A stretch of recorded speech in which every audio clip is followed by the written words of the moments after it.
Greetings, this is yours truly, Lord Karo, welcome to my domain. Part 3 Chapter 24. Battle against 5 and Emerald revived. Sonic, Izuku, Tails, Knuckles, and Nezu arrived on the island. The fox cub landed the tornado on the beach. Everyone looks around seeing the mountains and the palm trees in front of them. Izuku and Nezu were curious about the way the island is. It was almost like they were in Hawaii. They looked back to see the city from the distance behind them. The boy was nervous about All Might, hoping that he could make it to the island on time after his fight with Eggman. "All right, the Gaia Temple is not that far from here," Tails said, using the Miles Electric, showing the map where the temple is located. "We have to continue on into the jungle. Be on the alert, no telling what is expected on the island. There still could be badniks roaming around the island. The ones we missed out on destroying when we came here years ago. Keep cautious about your surroundings," Sonic said. "We're wasting time. Let's get to the temple. I'll lead the way since I know more about the island," Knuckles said. They made their way to the jungle. Sonic turns around to see Izuku, looking back at the ocean. "Izuku, let's go. Don't worry about All Might. He'll be fine. Our mission is to get that emerald revived," he said. The boy turns around with a concerned look. He follows the others to the jungle.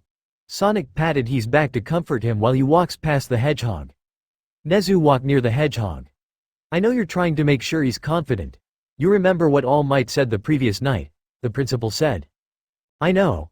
I have to protect him or otherwise All Might will come after me for failing," the Hedgehog said. "Just focus on this mission and tell Izuku about what All Might said," Nezu said. "I guess you're right. We better get going." Sonic catches up with the others to the jungle. Suddenly, Nezu's phone vibrated from his pocket. Grabbing it, he notices a phone call coming from Recovery Girl. Using his paw, he answers the phone. "What is it?" "We just got on the island. It better be important," he said. "We got a problem. All Might's not showing up on the radar," she said on the phone. "What do you mean he's not showing up?" Nezu asked as Sonic stopped walking after hearing those words. Meanwhile, All Might lays on the ground. His body moved slowly, trying to get back on his feet. The symbol of peace got on his feet, feeling the headache with his hand on his head. Minutes ago, he encountered Eggman and was about to fight him. But suddenly, he encountered a group of egg robo-elites known as the hard-boiled heavies. One of them, known as the Heavy Magician, pulled out the Phantom Ruby, creating a shockwave portal below the hero. It causes All Might to be sucked in before blacking out. He rubbed his eyes to get them back in focus. Once he did, he looks around his surroundings. He was in a skyscraper city decorated with studio equipment, cinema elements, and theater objects. The sun on the horizon was setting down for dusk. In his mind, he was thinking he was back in the city. But going through the portal created by the Phantom Ruby, he was in another world. "Where am I? One minute I was facing off with Eggman and then those robots came out of nowhere. Then one of them pulled out the jewel out of its hat, creating a portal where I was sucked in.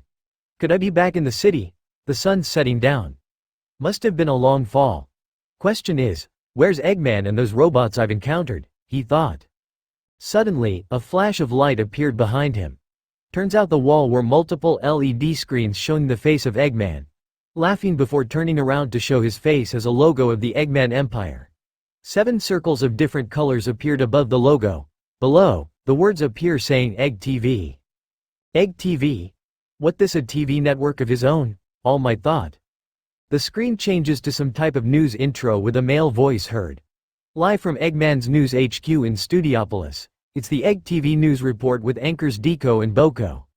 The screen cuts to the angle of a newsroom where the 2 humanoids sat behind the large desk with papers in front of them, looking at the camera. "Good evening and thank you for joining us. I'm Deku," the yellow humanoid said. "And I'm Boko.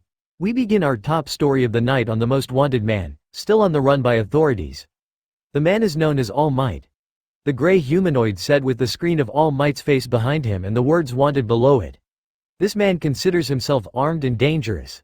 He has caused the hurt of many people. A reward total of his capture is $1 billion. Many sightings of him that likely can fly and land on rooftops. Now that is the biggest lie I've ever heard. I should find that place and tear it down," All Might thought, gritting his teeth and clenching his fist at the same time. "Hold on," Deku said, putting his right hand on the side of his head. "I'm getting information from our producer that All Might may have been found. Below, The red bar with words of breaking. All Might found appears on the screen. It's been reported that All Might is found somewhere in the city. Police are on the scene to that location thanks to a tip. Our darkest days are almost over. Hooray! Boko said as confetti flies down on the set. The humanoids jumped on the desk, dancing comically. No more All Might. No more All Might. No more All Might. These guys are stupid. Does Eggman have pathetic people on his side? All Might thought with an anime sweat drop on his head. Suddenly, he heard like a chopper flying behind him. Turning around, his face turns to shock when he saw the heavy gunner on his helicopter with his rocket launcher on his shoulder. Among them were multiple egg robos with billy clubs, ready to hit the hero, and multiple cop speeders. A spotlight turns on above him. He looks to see a regular egg TV chopper, shining the light. Our chopper at the scene showing All Might surrounded by police, Boko said as the hero turned around to see the camera's live view on screen from the chopper. This is like the upside-down world, isn't it? All Might thought. Halt. You are under arrest. Surrender now or face the consequence, the heavy gunner said via loudspeaker. Sorry, but I preferred the other way. Tell your boss I'm coming for him, unless you can catch me first. All Might use his speed to run as fast on the road. Don't let him escape. Get him, the heavy gunner yelled as everyone went after the symbol of peace. Music insert. Speed Highway from the Sonic Generation soundtrack. The chase was on. All Might kept running with the sound of sirens and a chopper going after him. He sees a tunnel up ahead. Likely to be difficult for his enemies to go through the hole. He speeds up towards it and inside. The heavy gunner stops the chopper from almost hitting the wall. Some cop speeders and egg robos went through the tunnel to continue the chase. Other egg robos armed with energy beam pistols, firing at him from behind. The hero dodges them while running. He sees the light at the end of the tunnel. But multiple egg robos and cop speeders were blocking the exit. Gonna have to create an opening, All Might thought, folding his arms into an X shape while charging towards the exit. Carolina Smash. All Might released his arms, sending a big shockwave at the badniks. The force was so strong, it sends both egg robos and cop speeders flying backward in the city. Many of them crashed to nearby buildings through the windows. Others colliding together, hitting and destroying one another. Many hitting nearby billboard signs and big LED screens of Eggman's face appearing. The hero pressed on through the freeway. He was still on alert since he's been hunted by Eggman's forces. He saw the road going upward like a roller coaster. Going up and down and another doing a circle. He saw the end of the road with construction signs up ahead. He notices a building next to the freeway. Inches before nearing the end, All Might jumped to the side of the building, running while breaking the windows at the same time. He saw the other half of the freeway by jumping off the building and back on the road. All Might looked back to see if he was being chased. That's weird. You would think they'd be more following me, unless they're planning another trap up ahead. He thought when he saw another dead end up ahead. Guess it's time to take it to the air. He lifts himself off the road, flying in the air and throughout the city. Multiple spotlights turn on instantly where one caught him in it. Suddenly, an energy beam came out of nowhere passing the right side of his face. Turning around, 3 egg robos firing their energy beam pistols at him. He landed at a nearby building, encountering 3 cop speeders in front of him. The hero ran past them, crashing into the glass doors, shattering the windows. He ran through tables and chairs before exiting out by crashing to another glass door. Instead, he was running down on the window to the ground. Shit, I thought it was the exit I went through. As long as I managed to escape from them, All Might said, breathing a sigh of relief until he heard sirens noises. He turns around and he was shocked to see all of cop speeders and egg robos chasing him downward. Are you serious? These guys don't quit, do they? He looks down to see he was approaching the glass roof. Great, more glass, here we go again. All Might crossed both his arms to shield his face. He crashes through the window as the badniks entered as well. He came across a black pillar in the middle. At first, he was planning to crash through it. But another mind came into place. He did a quick sidestep to the left. Both an egg robo and cop speeder crashed into it, destroying themselves. Another blockade where 4 glass doors were coming towards him. He did another sidestep to the second exit. Multiple badniks got destroyed in the process. 3 more pillars came and he did a sidestep to the right and another badniks got destroyed. Then sidestep to the middle coming view of the floor. The hero landed on the ground. He looks up before quickly exiting from the building where multiple badniks were destroyed, causing an explosion. All Might let out a sigh of relief. Finally, that was over. Better get out of here before more come along. He resumes running on the street and back on the freeway. Now I gotta find Eggman and try to get back in my world. That phantom ruby had something to do with it. Suddenly, he heard another sound where a missile came from behind. The hero dodged it where it hit a building nearby, exploding a room. He looks to see it was the heavy gunner on his chopper, aimed with his rocket launcher. There were 3 egg robos with billy clubs among the group. "Halt! You are under arrest," the heavy gunner said in a robotic tone. "Great, he's back, and he brought friends with him," All Might thought. Music insert. Hard-boiled Heavy's boss theme, High-Spec Robo Go, from the Sonic Mania soundtrack. The hero is involved in another chase again. This time with an egg robo cop, armed with a rocket launcher while riding on his helicopter at the same time. All Might would have stopped and used his quirk to end it quick. However, if he stopped, he'll get chewed up by the helicopter's propeller. He just kept on running while the egg robos chased him down. The heavy gunner fires his rocket launcher, shooting out 3 missiles. 2 were red and the third is blue. The objects flew past All Might. First, the hero thought he missed. However, the missiles turned back around and went for him. The hero jumped over the 2 red missiles coming towards him. The blue missile came towards him. He jumped a little too early. Once he came down, he hit the blue missiles. At first, he thought he was hit, but the missile went out of control going upward. It came back within seconds, aiming towards the chopper. Instead, the missile destroyed one of the egg robos. No way. The missile that I stepped on managed to ricochet towards the chopper. I didn't hit it but managed to destroy the other robots. If I can hit the missile coming towards me, it can ricochet back towards them. Let's see it happen, All Might thought. The heavy gunner fires 3 missiles again. Launching passes the hero, the 3 turn around, aiming towards him. This time, the first red missiles are the bottom and the second in the missile. The blue missile is flying above. All Might waited till they get closer. Within inches, the hero jumped and used his fist to punch the blue missile, sending it in the air. The red missiles flew past him as he landed back on the freeway. The blue missile aimed towards the chopper. The heavy gunner moved the chopper upward, dodging the missile while it destroyed the second egg robo. At least there are 2 of them. But destroying the chopper is the priority. If I can get rid of the last robot, I can use my quirk to destroy that chopper, All Might thought. The chopper returns with 1 more egg robo left. The heavy gunner launch more missiles. Once they flew past the hero, they turn around, launching towards him. This time, the first red missile floating above while the other floating below. The blue missile was in between both missiles. It was gonna be difficult for All Might now, until he brought an idea. Hopefully, this can work, he thought, using his right arm to do a punch. Nebraska smash, instead of the punch. He uses his right arm to spin around, creating a small but powerful tornado. Usually, he can suck enemies in it. Instead, the red missiles were spinning out of control going opposite ways. He uses his left fist quickly by punching the blue missile in the air. The missile came back, launching towards the chopper.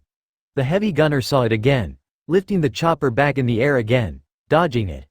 The missile hit the last egg robo, making the heavy gunner the only one left standing. Now's my chance, All Might jumped in the air, using his right fist to charge the chopper.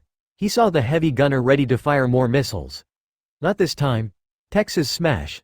He delivers a monstrous punch on the chopper, destroying with a shockwave in it. The heavy gunner tries to escape but All Might's fist followed, destroying the robot for good. The explosion light up the night sky throughout the city.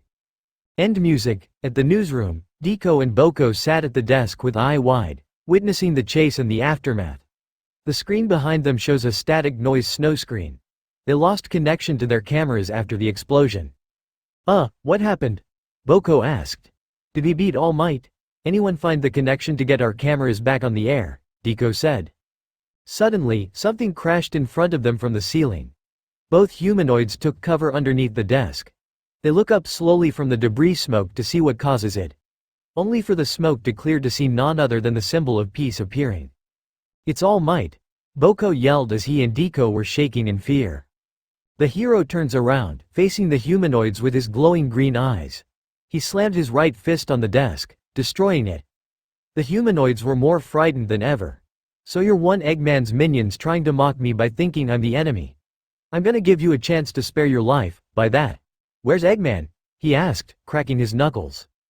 Well, you see, he set us up to do this. It wasn't our planning, honest, Deku said. Why yeah. Like he said. Boko said when All Might slammed his fist on the screen in between the humanoids. Where is he? All Might yelled when Deku pulled out the Phantom Ruby. How you get that?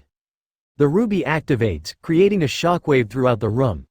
The portal below All Might opens up like before, sending him inside of it before closing. Back on Angel Island, Sonic, Izuku, Tails, Knuckles, and Nezu continue their journey to the Gaia Temple. They were walking through the jungles. The boy was afraid of either a spider or a snake that would appear out of nowhere at any moment. The principal walked behind him. There were other things on his mind after learning All Might disappeared from Earth. Earlier, he told Sonic about the situation and they decided to keep this under wraps so it won't force the issue to be a distraction for Izuku and the current mission. According to the map on my device, we should be almost there to the temple, Tails said, looking at Miles Electric. Good. Hopefully, we get this done before Egghead shows up, Sonic said. Keep an eye on your surroundings. Eggman could show up at any time and ambush us, Knuckles said. Don't forget the leftover forces that Eggman left behind years ago during the incident when he stole the Master Emerald, Sonic said. Leftovers? You mean there's more of Eggman's robots that are here on the island? Izuku asked. You mentioned that there was an incident on this island? What happened? Sonic explained about the time when the Master Emerald was stolen by Eggman. He and Tails arrived here to try to stop him only for them to encounter Knuckles. The Echidna mentioned the doctor manipulated him, thinking Sonic and Tails were the enemies trying to steal the Master Emerald. Turns out he was used by Eggman so the doctor can get close to stealing the emerald. The Hedgehog went to talk about at the time he and Tails went into space to infiltrate the Death Egg to beat Eggman and getting the emerald back to Knuckles and the island. So the Death Egg Eggman is the one you guys destroy that is rebuilt? Izuku asked. Yep. But he secretly builds it where nobody on Earth notices it, Tails said. Better to do it secretly rather have the entire world go into panic mode. No offense, Nezu said. There's still another question, Izuku said. How did the island manage to? Suddenly, an object comes flying from one of the palm trees, hitting the back of the boy's head. The others flinch as they turn to Izuku, rubbing the paint off the back of his head with his hands. What happened? Knuckles asked. I don't know, something just hit me, Izuku said, looking around at the jungle. Everyone, keep an eye out. We could be entering an ambush, Sonic said. They stood together in the jungle, looking around for the person or something that threw an object towards Izuku. They could hear bird sounds within the jungle. The boy looks around from the tree lines to see anything that comes out. He looks down to see the object that hit the back of his head. He examines it before giving it to Tails. A coconut? Tails asked. That could be the one that hit me in the head. But by who? Izuku asked when another coconut came down, hitting Nezu in the head. Ow! The principal yelled, using his paw to rub his head. You okay, principal? Izuku asked. I'm fine, he replied, picking up the coconut near him. Another coconut. Somebody here is throwing these towards us. They have to be coming from the trees, Izuku said, looking back at the trees. Everyone kept their eyes on the trees in case of another coconut appears so it could give the others the location of the figure throwing it. It didn't take too long for another coconut being thrown from the trees. This time, Sonic found where it was thrown. Knuckles jumped in the air, using his fist to destroy the coconut to pieces. At the same time, the figure appears from the tree looking at them. There's our suspect. A monkey dude, Sonic said, pointing his finger at the robot. A monkey dude is one of Eggman's badniks. It has a metallic blue body, a thin silver tail, and arms made up of 4 segmented spheres, which are tipped with a clawed hand on each of them. They also have a black face with white-black eyes and a yellow beak-like mouth. This badnik does not appear to have legs, as it hangs from trees with its hands and tail. Not surprisingly, it would be one of them, especially when they are still operational since the incident, Knuckles said. A monkey robot? This day is getting weirder by the day, Izuku said. Look like he ain't the only one, Nezu said, pointing his paw showing more monkey dudes hanging on other trees looking at them. Crap, Izuku said as the badniks rained down coconuts at them. Izuku, Take the principal and hide in a tree nearby. We'll deal with these monkey dudes. Sonic yelled as the boy and Nezu took cover in a tree from the raining coconuts. Sonic does a speed dash, spinning like a ball towards the tree, destroying one monkey dude before slingshot himself towards another tree, destroying another monkey dude. Sonic uses his speed dash by hopping in the air, slamming on a monkey dude. Then as a pinball, destroying 10 more of them within seconds. Tails using his twin tails to destroy 5 monkey dudes. The battle lasted within seconds for the heroes to take down every monkey dudes. Izuku and Nezu were inside the tree. They look outside to see pieces of badniks that were destroyed on the grass. All clear.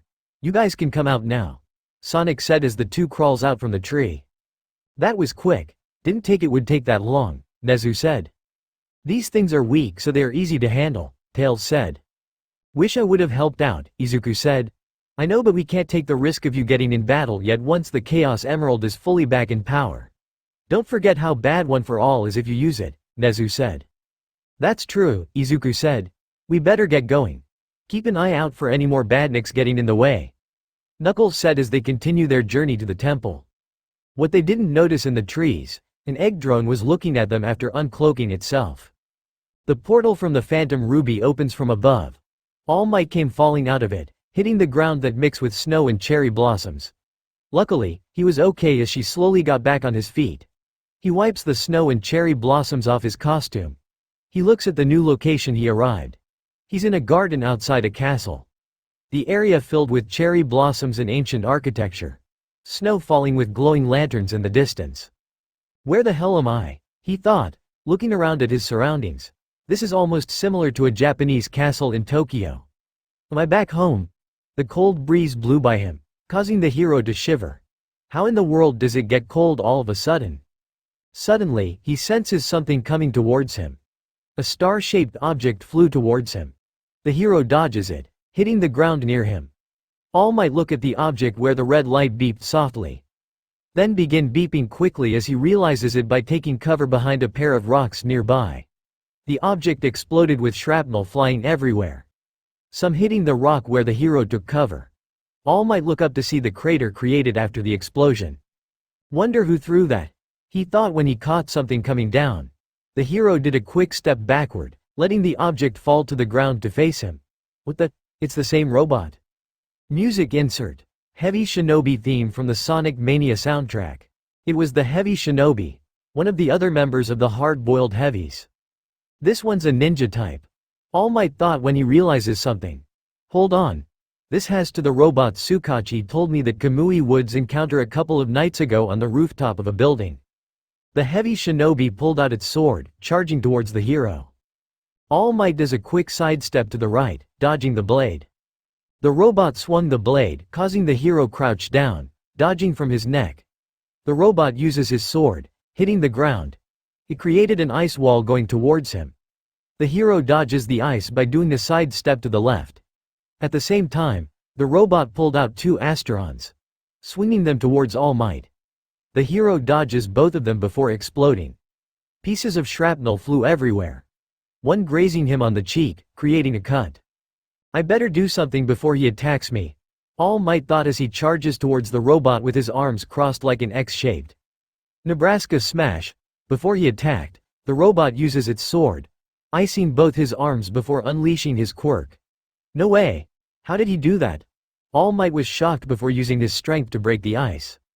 The robot pulled out 3 more asterons. All Might is about to dodge them again, only for them to explode inches away from him. Shrapnel flew everywhere. One grazes his right arm. The second grazed the left side of his arm. The third grazed his left thigh. Both received cuts on the area where the shrapnel grazed it. All Might flinched by the pain he got. He looks up to see the robot using his sword to go for the kill. Within a second, the hero uses both his hands to stop the blade closer towards his face. This battle between life and death was like arm wrestling. His hands were bleeding by the blade cutting a little on his palms. I have to think of something. I'm losing my grip, he thought with the blade slowly sliding towards the end of his hands. His eyes caught the asterons on the robot's waist. An idea came to his head. He lifts his right leg while keeping the left leg for support.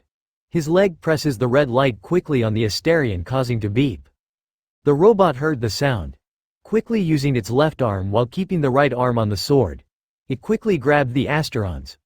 But All Might use his left leg to swing kick the robot as it drops the sword. The hero smashed it as he charges towards the robot. New Hampshire smash. He smashed the robot with his body on the wall, destroying it along with parts of the castle, and landed on the other side. End music. All Might got up from the ground, wiping the snow and blossoms off his suit. He did leave some blood from his palms after holding the blade. He looks down to see the heavy shinobi destroyed with parts on the ground. After that, he decided to leave the place. But up ahead, he saw two humanoids on a computer looking at information. He knew who they were as he cracks his knuckles, ready to pound them. "You two, stop right there," he yelled as Deku and Boko turn around. But he saw Deku holding the Phantom Ruby as it activates. Great, not this again. The portal below him appears again, sending him to another world, again. Back on Angel Island, the others continued through the jungle. They didn't encounter more badniks that were left on the island. They finally saw an opening in front of them as they exit from the jungle. They look forward to seeing an old ruined building in the clearing. The temple showed pillars being cracked and debris on the ground. Other pillars were on the ground, shattered. Mother Nature growing strings of leaves on the building trying to cover ancient history. "Here it is. The Gaia Temple," Knuckles said. "Wow. An old temple on this island," Izuku said. "This is almost like the old ruins in Greece. I'm surprised this survived once it enters the Earth's atmosphere," Nezu said. "The island can withstand anything during traveling," Sonic said, approaching the temple before turning to the others. "Well, let's get inside and get that Chaos Emerald back to life." The others agreed as they followed Sonic towards the temple. As they walked inside, they don't notice an egg drone was hiding in the jungle, watching them entering the ruin. Targets located. Information sends to Eggman. The egg drone said in a robotic tone. Meanwhile, All Might dropped from the portal in the sky. He landed on a platform that was moving. He slowly got up, putting a hand on his head, feeling a headache. Coming back in focus, he looks around to see where he was at. Looking at his surroundings, he saw canyon rocks in the distance to his right. Cactus nearby passing by him. He notices he's currently in a desert. It was hot as hell, like an oven he was in. "Great, now I'm in a desert. And it's hot," he thought, wiping the sweat off his forehead. "Question is, why I'm moving?" Suddenly, a horn was heard behind him. That's where it finally hit him. "I landed on a train." He landed on a train earlier after dropping from the portal. The train is a steam locomotive connecting with open wagons and passenger cars connecting to it. The front of the train was shaped of Eggman's face. Deku and Boko were the ones driving it. Boko pulled the rope down, letting the horn sound on the train. Deku was shoveling coal inside the engine to make the train a little faster. At the same time, their eyes caught on the screen of All Might on the carts, wrapping the wounds from the cuts by the heavy shinobi earlier. "There he is on one of the carts," Deku said. "We better do something right now. We already lost two of the robots he's beaten and we don't want the boss to find out as well," Boko said. Right on cue, the screen cuts from All Might to Eggman himself. Both humanoids were surprised but were frightened to see him. "Deku, Boko, how things going with All Might? Is he defeated?" the doctor asked. "Please don't be angry, boss. The hero is here in the desert. On the train. He manages to destroy two of the hard-boiled heavies in the last two places he was sent. That's why he's here," Boko said. "You better give me information on All Might right now or I'll be very angry," Eggman said. Well, it's kind of a long story," Deku said while being nervous. "He did what? Two of the robots are destroyed by him?" Eggman yelled in anger, making both humanoids frightening. "This guy doesn't want to quit. We're down to 3 left. By all means, if he were to beat all the hard-boiled heavies, he'll get the Phantom Ruby and return back to his world," Deku said. "Listen, idiots, the other idiots and I are on the island. We're about to launch a counterattack on Sonic and the others who are in the Gaia Temple trying to get the Chaos Emerald back to revival. I want you to continue keeping All Might busy for the time being. Let me know if you defeat him and make your way back here in this world. If you don't, I would be very angry and turn the two of you to scrap. Understood?"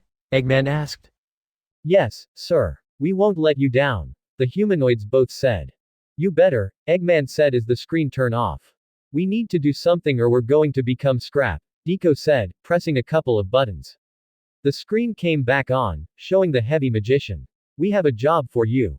That big strong human is coming for us. We want you to distract him with every magic trick you got. Don't let us down. The heavy magician tips his hat to them before leaving his area to take on the symbol of peace. Meanwhile, All Might walks along with the flat wagons. With stronger legs, he was okay to walk despite the train moving a little faster, making the wind blowing in his face. I must walk on these wagons towards the front. See if I can stop this train from wherever it goes. He thought as he walking closer to the passenger wagon. Suddenly, he stopped walking when he heard something. He looks ahead to see the passenger doors slides open where the heavy magician made its appearance. The robot tips his hat off to the hero as a hello. As a magician, it uses its hat where two Voltrons flew out and in the skies. All Might look up to see the badniks flying. One Voltron swooped down to attack the hero. All Might use his right fist to smash it to pieces. The other Voltron tries to ambush him by swooping down from behind. The hero senses it as he uses his left leg to kick it to the left side of the train. All Might proceed to the doorway of the passenger car. Using both hands, he pries open the door. He walks into the car to see it was empty. He walks slowly, looking from left to right to find the magician robot. It was quiet. The only sound is the train moving. Walking in the middle, he pauses to sense something. There were no people in the room, which made it weird. He gave one last look before proceeding to exit. Suddenly, something crashed through the car. It causes All Might to drop to the floor. He looks up to see the upper part of the passenger car broke in half. Getting up, looking around to see what caused it. There was nothing there but the desert landscape. He senses something coming from the right. He saw a trail of sand coming towards the train. Once it got near it, a big object jumped over the train. All Might was shocked to see a big, giant worm with 10 pink-colored sphere shapes as a body. The worm landed right back in the desert to the left. Giant roboted worms. Does this day get any worse? He thought to himself when he looks forward to seeing the heavy magician tipped its hat again from the front. I'm started to get annoyed by this robot. All Might charged towards the magician robot to attack. But then, the Uber Caterkiller returned by jumping from the sand. The hero looks up to see the badnik looking towards him. The Caterkiller dropped on the passenger car, destroying it. All Might jumped off just in time before it was destroyed. He got back up on another flat wagon to see the magician robot using its hat again. This time, two Bumpelos jumped out, staring at the hero blowing steam from its nose. They both charge at All Might, using its horns like a bull to attack its target. The hero jumped in the air, dodging their attacks. Both Bumpelos stopped at the edge of the flat wagon. They look back at the hero who landed on the other side. Have to find a way to stop them before they attack. Also, have to keep an eye on my limit. If I go back to my true form, Eggman would win this one. There's gotta be a way to beat them. He thought. Both Bumpelos charged at All Might again. But at the midpoint, the Caterkiller was back again. It jumped from the sand, launching another drop attack on All Might. The hero jumped on the top of the wagon call while the Caterkiller destroyed the flat wagon along with the Bumpelos. He looks forward to seeing the magician robot looking at him. Music insert. Heavy magician boss theme from Sonic Mania. Enough games. Time to end this once and for all. All Might yelled as he charges at the robot. The magician uses its hand to create purplish smoke around itself. Then clapped both hands where the smoke spread. All Might stopped at one point, waiting for the smoke to clear. It didn't take long for the smoke to clear up. Appearing out as an anthropomorphic wolf with a Stetson hat, boots, gloves with metal plates, and a belt with a gold buckle. The figure smiled at the hero before pulling out a popgun, firing a cork. All Might dodged the cork. He charges towards the wolf figure by punching him. Only for the smoke to appear with the magician showing itself again. She's using tricks to create a person. But the good news, it stuns her for a while after. If I can do like just now, I got a chance at beating this thing. He thought as he punches the magician. The robot uses her hat to cover the entire body. Then it rolled back out, revealing the same wolf figure again. It kept firing corks at All Might. He dodges multiple corks to punch the figure. The magician appears from the wolf's form. The hero tries to finish it, but the robot claps to create smoke again. This time, the magician appears as an anthropomorphic woodpecker. It threw bombs at All Might, causing them to explode to mini explosions. All Might dodged them one by one. He threw a punch at the woodpecker, appearing back as the magician. The robot uses her hat to cover herself before pulling it back up to the same woodpecker figure again. All Might goes for another attack while the woodpecker throws many bombs at the hero. He dodges every bomb, exploding from behind. The hero uses his leg to kick the woodpecker, back to the magician robot. Now it's over. He yelled, ready to use his quirk to finish it. However, the magician wasn't done yet. She claps her hands again where the smoke appears. Then an anthropomorphic polar bear appears out from the smoke. The bear goes after the hero by throwing a punch. All Might dodges it with his left. He counters with his left hand and the bear blocks it with his right arm before using his left leg to trip the hero. All Might fall to the ground. He saw the bear do a body slam but the hero rolled to the left, dodging the slam. He almost rolls off the roof but pauses at the rear end. The bear tries to push the hero off the train. All Might kick the bear to the right side as he almost falls off the train. Both figures got on their feet, ready for another round. The bear again tries to do a diving punch. But All Might does a sidestep to the right before using his right leg to kick the bear again. This time, the bear reformed back to the magician. The robot tried to use her hat to reform back to the bear. But hero ain't gonna let her. Sorry, but it's over. All Might ran up to the robot by activating his quirk with his left hand. He jumped in the air, towards the robot. Missouri Smash. He performs a powerful chop, destroying the robot to pieces. The fight was over. However, there was still one more problem. The Uber Caterkiller jumped out from the sand, launching another leaping attack. It was going towards All Might. But then, smoke appeared on the robot. Instead of an attack, the Caterkiller went from big to small. It landed in front of All Might, hopping around. The hero uses his left foot, smashes the robot to pieces. Music ends. After that, All Might press onto the front of the train. He stood in front of it by using his right leg to kick the door. The object flew towards the engines in between the humanoids. Deku and Boko flinched when they turned around to see the symbol of peace with his glowing eyes. He was not happy. No way, you managed to beat the magician. Deku asked, nervously. I'm done with your games. And if you think using the ruby to take me to another world. All Might was interrupted when he saw Boko holding the phantom ruby. Oh, snap. The ruby activates again and the same portal below All Might appears. Sending him inside it to another world. Back on the island, Sonic, Izuku, Tails, Knuckles, and Nezu walk along the hallway of the Gaia Temple. Small lanterns were hanging on the walls from left to right, helping to guide them to the location of where they're heading. They remain cautious while walking. There may be a booby trap hidden in the temple for anyone that gets closer to that spot. The fox cub uses his Miles Electric to see a map of the temple as a compass for their destination. The location I'm looking at is not that far. We should arrive in the room in no time. Still, be careful because there are traps here somewhere. Tails said. You know how these temples with traps. They are used for anyone that gets closer to that location. Knuckles said before changing to another subject. So, Izuku, you've been training with the Chaos Emerald for 10 years now. Wonder what's it like to have that power.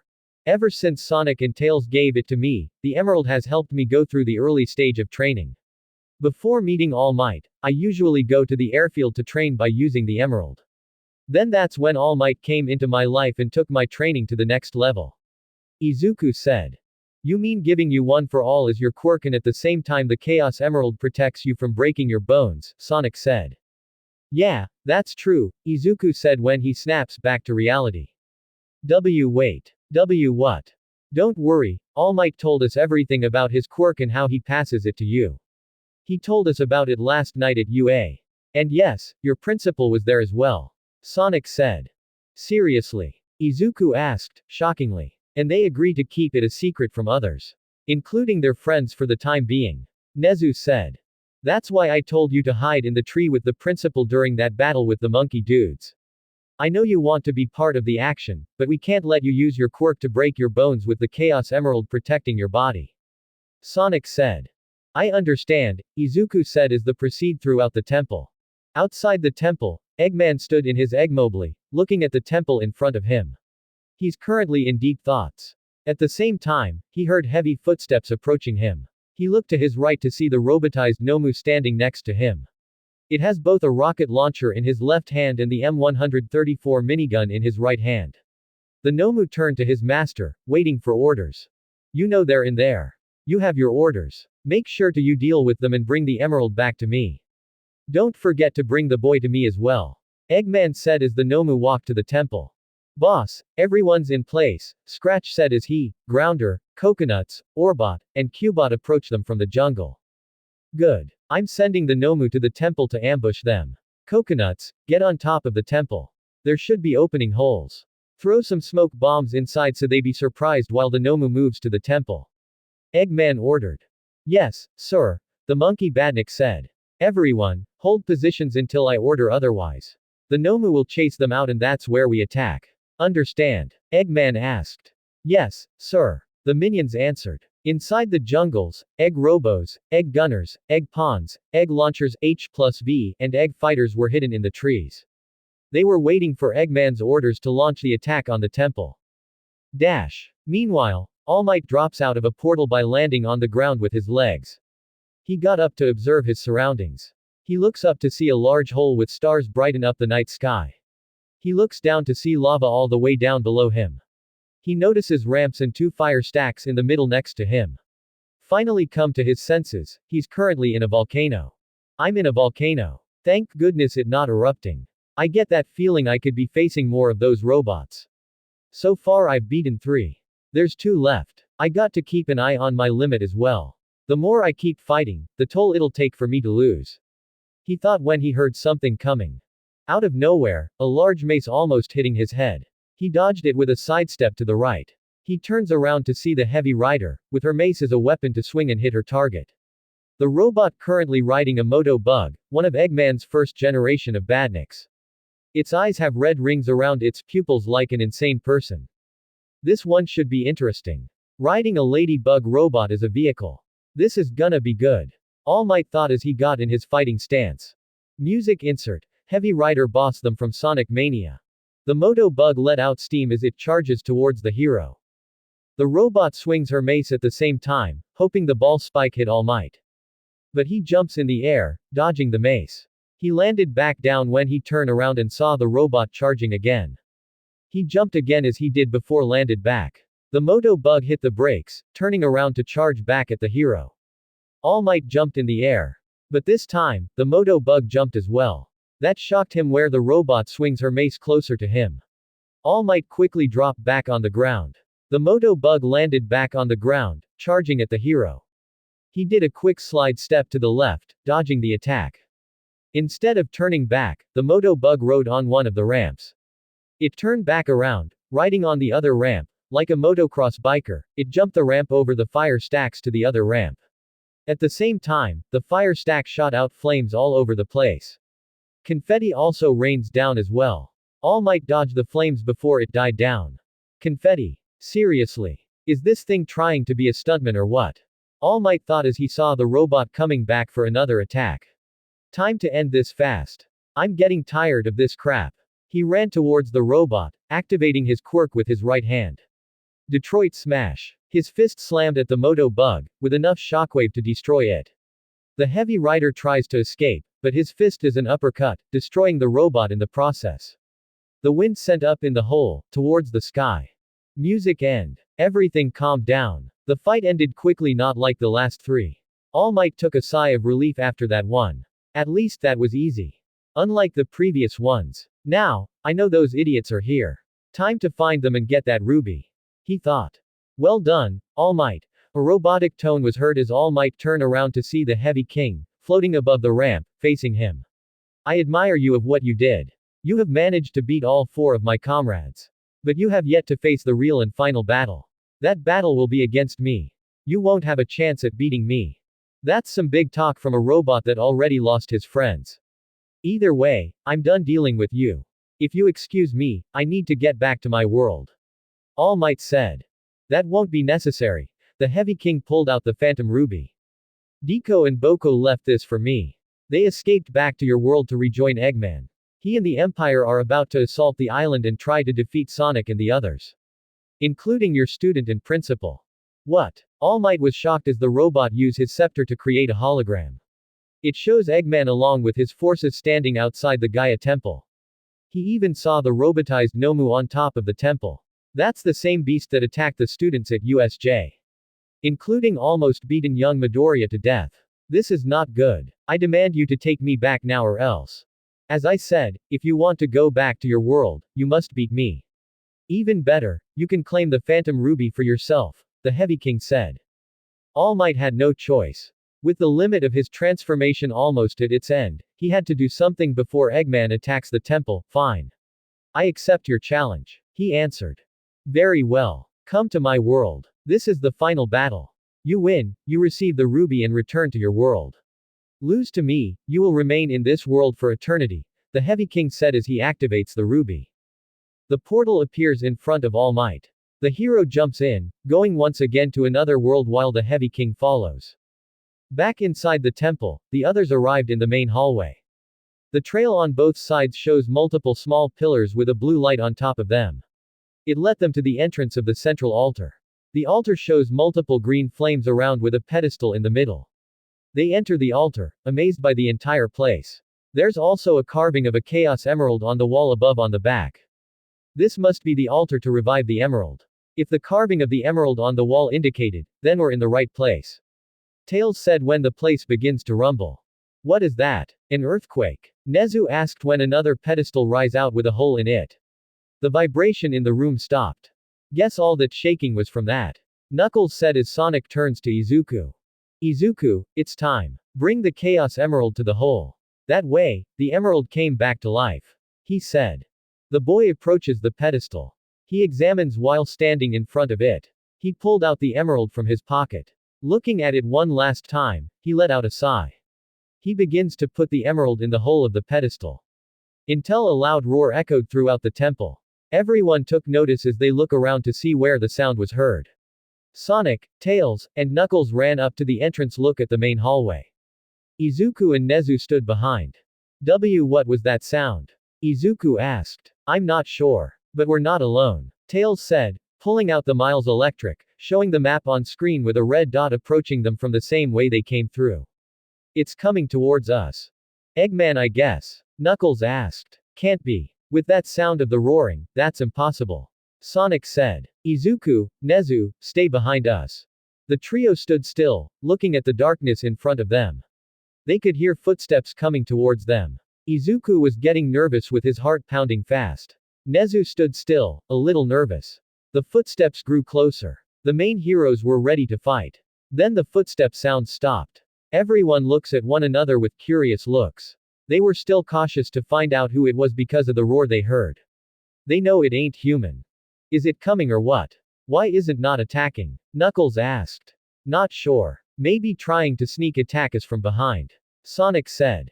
It could have launched the attack by now. Tails said. Suddenly, an object dropped on the ground in front of them. They looked down to see it was a bomb with fuse almost running out. The echidna grabbed the bomb and threw it to the right. It exploded in the air. The others covered their eyes from the explosion. At the same time, the roar was heard again. Everyone looked back to the front when the smoke cleared up. They were all shocked to the robotized Nomu standing the middle of the hallway, looking at them. No way. It's the same monster from yesterday. Knuckles yelled. If he's here, then that means Eggman is on this island. Tails yelled. But who threw that bomb from the ceiling? Sonic asked as the three looks at the ceiling. Izuku stood in terror, seeing the same monster again that attacked the USJ. Almost killing both Vlad King and Aizawa and almost try to get everyone in danger. Even worse, the same monster almost killing him to death. What made it interesting, the boy could see the difference in the monster's body. There were metal parts on his arms and legs, one half of his face made of metal. Sonic, there's something different about that thing. He said. Actually, it's the same monster from yesterday. But when you were knocked out, Eggman turns the monster into his robot. It's Eggman's new weapon, the Hedgehog said. You're kidding. He turned that thing into a robot. If I recall, he was with those villains that almost killed my teacher. Izuku said before realizing something. If you mean that Eggman's here, along with the monster, then that means All Might. Izuku, focus on trying to get that emerald to revive. Tails, Knuckles and I will deal with this creature. Nezu, get to cover. Sonic yell as he and the other two launch their attacks. Midoriya, get the emerald back. There's not that much time. Don't worry about All Might. Focus on what we're here to accomplish. The principal said. The boy looked on with fear and confusion. There wasn't much time for that. It is his job to get the emerald back or it could be trouble for the heroes. Meanwhile, All Might exit from the portal. He arrived in a purple-hued void of a barren wasteland where time and space act erratically. He stood on a single platform with several stage lights around the platform. The lights mysterious came one. All Might used his arm to cover his eyes from the brightness. Once his eyes came to focus, he moved his arm to see the Heavy King landing on the other side. The two stood face to face before the final fight. Prepare yourself. This will be the end for you, the robot said. We'll see about that. All Might yelled as he was the first to go on the attack. He activates his quirk with his right fist. Just when he got closer, the Heavy King used his scepter, shooting out a purple beam on the ground. It created a shockwave, sending the hero backwards on the ground. Nice try. I know your powers and strength. If you think you can end it quick, think again. I've studied you while fighting one of my unit, the robot said. With those words, he must have watched me doing battle with the other robots. If he's that powerful, I gotta be prepared for what's coming. Can't give up after making this far. All Might thought, getting back on his feet. Now it's my turn. The Heavy King used his specter, creating a shield of spheres around himself. Then, he shoots the spheres one by one towards the hero. All Might dodges them. One almost hit him on the head, he dodges it moving his head to the right. Another almost hit him on the left side, he did a quick sidestep to the right. The others he dodged from left to right. He thought he got one of them. But the last one hit him on the chest. A big blast sent him crashing back on the ground. The pain was more stronger for the hero. He slowly tries to get back up. The Heavy King flew forward, using his specter to hit the hero's face, almost sending him on the edge of the platform. I'm more superior to you, All Might. I'm the king. And there's nothing you can't do to beat me, the robot said, mocking him. All Might panting, slowly getting back up. He coughs a little blood from his mouth that came from the sphere blast that hit his body. This is gonna get more worst. If I don't win, it's over. He thought when he notices smoke begin to appear from this body. Oh no. My limit, I'm in big trouble now. Outside on top of the temple, Coconuts brought with him a big bag of bombs and smoke grenades mixed in together. He grabbed another bomb out, lighting the fuse before walking towards one of the holes. He looked down to see the battle between the robotized Nomu and the freedom fighters. They started already. Better help out the beast before those stupid idiots take the advantage. He said, before dropping the bomb inside the hole. Those idiots are gonna be so distracted, they don't know I'm up here. Ha. Ha. Back inside, Sonic, Tails, and Knuckles got in defensive stance with the robotized Nomu in front of them. The creature roared at them. Izuku and Nezu stood at the pedestal, away from the fight. The boy was hoping All Might would show up and save them. He doesn't know that he disappeared from the world. So, you back for more beatdowns? Sonic taunting the monster. I wish I could have beaten you the previous day, but some blonde spiky temper tantrum punk got in my way of victory. Since you came back, time to finish what we left off. Better be careful. Thanks to Eggman turning the thing to a half robot, it more stronger than it was before. Plus, it has a rocket launcher and a minigun. Tails said, looking through the Miles electric at the Nomu. Right before the fight, another bomb dropped from the holes above in between them and the Nomu. Knuckles grabbed the bomb and threw it to the left as it exploded. Someone's dropping bombs from the ceiling, the echidna said, looking up. Has to be Eggman or his minions. Dropping them as a distraction for the creature to gain advantage. Tails, go up and see who's doing it. Knuckles and I will handle this guy. Sonic said, turning to Izuku and Nezu. Guys, take cover somewhere before it comes to you two. Hurry. Sonic and Knuckles charged towards the Nomu while Tails flew up to the ceiling to find out who's throwing the bombs. At the same time, the creature used both its right hand with the minigun, aiming at Tails, and the left hand with the rocket launcher, aiming at both Sonic and Knuckles. Pulling the trigger on the minigun, the barrel spins, raining bullets at the ceiling at the fox cub. Tails flew around the ceiling, trying to avoid the bullets coming towards him. The Nomu fire a missile at Sonic and Knuckles as the two dodges the object. The missile took a direct hit on the right side of the wall, creating another hole. How about a knuckle sandwich, buddy? Knuckles does a power attack on the Nomu's chest. Huh. The echidna does multiple punches on the chest again. No way. None of the punches hasn't effect on him. To make matters worse, with the echidna's attack, the Nomu can absorb every attack coming from its opponent. Just like he did at the USJ incident with he fight against Izuku. Despite being robotized by Eggman, the Nomu still has his quirk he can use in battle. The creature threw the rocket launcher to the side. It used its right fist to punch the echidna to the right side of the wall. The impact made the place shake. Knuckles. Sonic yelled, seeing his friend got hit. He charged towards the beast by doing a spin attack. He hit the Nomu from the back, only to be deflect off from it. He does another spin attack all over the creature's body and not a single felt of pain on the creature. Instead, its quirk was absorbing more of the power to make it stronger. Compared to the fight I had with this thing, it's not feeling any pain. The creature used the minigun to hit the hedgehog, sending him flying near the wall where Knuckles was hit. It then roars throughout the temple, acclaiming victory for itself. Both Izuku and Nezu stood in terror, watching their friends being taken down that quick. This is not good. If only All Might was here, we would have a chance. I can't fight with it. If I do, I use my quirk with a risk of my arms being broken. If there's anything we can do. Izuku thought, shivering in terror. Where's All Might where you need him? I should have brought more heroes with us. Stupid. The principal thought. Back on the roof, Coconuts looked from the holes at the Nomu. He jumped up and down, celebrating that victory was getting closer. Ha! Ha! The monster beat Sonic and Knuckles. Now that boy's in big trouble. He better just give up the emerald or else, he said. Should have known it would be you. Coconuts turn around to see Tails, hitting him with his two tails. Not surprisingly, it would be you who threw the bombs. Where's Eggman? If I was you, I worry for that boy right now. He's in trouble. Coconuts said. The fox cub looks down from the holes to see both Sonic and Knuckles unconscious. He saw the Nomu making his way towards both Izuku and Nezu. Oh no. I have to save them. He yelled. Suddenly, a large net dropped out of nowhere, trapping the fox cub. Tails struggled to get out of it, only for the net to be pulled backward by someone else. Turns out, the net came from none other than Dr. Eggman's Eggmobile. The doctor himself arrives along with his minions and a couple of Egg Robos and Egg Gunner. Well. Look at what we just caught, the doctor said. Boss, the monster just took down Sonic and Knuckles. He's gonna try to attack the boy. Coconuts said. Really, I better stop my creation at once before he does anything crazy. Must keep that boy alive at all cost. Especially when he has the last emerald. It's time to meet him in person. Eggman said, turning to the fox cub. Join us, Tails. It would be disappointing for you to see your friends for the last time. Ho ho ho.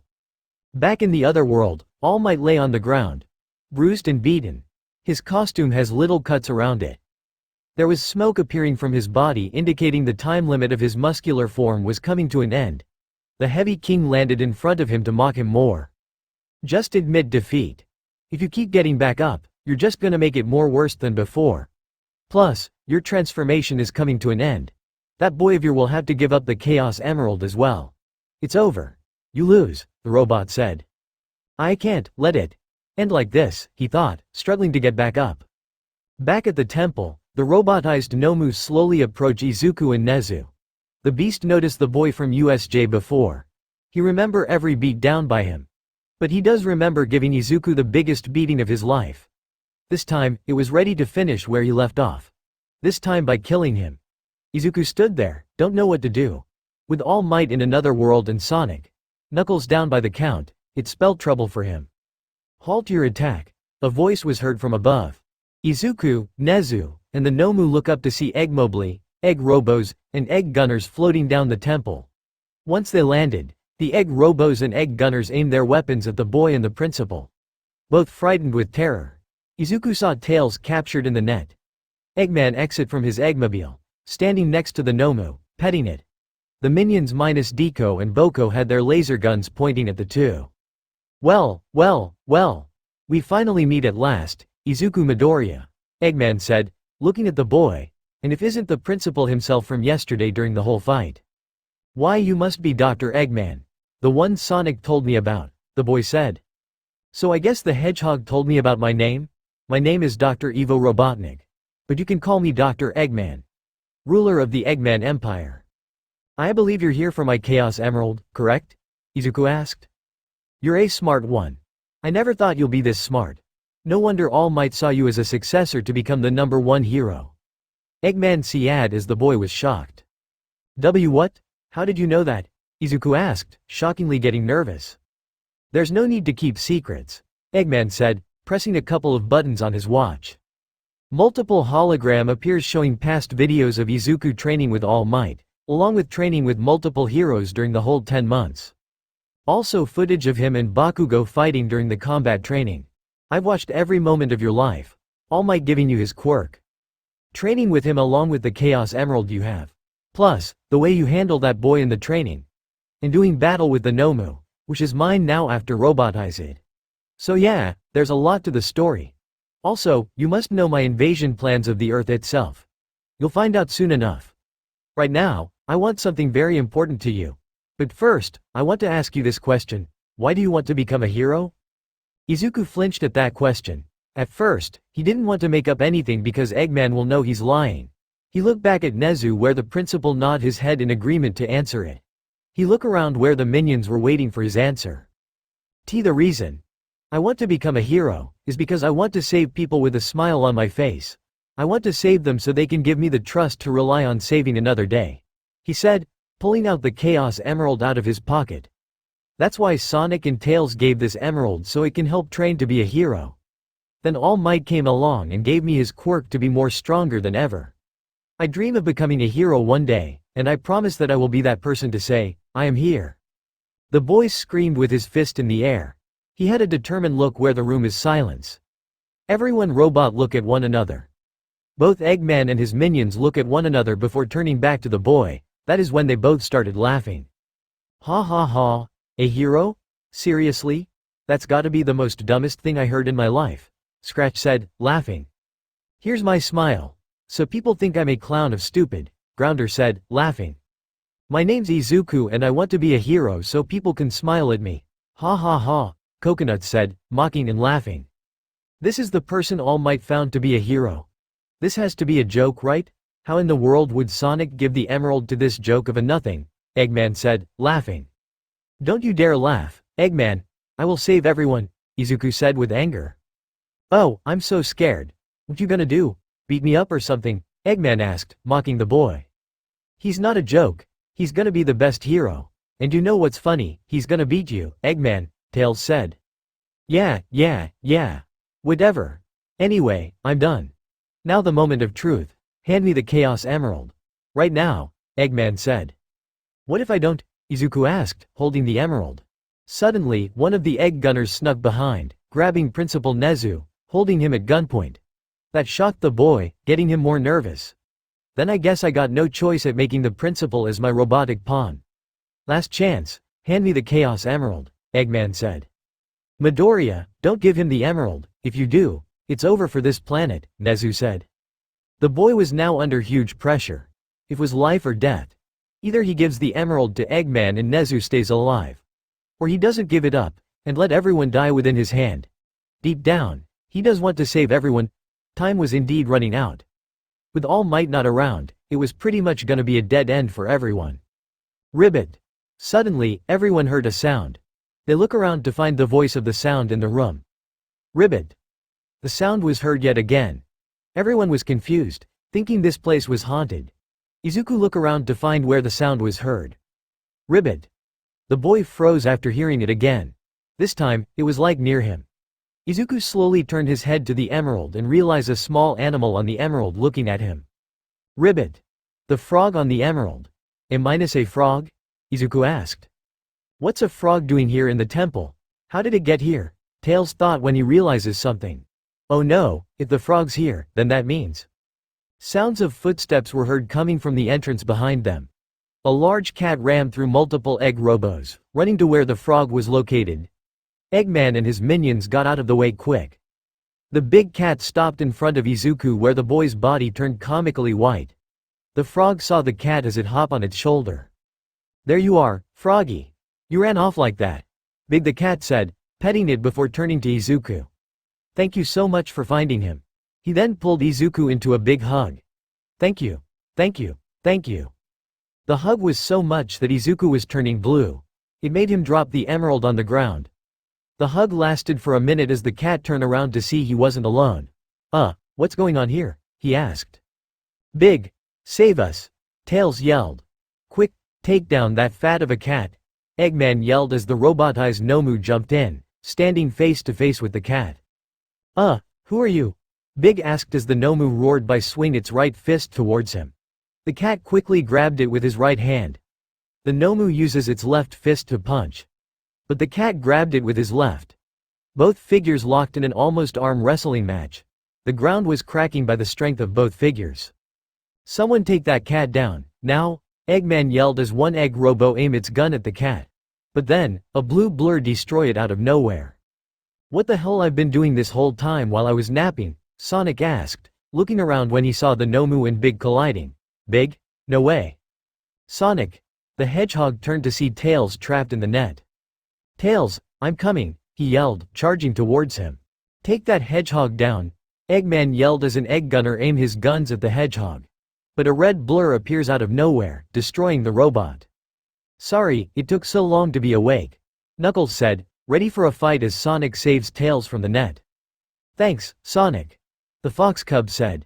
"No problem, but what's Big doing here?" Sonic asked. "Big the cat? He's here as well." Knuckles asked where he saw the cat going against the Nomu. "How did he find us?" "His pet frog.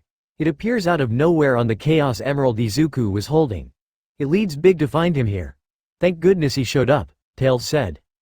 "Where's Izuku?" Sonic asked as he saw Izuku on the ground with the Chaos Emerald next to him. He even saw the egg gunner holding Nezu as a hostage. "Cover me while I get to Izuku." The Hedgehog ran up towards the boy. The egg gunner turns its weapon at Sonic.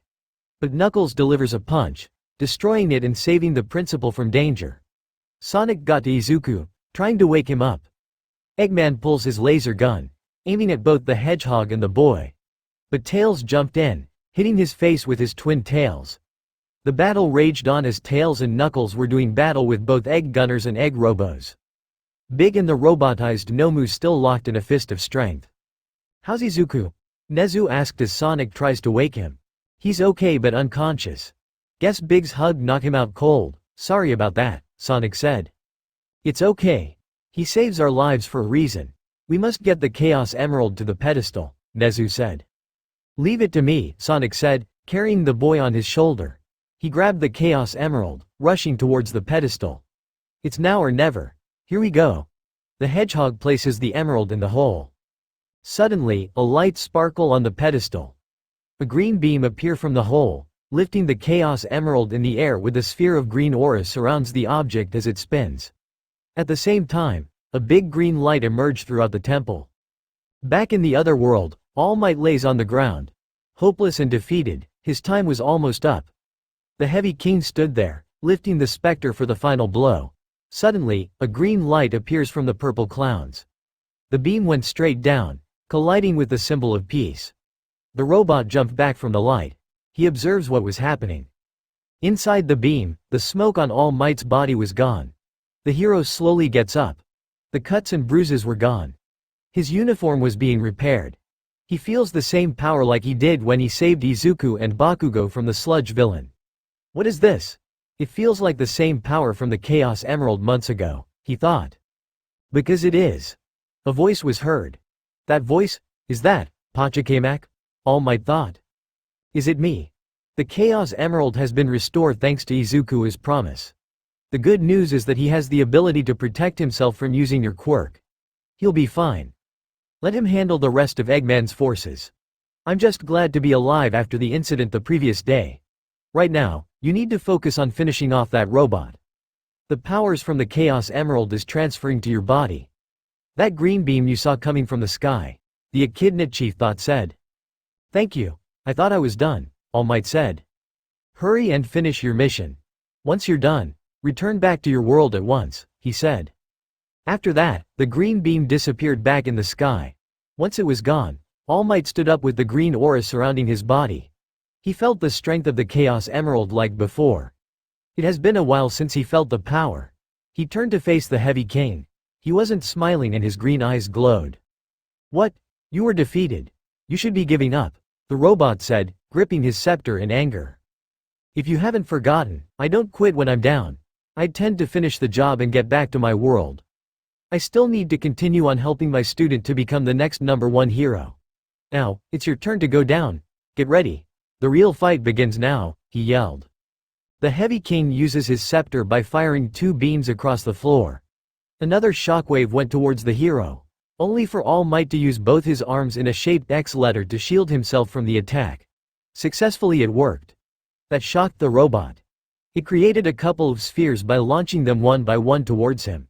Shockingly, All Might used his arms to deflect them to other places. "This is impossible," the Heavy King said. "Believe it, anything is possible. Now it's my turn," All Might said as he was ready for another round. Back at the temple, the green light around the altar slowly dimmed. Earlier, everyone paused their battle after seeing the light. Once the light was gone, the Chaos Emerald for the first time since the USJ incident finally came back to life. The emerald slowly elevated down into the hands of Izuku.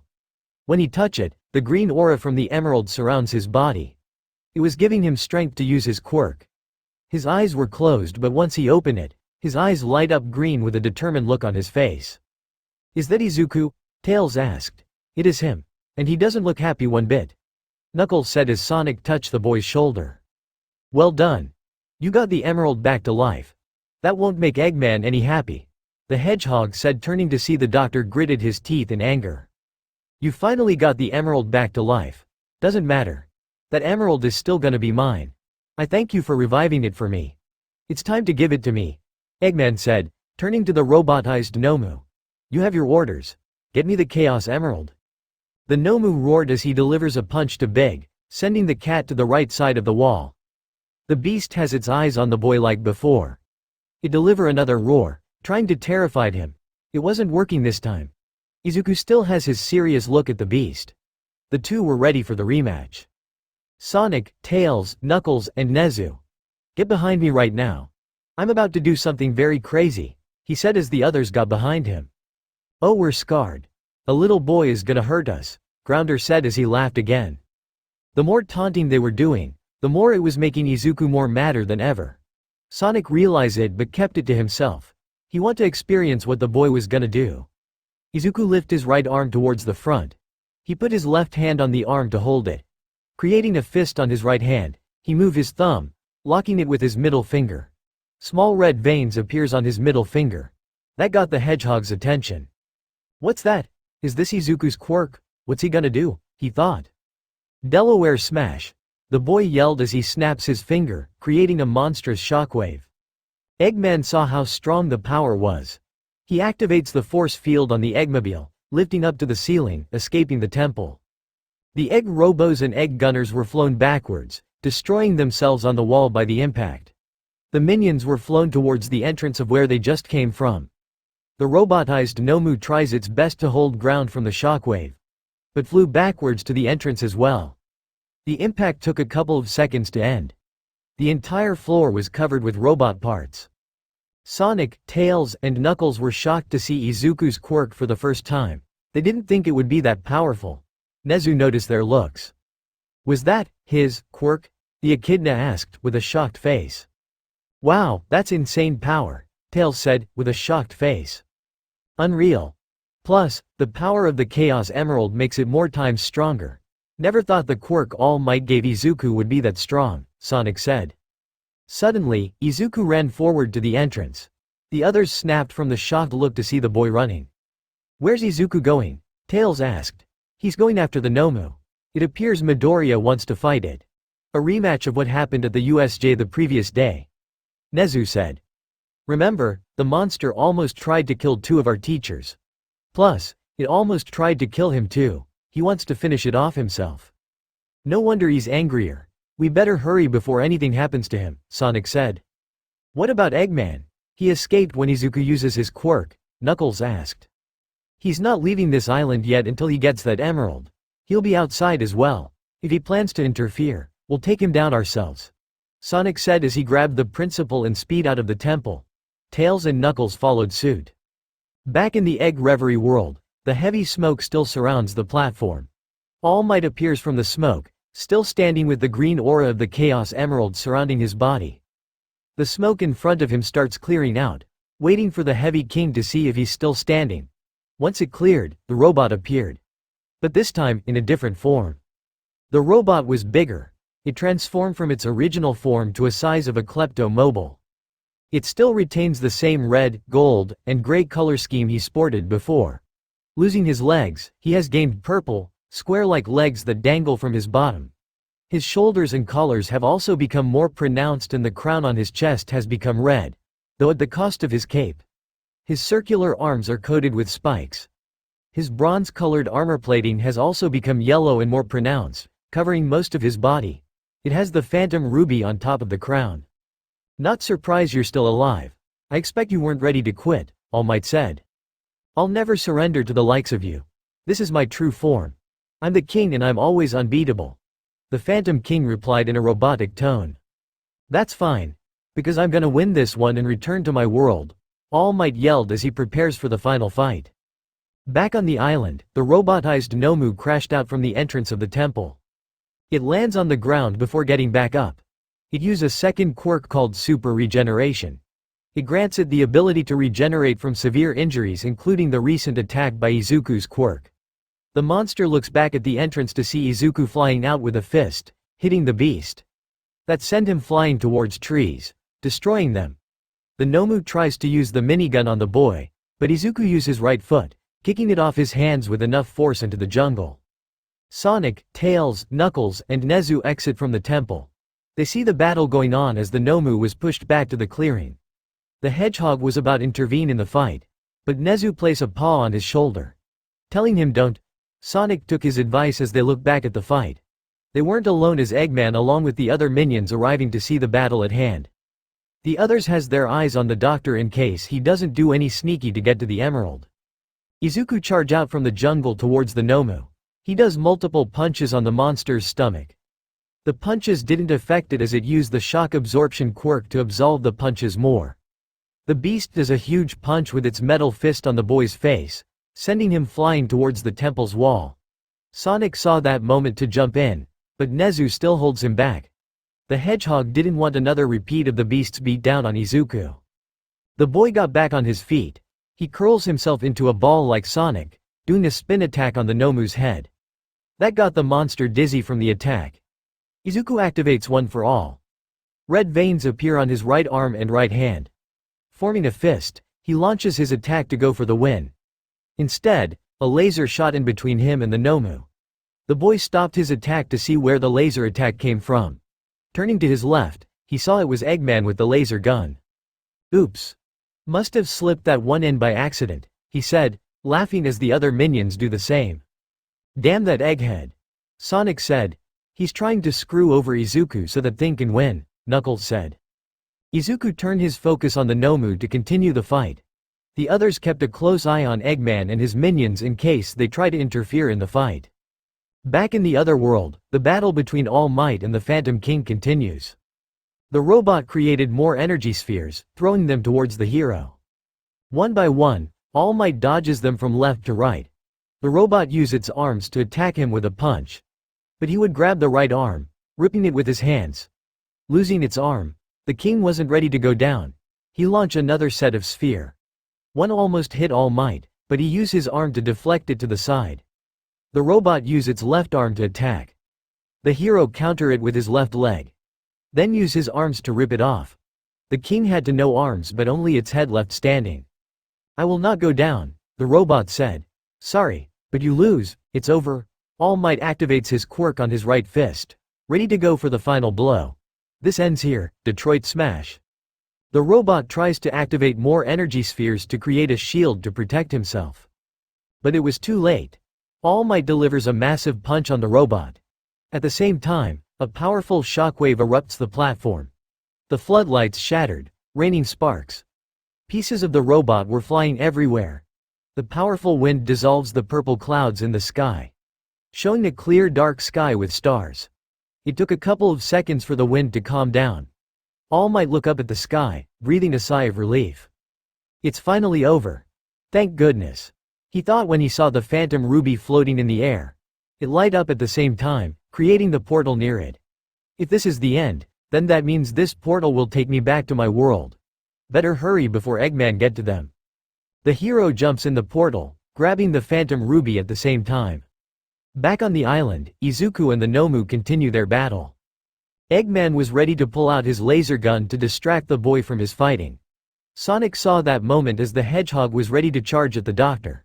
Suddenly, the portal appears in the sky below them. The fighting ceases as everyone look up at the portal. All Might appeared from the portal with the Phantom Ruby in his hand, landing on the ground hard, creating cracks at the same time. The portal disappeared after that. Everyone was shocked to see the hero. "I am back in my world," All Might yelled. All Might? You came?" Izuku yelled with a smile. "Sorry for the long wait. I was busy in another world dealing with robots," he said, referring to the hard-boiled heavies he encountered. Another world?" Izuku asked. "He was in another world?" Knuckles and Tails asked together. Knew all along he would come back, Nezu thought, sharing a smile with Sonic. "What's that in his hand?" Tails asked to see the ruby in the hero's hand. "I'm not sure. Perhaps we'll look into it once this is over," Knuckles said. Sonic didn't tell his friends about All Might's missing. He was gonna tell them later after this mission is over. He looked to see Eggman shocked and angry that the hero would be here. The minions were stunned to see him as well. The robotized Nomu roared at the hero. Eggman ordered the beast to stop his attack for a while. "I'll fill everyone in on what happened to me. But first, there's unfinished business," All Might said, turning to Eggman with glowing eyes. "There's something I want to give to you." The hero pulled out an object, throwing it towards the doctor. "I believe this belongs to you." The others saw the object. Eggman and the minions were stunned when they saw the Heavy King's head on the ground. "No way. He defeated the Heavy King," Cubot said. "That's impossible. Nobody couldn't defeat him," Orbot said. "If he defeated the Heavy King, then that means," Grounder said. "He must have defeated the other hard-boiled heavies. That means that those stupid humanoids failed," Scratch said, referring to both Deku and Boko. Eggman pounded his fist on the Eggmobile. Angry and frustrated that All Might survived through the hard-boiled heavies. He's planning on dealing with Deku and Boko later when they return to the Death Egg for their failures. "I see you're very frustrated. You almost took me away from my world. I'll give you credit on trying to beat me. But it's not good enough. Now then, prepare to surrender and leave this planet at once. Before you do, I want to know about this object in my hand. I think I heard the King Robot saying it's called the Phantom Ruby. This thing teleported me to other worlds I've never seen before," All Might said, showing the doctor the object in his hand. There was silence coming from Eggman for about 10 seconds, until he started laughing. The others were confused by it. "What's so funny, Egghead?" Sonic asked as the others stood next to All Might. "Why do you think? The object that All Might's holding is the Phantom Ruby. But that one is a prototype copy of the ruby. I didn't intend to give the real one that I processed to the Heavy King. Those robots were junk and failures," he said. "So the one All Might has is a prototype?" Tails asked. "Eggman must have created copies of the jewel to give to his robots," Knuckles said. "Actually, the doctor's wrong on that one. I have the real one," a voice was heard. Everyone heard it as they look around to see where the voice came from. They all look up at the sky and they were shocked to see none other than the ultimate mercenary himself. "Infinite," Sonic yelled as he was ready to fight. "That's the same figure that took on all the heroes the previous day," Knuckles said. "Infinite, what are you doing here? I didn't order you to join us on this mission," Eggman yelled. "I was just checking up on what was happening and I heard that Angel Island made its arrival to this planet. Luckily, I'm looking at two familiar people who I encountered the previous day," Infinite said, looking down at both Sonic and All Might before looking at Izuku, which made the boy flinched. "You must be Izuku Midoriya. Another person added to my target to fight." How did you know my name?" the boy asked. "I've watched you throughout the days that All Might chose you thanks to Eggman's spying. Here we are now face to face for the first time. I see you have managed to get the Chaos Emerald back to life. Adding both the quirk All Might gave you and the Chaos Emerald, you've grown much stronger. You fought against the robotized Nomu that I watched earlier. But that was just a taste of what to expect when you and I go against one another," Infinite said.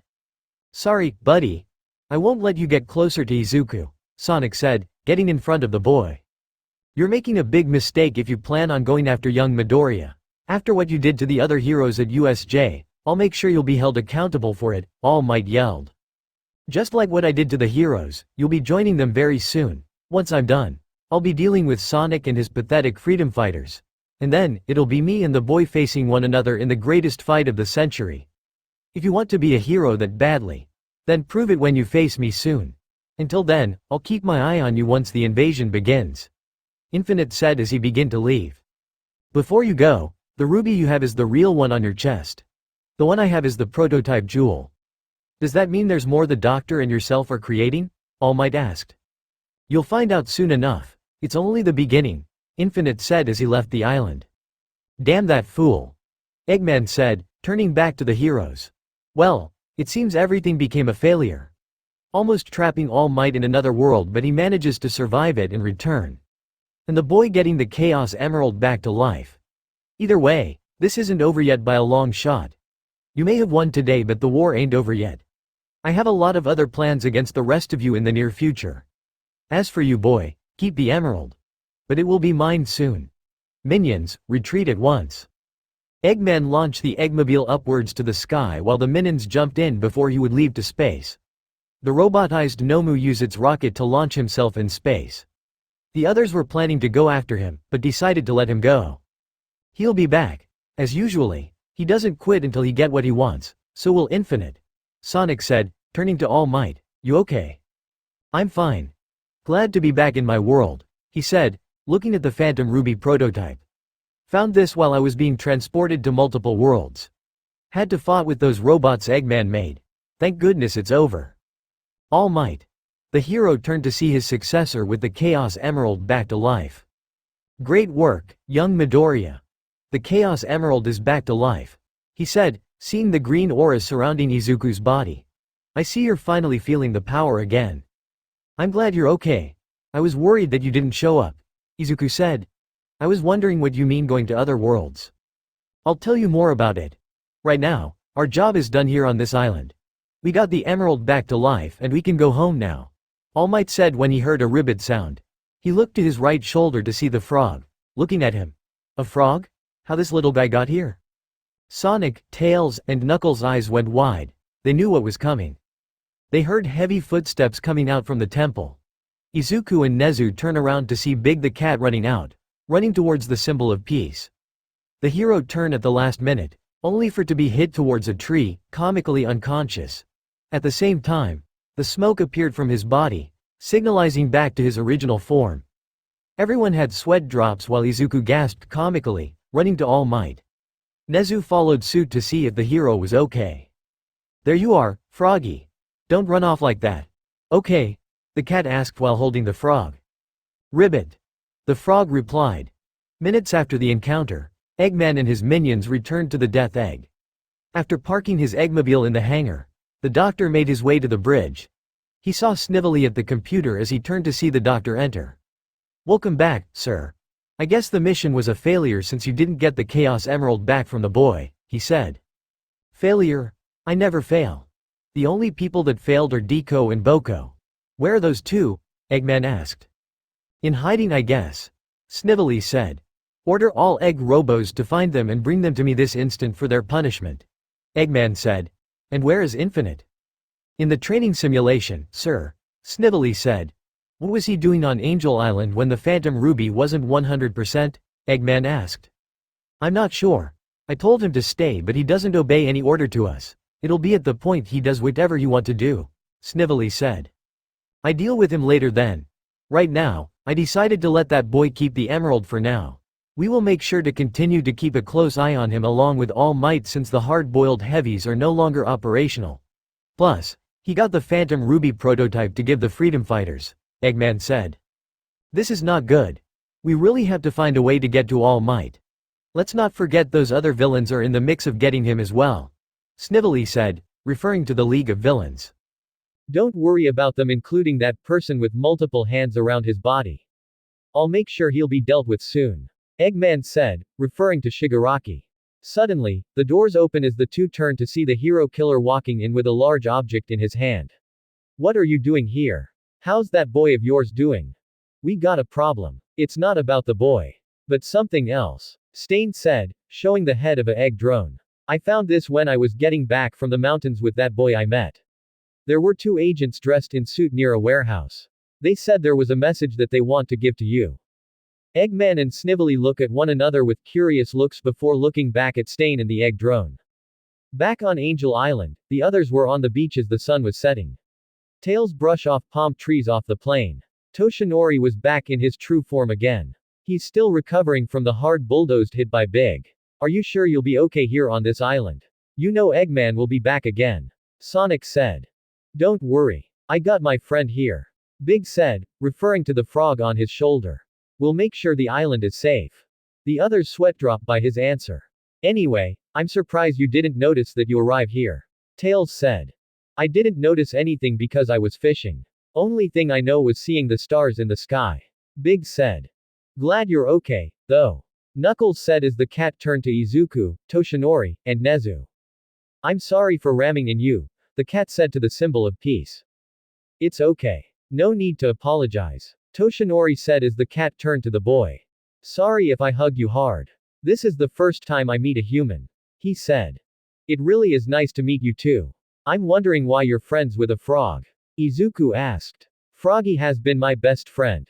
He always just runs off when I chase him. Luckily he enters the temple and I manage to caught him. Only for me to see you guys there with Eggman, the cat said. I wonder since he's friends with a frog, he could meet Sue. Perhaps that'll be another day. Izuku thought. Anyway, we better get back to the airfield. The sun's already set for the day. Sonic said, turning to the cat. I'll let Amy and Cream know you're here on the island. You be careful out here. I will. Big said. After saying their goodbyes, Tails activates the tornado's engines. Sonic and Izuku stood on the top wing. Nezu sat in the fox cub's lap and Toshinori had to use both arms to hang onto the wing since all his powers from fighting against the hard-boiled heavies hit his limit from flying in the sky. They wave one last goodbye to Big and Froggy before the plane took off from the beach, leaving the island. Minutes later, the tornado landed on the runway of the abandoned airfield. The freedom fighters ran out from the hangar to meet with the others. Knuckles landed on the ground since he knows how to fly. Izuku shows the others Chaos Emerald revived. Sonic told Amy and Cream about Big on Angel Island including talking about Eggman. Izuku ran to the runway to change from his hero costume to his regular clothing. He places his costume back in the case before giving it to Nezu. I better get home before my mom starts worrying about me, Izuku said. You want us to take you home? Toshinori asked. Don't worry, I can get there real quick with this, Izuku said, holding the Chaos Emerald. Before you go, just want to let you know school is back in session tomorrow. Make sure you're up bright and early. Nezu said. Thanks. I'll see you guys there. Izuku said, turning to Sonic and the others. Thanks for helping me get the Chaos Emerald back to life. No prob. Be careful when you get home. Don't tell anyone where you've been. Sonic said. Izuku uses both hands to hold the Chaos Emerald. He closed his eyes as the emerald light up. A green aura surrounds his body. The ball of light surrounds the boy, disappearing from the airfield. That surprised both Toshinori and Nezu. He can use the emerald to teleport to other locations. The symbol of peace asked. Sure. We taught him that early on when we first met. Sonic said. I see. He said before something came up in his head. Oh, that's right. I have something when I was teleported to other worlds. The hero pulled the Phantom Ruby prototype from his pocket to show the others. Found this when I was fighting those robots. Not sure what it is but I believe this have to be these prototypes Jewel Eggman was talking about. Later that night, Izuku returns home to his apartment. He greeted his mom before running back to his room to hide the Chaos Emerald in a safe place. He exits from his room to eat dinner with his mother. Inko was surprised to see her son eating a big meal, faster than ever like he was starving. Izuku, can you calm down a bit? You're gonna choke from eating that much. She said. Sorry. I haven't eaten all day including forgetting to eat breakfast you made. He said, drinking water within seconds. This food is good. Thank you for making it. Inko couldn't help but smile. You're welcome, Izuku. She said as they proceed to continue eating together as mother and son. Chapter 25, Sonic meets Eraserhead. Nighttime in the Kamino ward as everyone was enjoying life. But inside the League of Villains hideout, Shigaraki sat next to the counter while Kurogiri was cleaning a glass with a towel. The decay quirk user was in deep thought. His mind was still about the failure of killing the symbol of peace, including Izuku, who he almost ended his life. Then there was the appearance of Sonic the Hedgehog and Eggman, who was trying to capture All Might. Plus the shocking part of his Nomu being robotized for the Doctor. He was also focusing on the appearance of Infinite and finally on the Chaos Emerald Izuku possessed. Is something wrong, Tamura Shigaraki? The Warp Gate Quirk user asked. I've been thinking about that day when we failed to kill both All Might and that boy. I wonder how both that blue hedgehog and that fat man managed to find that location. The Decay Quirk user asked. Plus, it seems that the rat knows that boy much more. He said his name is Sonic and the boy's name is Izuku. The boy almost manages to beat the Nomu once All Might showed up to go for the final blow. That's where we saw that boy holding the emerald. I heard one the rat's friends been saying that Jewel is the Chaos Emerald. I was thinking the same thing. That rodent must know that boy for a long time, and the way he has a quirk, it's similar to All Might's. Kurogiri said. Not only the quirk but that Jewel he had. The way he took on the Nomu. He was stronger than anything. He would have beaten the Nomu, but the Jewel turns black, indicating all that power he uses is gone. Shigaraki said. Question is how the boy got the Jewel. And who gave it to him? Kurogiri asked. I'll know more about him and that Jewel he has soon. For now, we need to know why that bald-headed fat idiot is after our prize. Shigaraki said, referring to Eggman. We know his name. He did say it was Dr. Evo Robotnik, aka Eggman of the Eggman Empire. They are going after the symbol of peace as well. Kurogiri said. Wonder why he's after our prize. And another part of me is how he and that hedgehog knew the location to UA. Shigaraki asked. I'm not sure. We did tell the boss about the whole situation. Also, about the Nomu being taken at the hands of the Doctor. He did mention to us about a one-world government he's making to take out heroes from the face of this planet so he can be the ruler of it. Kurogiri said. Remember that object we found on the rooftop months ago? Turns out it was one of his that was spying on us. Which means there could be more out there and maybe more of the objects hidden in the academy. Shigaraki said. That means he must have known we were coming, Kurogiri said. Exactly. Either way, that fatso ain't gonna take a chance at taking the symbol of peace. I'll make sure All Might will be dead in my hands before that Doctor makes a move on him. Shigaraki said. Don't forget that masked person he has with him. The one they call him the ultimate mercenary. Kurogiri said, referring to Infinite. You saw what he did against the heroes. He defeated them all by himself. It has to be that jewel on his chest that made him stronger. Shigaraki said, referring to the Phantom Ruby. I know. This person that the Doctor has can beat anyone in his way. The way he created a replica of All Might. He knows he can trick his opponent within a second. That's something we need to take cautious of. Everything we plan, and now with a new person going after All Might and a hedgehog that's from another planet, it appears we're in desperate mode. Kurogiri said. Not quite. I'm still watching on Master to bring me more information on the Doctor. Shigaraki said. I forgot about that. I wonder why the boss wants to ask you about the robot you encounter on the rooftop the previous month. Kurogiri asked. I'm not sure. But we'll find out real soon when he keep touch with us. Shigaraki said. The next morning, students made the way to UA Academy. It was the first day back for them since the USJ incident, giving the students, including both Class 1A and 1B, who were caught in the crossfire against the villains, days away from the academy to recover from the incident. Izuku walked through the hallways to his classroom. No doubt he would be hearing from his classmates about being almost killed by the Nomu for protecting Tsuyu and talking about his friendship with the hedgehog. A lot to hear which he doesn't want to talk about. He stood at the doorway of Class 1A. Taking a deep breath, he slides open the door before walking in. Students turned to see the boy walking in. Both Kirishima, Kaminari, and Shiro jumped from the desk, approaching the boy. Midoriya, what's happening? The hardening quirk user asked, patting Izuku's back. Look like your injuries are all healed up after almost being killed by that thing, Kaminari said. That must be so crazy taking on that thing. I wonder did that jewel you had got you stronger to take on that thing? Shiro asked. By the way, saving Sue was the manliest thing I've ever seen. You were awesome. Kirishima said. Thank you. It was nothing. Izuku said, getting nervous with people invading his space. Deku. The boy turned to his left to see Uraraka, standing next to both Mina and Tsuyu at their desk while waving at him. Excuse me, guys, Izuku said, leaving the boys as he walked to the girls. Welcome back, Midori. We're glad you're okay after what happened, the acid quirk user said. Thank you for that. My injuries are healing up quickly thanks to Recovery Girl. He said, turning to the frog girl looking at her. Hey, Sue. I'm glad that you're okay after what happened. I find, Midoriya. I'm just glad your injuries are healed. Also, I do want to apologize again for not jumping in and saving you after what you did for me. I wish I can return the favor for you, the frog girl said. It's okay, Sue. You don't have to apologize. It's not your fault. What happened that day was almost a life or death moment. That Shigaraki guy almost tried to kill you. I had to do what needed to be done. But another part of me felt it's my fault for worrying everyone about me. I almost got myself killed by that monster. I was so careless on my part. Izuku said. Please, don't do that again, Deku. It scarred us that we almost lost classmates here. Especially, when it's you of all people. Promise you never do that again. Ochako asked, with a puppy dog eyes look at the boy. I promise, Izuku said, looking away with a blushed look. His eyes were scanning at the window, only to see none other than the creation quirk user at her desk.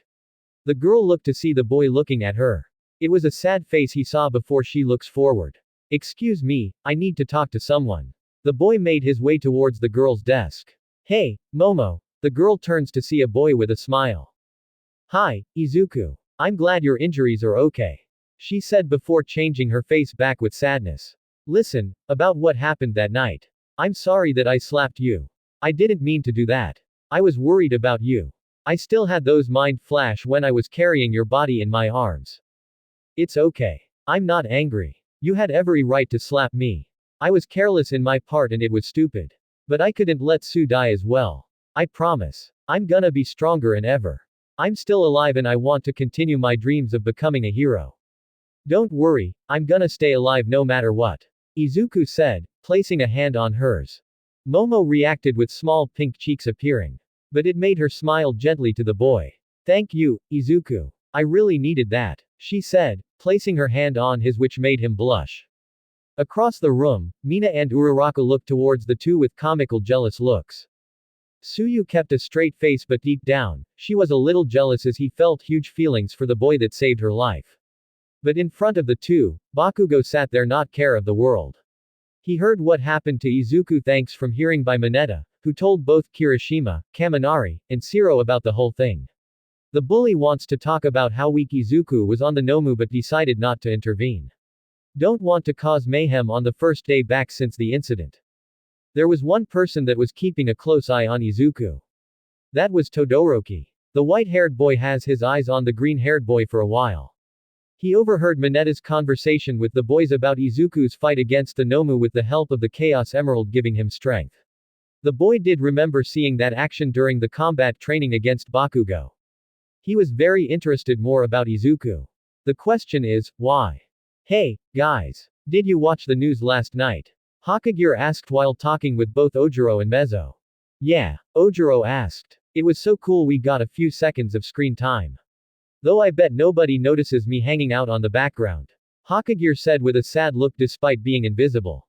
Probably not, Mezzo said. It was difficult to stand out with just gloves, Ojiro said, referring to the gloves as the only hero costume she has.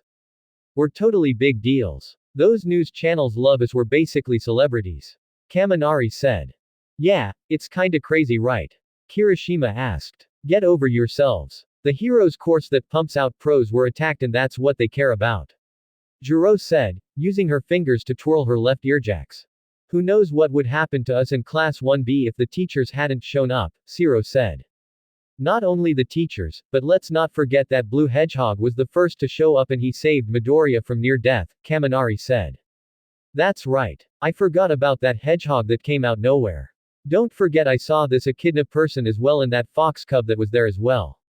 Kirishima said, turning to Izuku. Hey Midoriya, I forgot to ask you when you were still unconscious, you and that hedgehog knew each other. I was wondering how you guys met. Izuku was too nervous to talk about it after everyone saw the hedgehog enter the building, rescuing him from the Nomu during the incident. He was put on the spot with everyone looking towards the boy. Bakugo was the only one not looking. The bully already dealt with the hedgehog since the day it saved Izuku from being attacked by him. He already has a grudge against the hedgehog as he was aiming for payback if he were to return to Earth. Suddenly, the doors slide open with Iida running inside, instructing everyone that class was about to be in section. That gave Izuku a sigh of relief after being asked about the hedgehog. Attention! Homeroom class is about to begin. Everyone, stop talking and take your seats. The engine quirk user yelled. However, everyone was all in their seats before he would enter the room. We're all seated, Kirishima said. Yeah, you're the only one that's standing, Shiro added. It was a big miscalculation for Iida. Embarrassed and frustrated, he walks back to his seat. Both Uraraka and Koji had anime sweat drops on their heads. Dang it, he said. Don't sweat, Ochako said. So Sue, who you think will teach class today? Mina asked, leaning back on her seat to face the frog girl behind her. No idea, she said, putting a finger on her chin. Mr. Aizawa is still in the hospital recovering from his injuries. The same for Class 1B with Vlad King as well. Suddenly, the door slides open. Everyone turns their attention to the doorway, revealing none other than Aizawa, wrapped in bandages around his body and all the way up, covering his face like a mummy. His left arm broken by the Nomu has a big cast supporting his arm. Morning, class, he said in his usually tired tone. Mr. Aizawa, what are you doing here? The entire class asked in a shocked tone. Whoa, what a pro, Kaminari said with a shocked face. Mr. Aizawa, I'm glad you're okay, Iida said as the hero made his way to the podium. You call that, okay? Ochako asked, still shocked. My well-being is irreverent, Aizawa said, standing at the podium facing his students. What's more important is your fight isn't over yet. A fight? Bakugo asked. Don't tell me, Izuku said. Not more bad guys, Mineta said with his body comically shaking in fear. The UA Sports Festival is about to start. Aizawa finished that answer. Yeah, let's go kick some ass. Kirishima yelled in excitement when Kaminari put his hand on his face. Hold up. I think we need to think this up ahead. He said. Is it really such a good idea to hold the sports festival so soon after the villains and this Eggman person snuck inside? Juro asked. They could attack again once we're in the same place, Ojiro said. Apparently, the administration thinks it's a good idea to show that the threat is handled and the school is safer than ever. Plus, they're beefing up security compared to past years. This event is a huge opportunity for all students in UA. It's not something we can cancel because of a few villains. Aizawa said. I'm sorry but why not? It's just the sports festival. Mineta said, still feeling fear as Izuku turned around. Don't you know how important this competition is? He asked. Of course I do. I just don't want to get murdered. Mineta replied. By the way, Juro, you did mention about the other villain named Eggman who was also at the USJ at the time I was unconscious. That's another important topic we will discuss at another time. First, let's continue with the main topic at hand. Aizawa said, continuing to talk. Our sports festival is the most watched event in the entire world. In the past, everyone was obsessed with over the Olympic Games. But then, quirks started appearing. Now the Olympics has been drastically reduced to scale and viewership. For anyone that cares about competition, there's only one tournament that matters. The UA Sports Festival. That's right. And top heroes everywhere will be watching. This is where we get scouted. Momo said with a fist and a determined face. Sure. Unless you're dead. Mineta said. She's right. After graduating, a lot of people join agencies as a sidekick. Kaminari said. Yeah, but that's how far some people go. They'll miss their chances go indie and stayed eternal sidekicks. Actually, probably where you're headed. Kinda dumb. Juro said, causing the lightning quirk user to flinch. It's true that joining a famous hero agency can guard your greater experience and popularity. That's why the festival matters. If you want to go pro one day, then this event can open the path for you. One chance a year, 3 chances in a lifetime, those inspiring heroes can't afford to miss this festival. That means you better not slack off on your training. Aizawa said. Yes, sir, the class responded. Good. Class is dismissed for now. Cementos will be here in a little while for the next period. In the meantime, there are other things to discuss. Aizawa said, looking to the right side of the room. Midoriya, meet me in the hallway immediately. We need to talk privately. The rest of the class flinched as they turned the cinnamon bun. The boy got nervous after the teacher called on him. Momo, Uraraka, Tsuyu, and Mina were more nervous for him as Aizawa slid open the door, standing there. Come on, I ain't got all day. He said again. And if anyone eavesdrops on our conversation, you will all be expelled. Those words hit the students very hard. Izuku quickly got up and ran to the doorway. After that, Aizawa closed the door. The students were curious about what was about to happen. Bakugo had his eyes on the door with a smirk on his face. Guess the teacher gonna lecture him. Stupid Deku. He thought. Jiro looks at the doorway with a curious look. I wonder why he would talk with him privately. The teacher did say if we eavesdrop, we all be expelled. He doesn't know my earjacks could hear things. Wouldn't be that bad to hear what's going on. She thought by lifting her right earjack a little lower, pointing at the wall while nobody noticed. In the hallway, Izuku and Aizawa were standing next to the doorway. There were no teachers or students walking or in the hall, making sure nobody walks by while hearing the conversation. The boy was growing more nervous. He knows what was gonna happen. Likely to be lectured by him for getting involved in fighting the villains which he was told not to. You know why I brought you out here. It involves your actions during the incident. He said. First I just want to say, Izuku was stuttering to apologize but Aizawa silenced him with his red eyes. Silence. First, I did mention to everyone including you not to get involved against the villains. Second, I know you're gonna come out to defend your actions for saving Asui and I can understand that. Third, I heard about your injuries from the principal. When you went against the monster, you came close at beating it. But the emerald you had lost a ton of power, causing it to lose all the strength from it. From there, that Shigaraki guy and the monster beat you down to a pulp, almost facing death.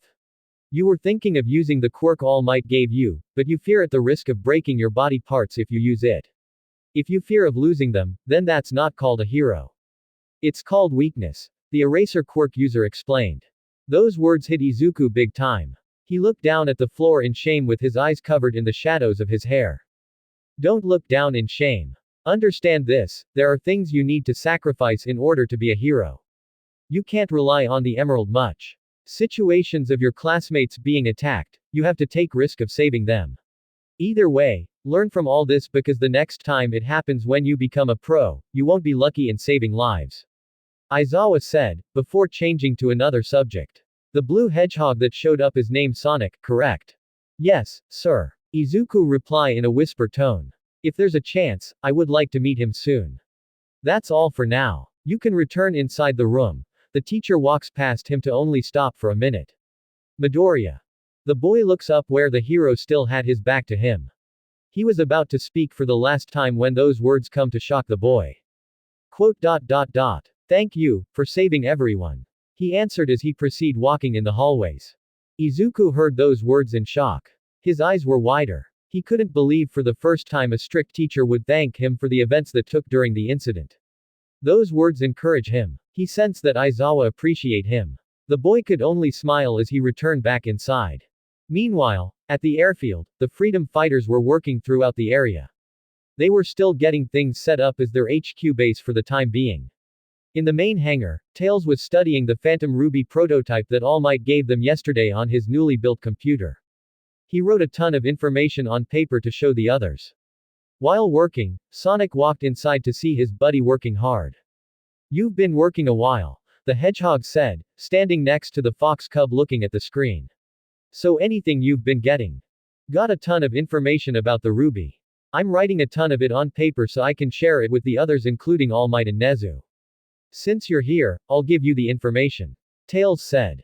Go ahead. I'm all ears. Sonic said. All right. We know the one we have is a prototype of the Ruby which Infinite and Eggman have the real one. And perhaps more prototypes they're creating. Seeing this one, I went through the computer and it gave a ton of readings. The prototypes possess similar traits, degree of power over reality manipulation, and sensory deception as the original one. For example, like when Infinite uses his version of the Ruby to create a replica of All Might at the USJ. But All Might said that this one where he took on the Heavy King was different. This version of the prototype has the power to instigate space-time altering power.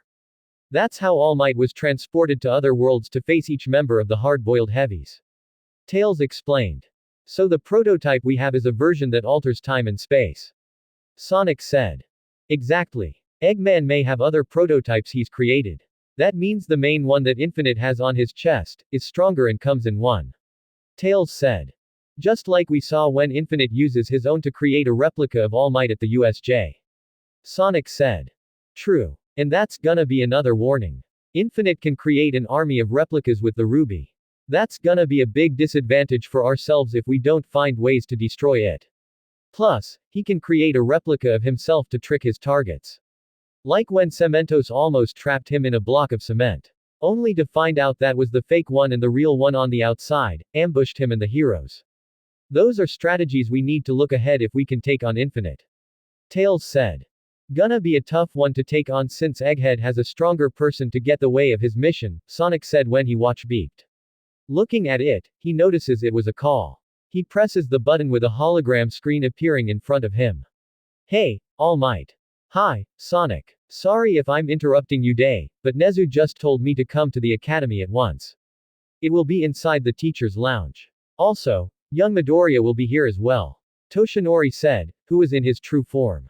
That's fine. Tails and I will be there. We're bringing a ton of information on the Phantom Ruby prototype you brought from us yesterday. You'll gonna be shocked at the information we're about to bring you. Sonic said. Really? That's fine with me. I need to hear more about it since it's one of these rare jewels that Eggman created. Toshinori said before bringing another. Oh, and I forgot to mention young Midoriya's teacher from class 1A will also be joining us. He want to meet you in person. Izuku's teacher wants to meet me. Sonic asked, surprised. And just to let you know, he's really a strict person that takes his class really serious. He doesn't have a sense of humor as well, so you better be careful about him. He almost tried to expel Midoriya and the rest of his class on the first day of the academy. He did the same with the previous class last year. Toshinori said. Expel. He almost tried to expel Izuku and the class. Tails asked in shocked. What this guy's problem? Does he see Izuku as a potential hero? Sonic asked, irate. Calm down. Let's don't get into any problems. Toshinori said. I tell you what, Tails and I will be there in a little while. I want to meet his teacher in person and give him a piece of my mind. Sonic said as Toshinori places his hand on his face, shaking his head sideways. Midoriya's teacher is still recovering from his injuries during the USJ incident. He may be a pain, I get it, but please don't do anything stupid that you'll regret. He said. We'll be there anyway, the Hedgehog said before changing to another subject. By the way, has Izuku know about that deal we talked about? Not yet. Perhaps you'll tell him when you get here. Besides, you're not even a student here in UA. Toshinori said. It's gonna be fun. I want to be part of this competition along with the freedom fighters. We did you and the others a favor by rescuing everyone during the incident. Sonic said. Anyway, just don't be late. I'll see you in a little while. Toshinori said, letting out a sigh before the watch deactivate. So it's official then. We're gonna be part of this thing too. Tails asked. Of course we are. Izuku's gonna be shocked when we tell him about it. Also, I'm willing to enter the competition because of a familiar person I want to deal with myself. Sonic said, referring to Bakugo with a grin on his face. Back in UA, the next period came to an end as Cementos, who teaches modern literature, exits from class 1A with books in his right hands. For the students, they were talking with one another about the upcoming sports festival. Earlier in the day after Izuku talked with Aizawa, students wanted to talk about what happened. The boy grew nervous and decided not to talk about. The only person to hear was Jiro, using her earjacks to hear the conversation. She decided to keep it to herself until she wants to talk to the boy. That villain stuff sure sucks, Kirishima said until he got energetic. But I'm pumped for these games. We'll put out a big show, and we'll basically be on the road to becoming pros. Siro said. Yeah, this is why I'm even here in the first place, Sato said, hitting his fist on his other hand. If we get so few chances, we have to make the most of it, Tokiyami said, sitting at the desk near the group. Izuku sat alone at his desk, drawing in his notebook. He heard footsteps approaching him when he looks up and saw floating clothes in front of him. He knew who it was as he grew nervous and timid again for people invading his personal space. Hokage, what's up? He asked. Sorry for interrupting your thing, Midori. I just came over to see how you were doing. You know, after those injuries on you really hurt. Also, saving Sue was awesome. I never thought you would be brave to sacrifice yourself to save her, the invisible quirk user said. TT, thank you for those kind words, he said, covering his blushed face. Anyway, there's another thing I want to talk about with you. The sports festival is coming up and I was wondering. The girl began doing some posing by lifting his left fist in the air, then use his right hand as well. I need your help to see if I can get noticed. Like give me an A or give me cheer or hip hip hooray. I'm really nervous about this. It's okay. There will be people noticing you when we enter the stadium. Izuku said, still nervous. Meanwhile, Momo looks back to see Izuku chatting with the invisible quirk user. The girl is chatting with Jiro, Kaminari, and Mezzo while the lightning quirk user was talking more about the festival. In her mind, she was thinking about how Izuku and Sonic met. She was hoping to talk with the Hedgehog more in the future and what she knows more about the Chaos Emerald the boy holds. You're so lucky, Shoji, the lightning quirk user said, sitting on his desk. People are bound to notice your unique quirk. Sure, but what matters is that I'll show them how useful I can be, the dupli arm quirk user replied. No doubt you'll make a scene too, Jiro said, making fun of his goofy face from the incident as an entrance for the sports festival. That didn't make Kaminari very happy. After chatting with the invisible quirk user, Izuku walks over to Iida. At the same time, he sees his classmates all excited about the upcoming sports festival. He was shocked to see at the very moment.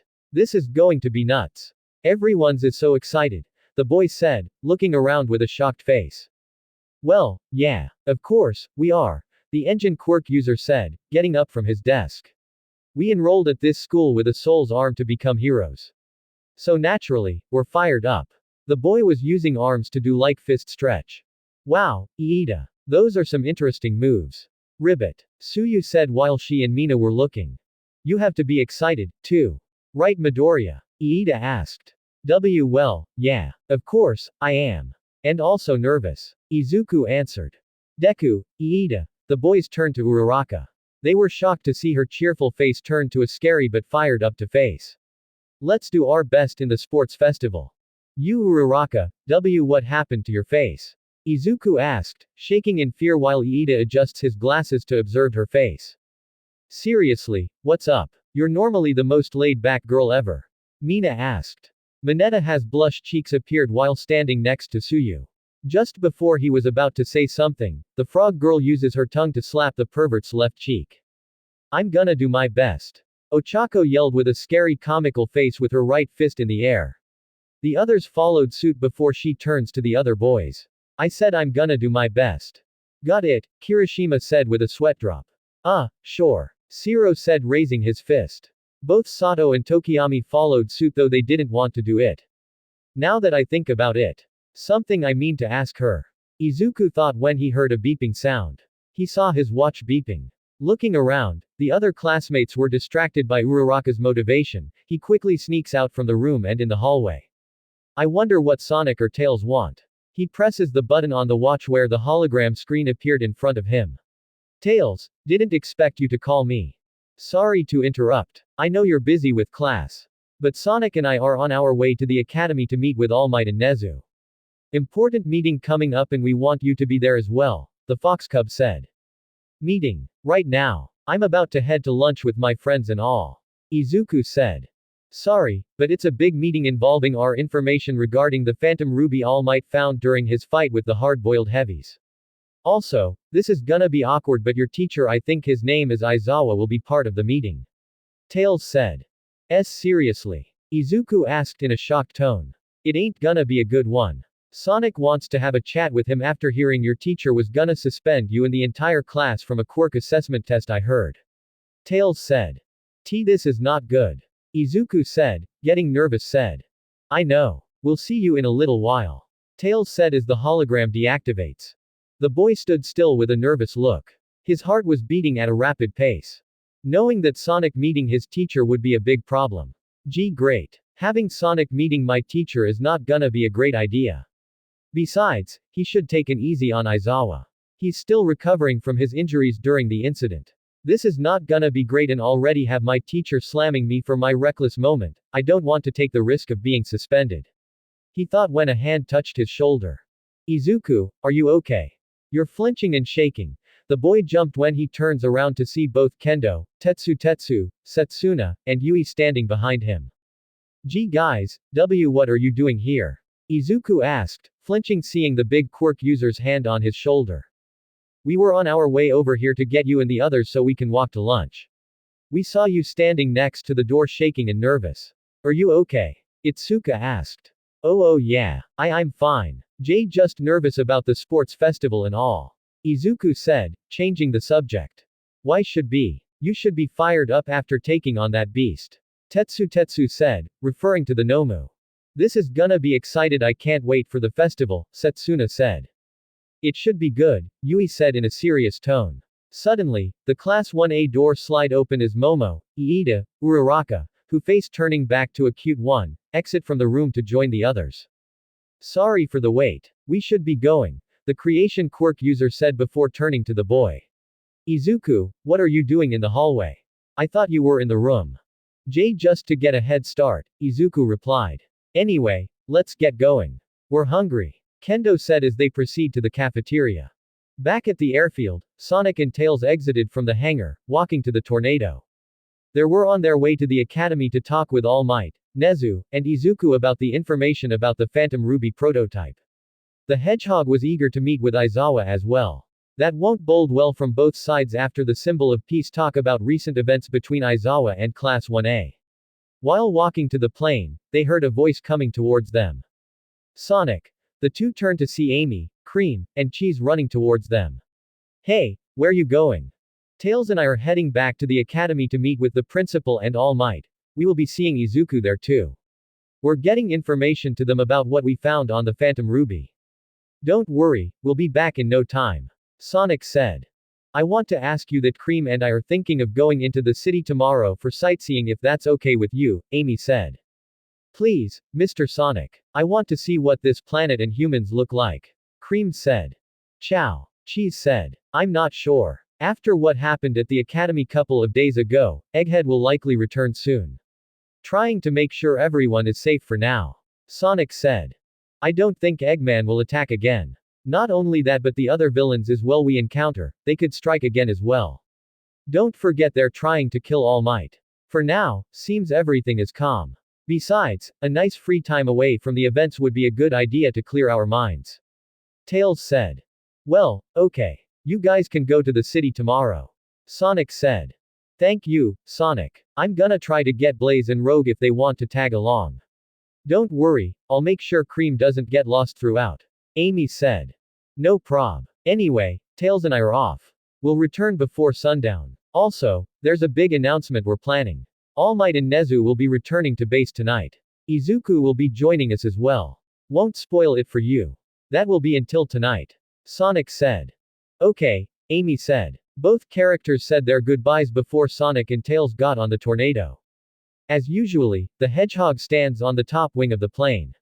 The Fox Cub pilot from the cockpit. The plane took off from the runway to their destination. Back at the academy, the lunch period has begun as students were hanging out in the hallways while others were heading for the cafeteria. Izuku, Momo, Uraraka, and Iida were joined by Kendo, Tetsu, Setsuna, and Yui from Class 1B. They were talking about the sports festival and how excited it was going to be. At the same time, Izuku remembers something back in the classroom. Asking Uraraka about something. Hey, Uraraka. He said. What's up? She asked. Why did you decide to come to UA? What made you want to become a hero? He asked, causing the girl to get nervous. Well, she said, getting nervous especially with the others in front of her. You don't have to be nervous. Just tell us. I like to hear about this. Momo said. Come on, just tell us, Setsuna said. The Infinity Quirk user was getting enormous pressure from her friends to answer. She finally decided to answer it. She uses her left arm to rub the back of her head in fast motion, looking at the window to her left. For the money. She answered, getting the others confused. Money. You want to be a hero so you can get rich? Izuku asked. Who loves the money? I like the money so I can be a hero. Buy me a nice mansion with a pool to hang out with all the beautiful women surrounding me. Tetsutsu said, thinking in his mind of his dream. Both Yao Momo and Iida are rich. They come from a rich family. Itsuka said. If you need any help, I will give you tips on how to become rich. Momo said. If you guys want to cut to the chase, then yeah. Ochako said, getting more and more nervous. I'm sorry if I sound so greedy. You all have such admirable motivations. I hope you don't think less of me. Not at all, Iida said, waving his arms around. Your goal is to support your well-being, which is perfectly admirable admission to have. Do you really have to wave your arms around? Yui asked, still in her straight face. Anyway, it's just that surprising you doing it for money, Izuku said as Uraraka turns to them with a serious look. Well, you see, my family owns a construction company. But we haven't got any work lately, so we're flat broke. Anyway, this isn't something I usually tell to other people, but. She said as the others, except for Yui, place their fingers on their chin in thinking mode. Construction, Iida asked. If she got a license, she can use her quirk to bring the cost down a lot, Izuku said. And they can sell their heavy lifting. She can float everything. Momo said. I know, right. That's what I told my dad a lot when I was a kid. Ochako said, looking down with a sad face. But. Flashback. Many years ago, a younger Uraraka stood on the floor with a sad look and tears coming from her eyes. Looking up to see her parents. She heard the news that the construction company was struggling with no work in sight. The likelihood, they could be going bankrupt in the future if they don't find any work to keep the company going. The child told her parents she wants to work for them. You want to work for us? Her father asked. When I grow up big and strong, I'll help you and mommy in any way I can, Ochako said as her father delivered a smile to her. He places his hand on his daughter's head, rubbing it gently. I really appreciate the thought of that. But as your dad, I'll be even happier if you achieve your own dream. That's the way to make us happy. Her dad replied. And if you do make money, you can take us to Hawaii or something. Daddy. She said, looking down. End flashback. After hearing more of the story, the others were moved by it. Momo, Kendo, and Setsuna had tears coming out from their eyes. Tetsu almost tried to hold back tears in a comical way. Izuku and Iida smile at her. Nobody didn't notice, but Yui for the first time smiled a bit. I'm going to become a pro. I'll sign with a good agency and make plenty of money. Ochako said, clenching her fist before looking back at the others with a serious look. Then I'll make sure my parents will have an easy life. That's beautiful. So noble. Bravo. Bravo. Bravo. Iida said, clapping both hands at the same time. I'm really happy you share that story in order to become a hero. To help your parents out. I'm proud of you, Uraraka. Momo said, wiping her tears away. That's the most happiest moment you would do for your parents, Setsuna said, wiping a tear. You have the courage to do what you can do, Itsuka said. I really don't want to cry. Boys like me don't cry. But after this story, I do want to cry. Tetsu said with tears comically coming from his eyes. The girls except for Iida, Izuku, and Yui laughed at his reaction. Suddenly, a man's laughter was heard. Everyone turns around at the corner of the hallway. They were stunned to see none other than All Might, who is currently in his muscular form. Dressed in his suit, he appears in his usually laughter tone and his smile. Young Midoriya is here. He yelled by pointing his finger at Izuku. All Might. What are you doing here? The boy asked in shocked. Lunch, do you want to eat with me? The hero asked lifting his small lunch kit in his hand. That's so adorable. Ochako said, almost laughing. Izuku turned to the others as they smile at him, giving a nod of approval. You go ahead, Izuku. We will see you later in class. Momo said. The boy then walks with the hero, remembering what was gonna happen.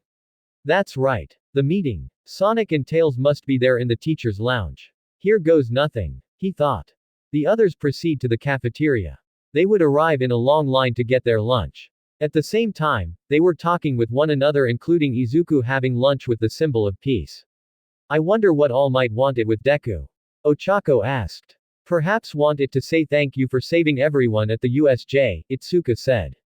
He's so lucky to have lunch with All Might. I wish I was like him. Setsuna said. On second thought, I forgot to ask Izuku about his conversation with Aizawa, Momo said. Conversation with the teacher. What happened? Itsuka asked. You don't want to know. We don't know what happened in the hallway. Our teacher threatened us if we were eavesdropping on it, he would have the entire class suspended from school. Momo said.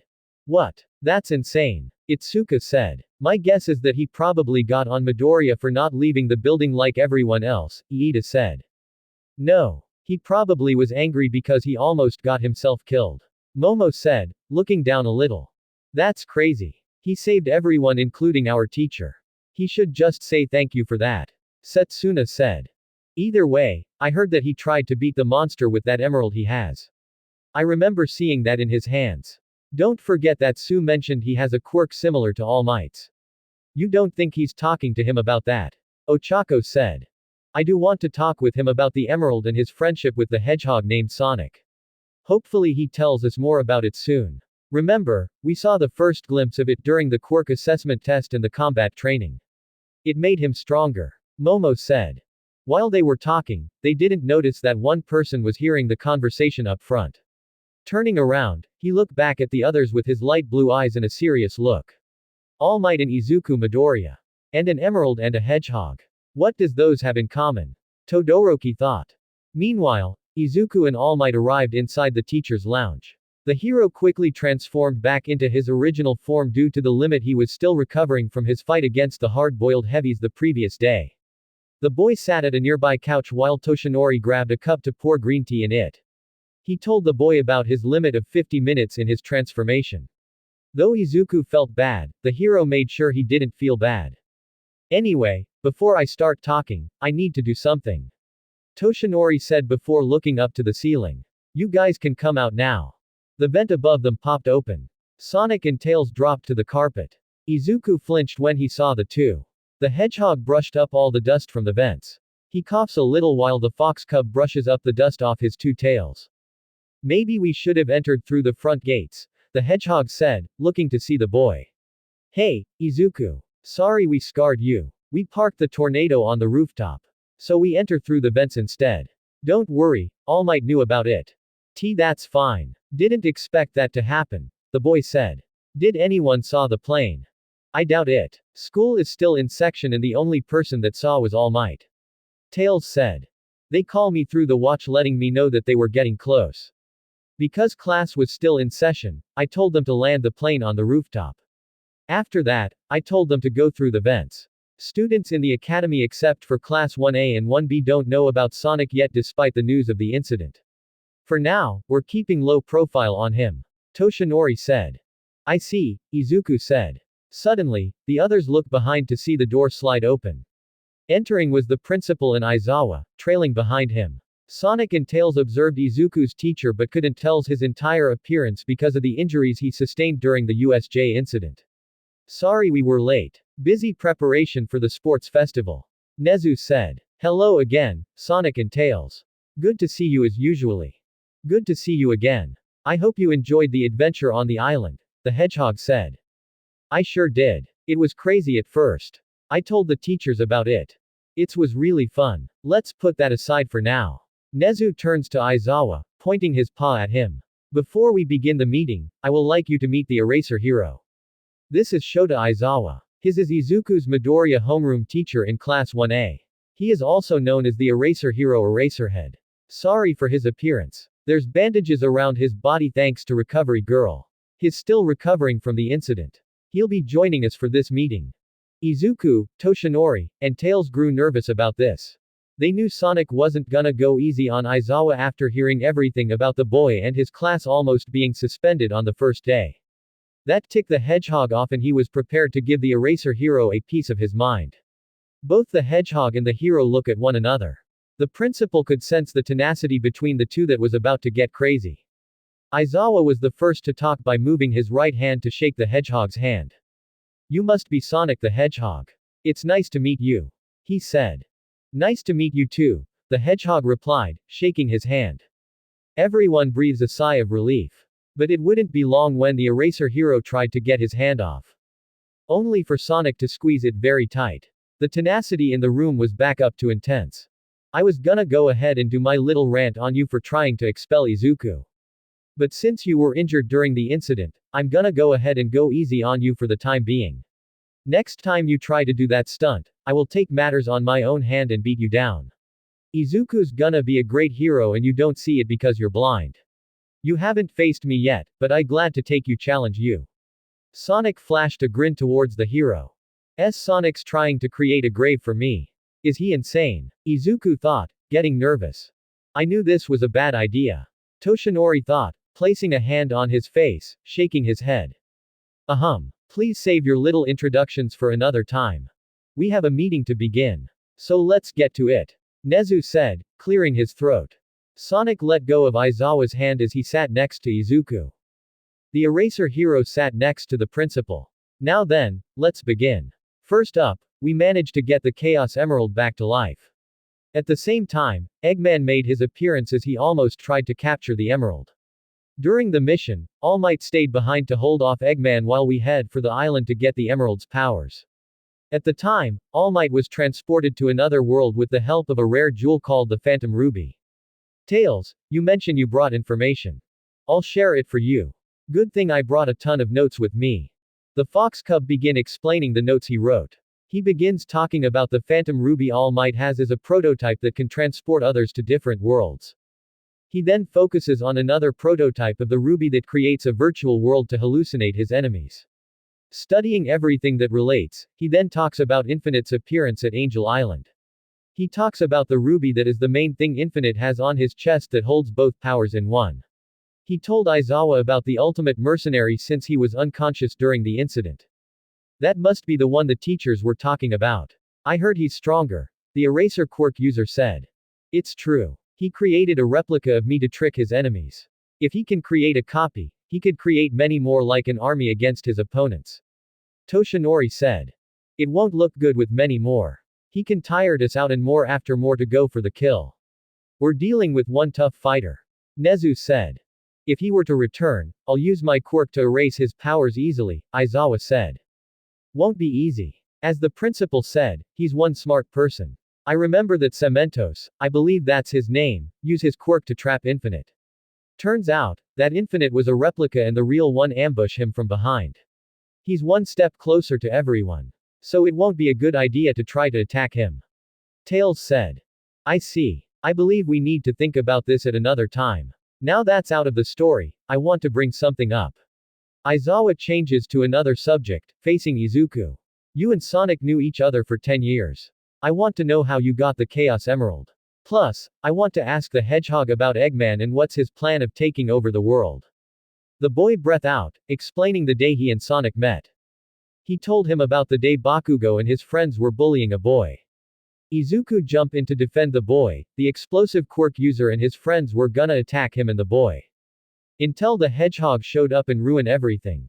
From there, they became friends along with Tails. They hang out at the abandoned airfield as their playground. He didn't bring up the part of when he was quirkless from the doctors. He kept that subject out and skipped to where he mentions the day Sonic and Tails were leaving. From there, he said Sonic gave him the emerald to train him to become a hero. For those 10 years, he uses it for training purposes to make himself stronger.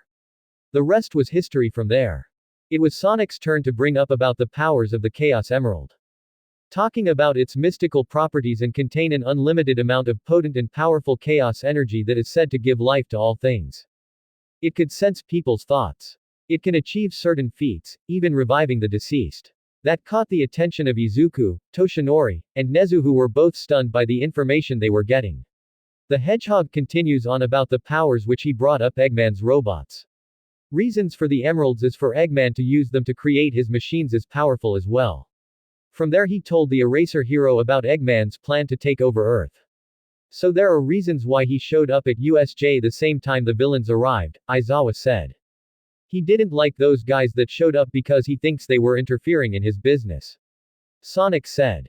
By going after me, Toshinori said. And me. Despite the villains were going after All Might. Izuku said. There are reasons why we decided to keep Eggman's story and his plan as top secret. This should not be leaked out to the public or be told by anyone in the media. The city and the world will go into chaos. Detective Tsukauchi agreed with this idea. Nezu said. What happens if he does show up again? I don't want to put my students in danger.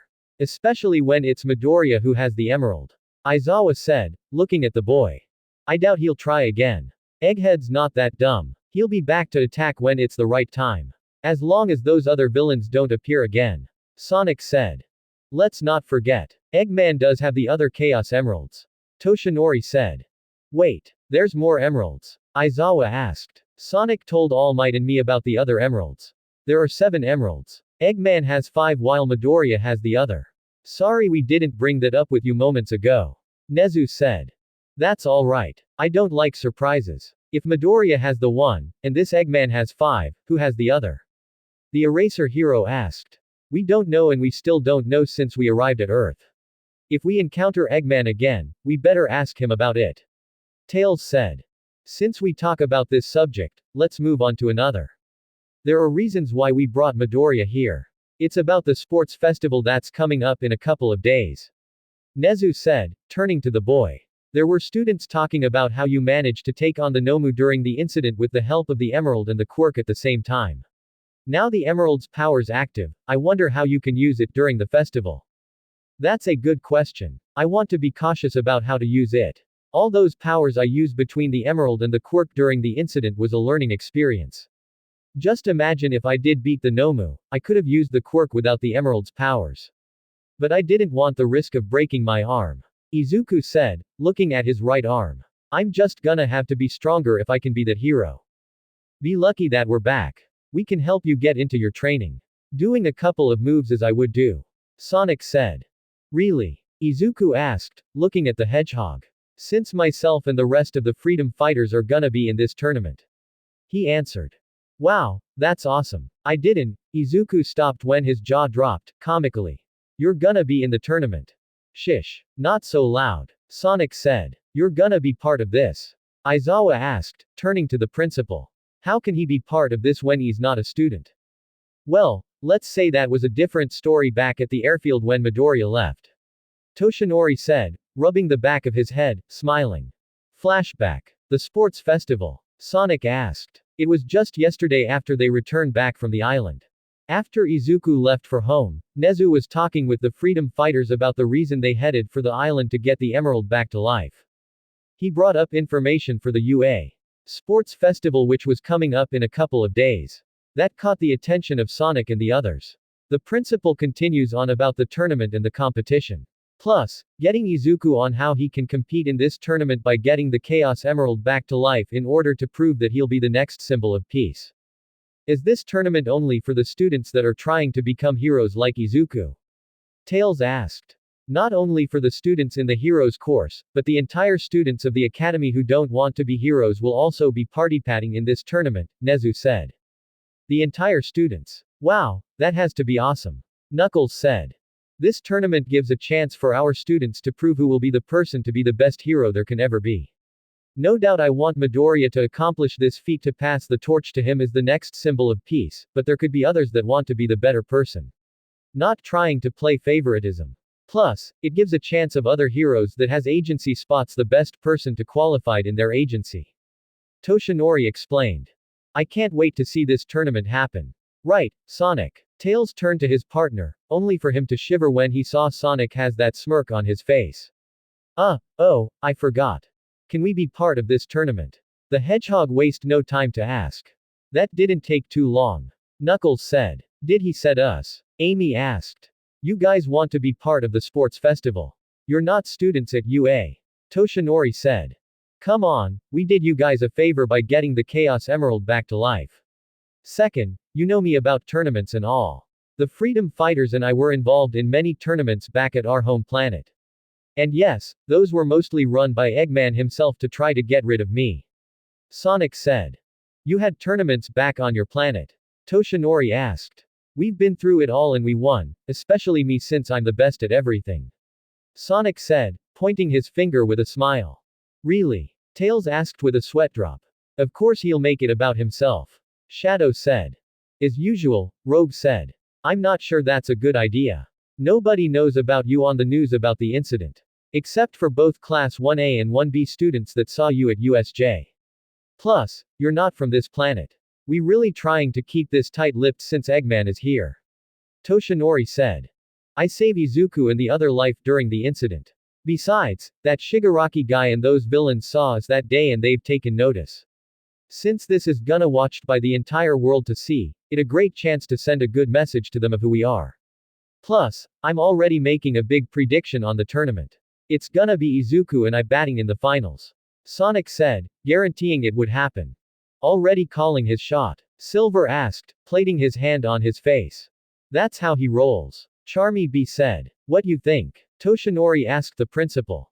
He did save the students and the teachers' lives during the incident, plus help us get the Chaos Emerald back to life for Izuku in time for the festival. And, he's planning on helping us on trying to take on the villains and Eggman as well. A lot on the line moving forward.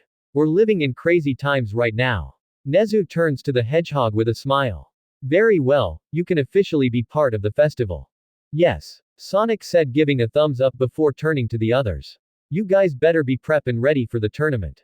Whoever we're facing besides Izuku, we could see who also has a good quirk. How are we gonna break the news to Izuku? Tails asked. We'll tell him tomorrow. Imagine what his reaction will be when he finds out about it. Sonic said before going into thoughts. Besides, I got my eyes on a familiar target. Watch out, Bakugo. I'm coming for you and I'm gonna teach you respect. I wonder will the teachers think about this, especially Aizawa. Toshinori thought.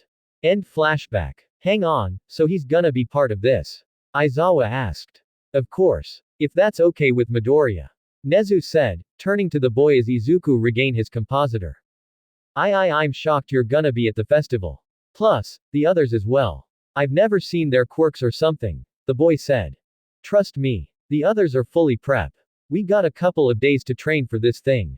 I'm eager to get myself in shape as well now that Egghead's here. Sonic said. You want to be the #1 hero, right? You better get prepared for this thing. That's true. Izuku said, clenching his fist with a determined look. I'm gonna do my best in this.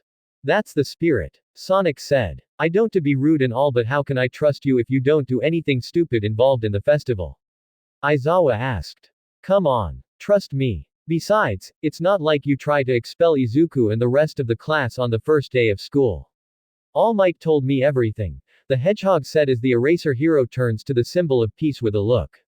Sorry I brought that up, Toshinori said with a smile. Oh, dear, Izuku said, getting nervous. I was gonna give you a stiff talk about how you handle your students, including my friend. But since I saved your life and you're wrapped in bandages, I'm gonna spare you for now. Next time I hear about this, I'll take matters in my own hands. Sonic said with a smirk. Is that a threat? Aizawa asked with his eyes growing in red. It's more than a threat, the Hedgehog replied, still with that smirk. The two stared at one another for seconds to see who'll make that move. Both Izuku, Tails, and Toshinori were shaking, thinking what was gonna happen next. The principal looked on at the two with that smile on his face. Isn't this wonderful? Those two are gonna be great friends. He said as the three gave him comical looks. This guy can't be serious, they said. Well, that concludes our meeting. Hope we came with a mindset and all we can be one happy family.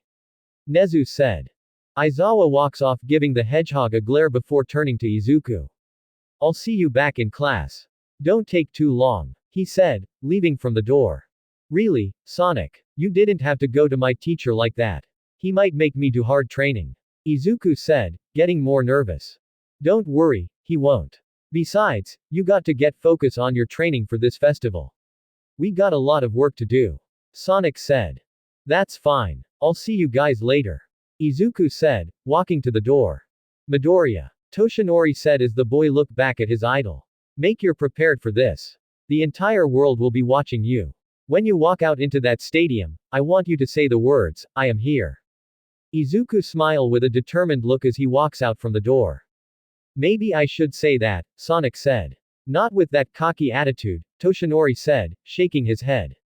As the meeting ended, they didn't notice that a certain robot monkey heard the entire conversation about the sports festival from a tree by using his binoculars outside the window. Sports festival. And Sonic and that human child gonna be part of it. The boss is gonna be lucky to hear this news. Coconuts said, exiting from the school perimeter with nobody look. Chapter 26. Deku meets Jiro and a rock meets a rabbit. On board the Death Egg, Coconuts landed the Eggmobile inside the hangar. He exits it by running to the bridge. At the same time, he pauses running to see the training room next to him.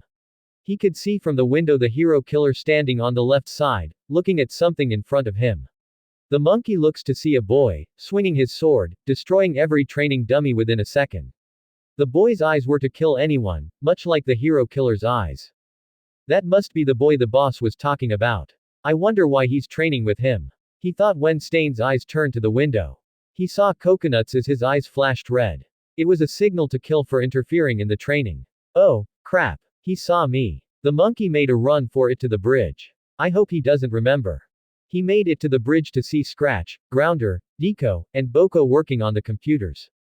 He turns to see Eggman and Snively discussing something from the chair. Hey, boss. You're not going to believe what I found. He yelled. I don't want to be interrupted. Can you see that Snively and I are talking privately about something? Eggman said, giving him an angry look. What? I told you to keep an eye on that boy and All Might on Earth. I had to come back here. There's big information you need to hear. Coconuts explain. I saw that boy and the hero with Sonic and Tails. Plus that principal animal you were getting closer. And another person wrapped in bandages. Turns out it's the boy's teacher. I just learned that the academy is having a sports festival tournament. A tournament? Eggman asked as the other minions jumped in on the conversation. What kind of tournament is this? I want to go. Deku said. Me too. This should be fun. Boko said. Are you dumb? You guys will be caught easily after the incident. Scratch said. Yeah, they already know we're here. Grounder said. Will you four shut up for once? You're ruining the story. Eggman said. Anyway, you were saying the academy is having a tournament.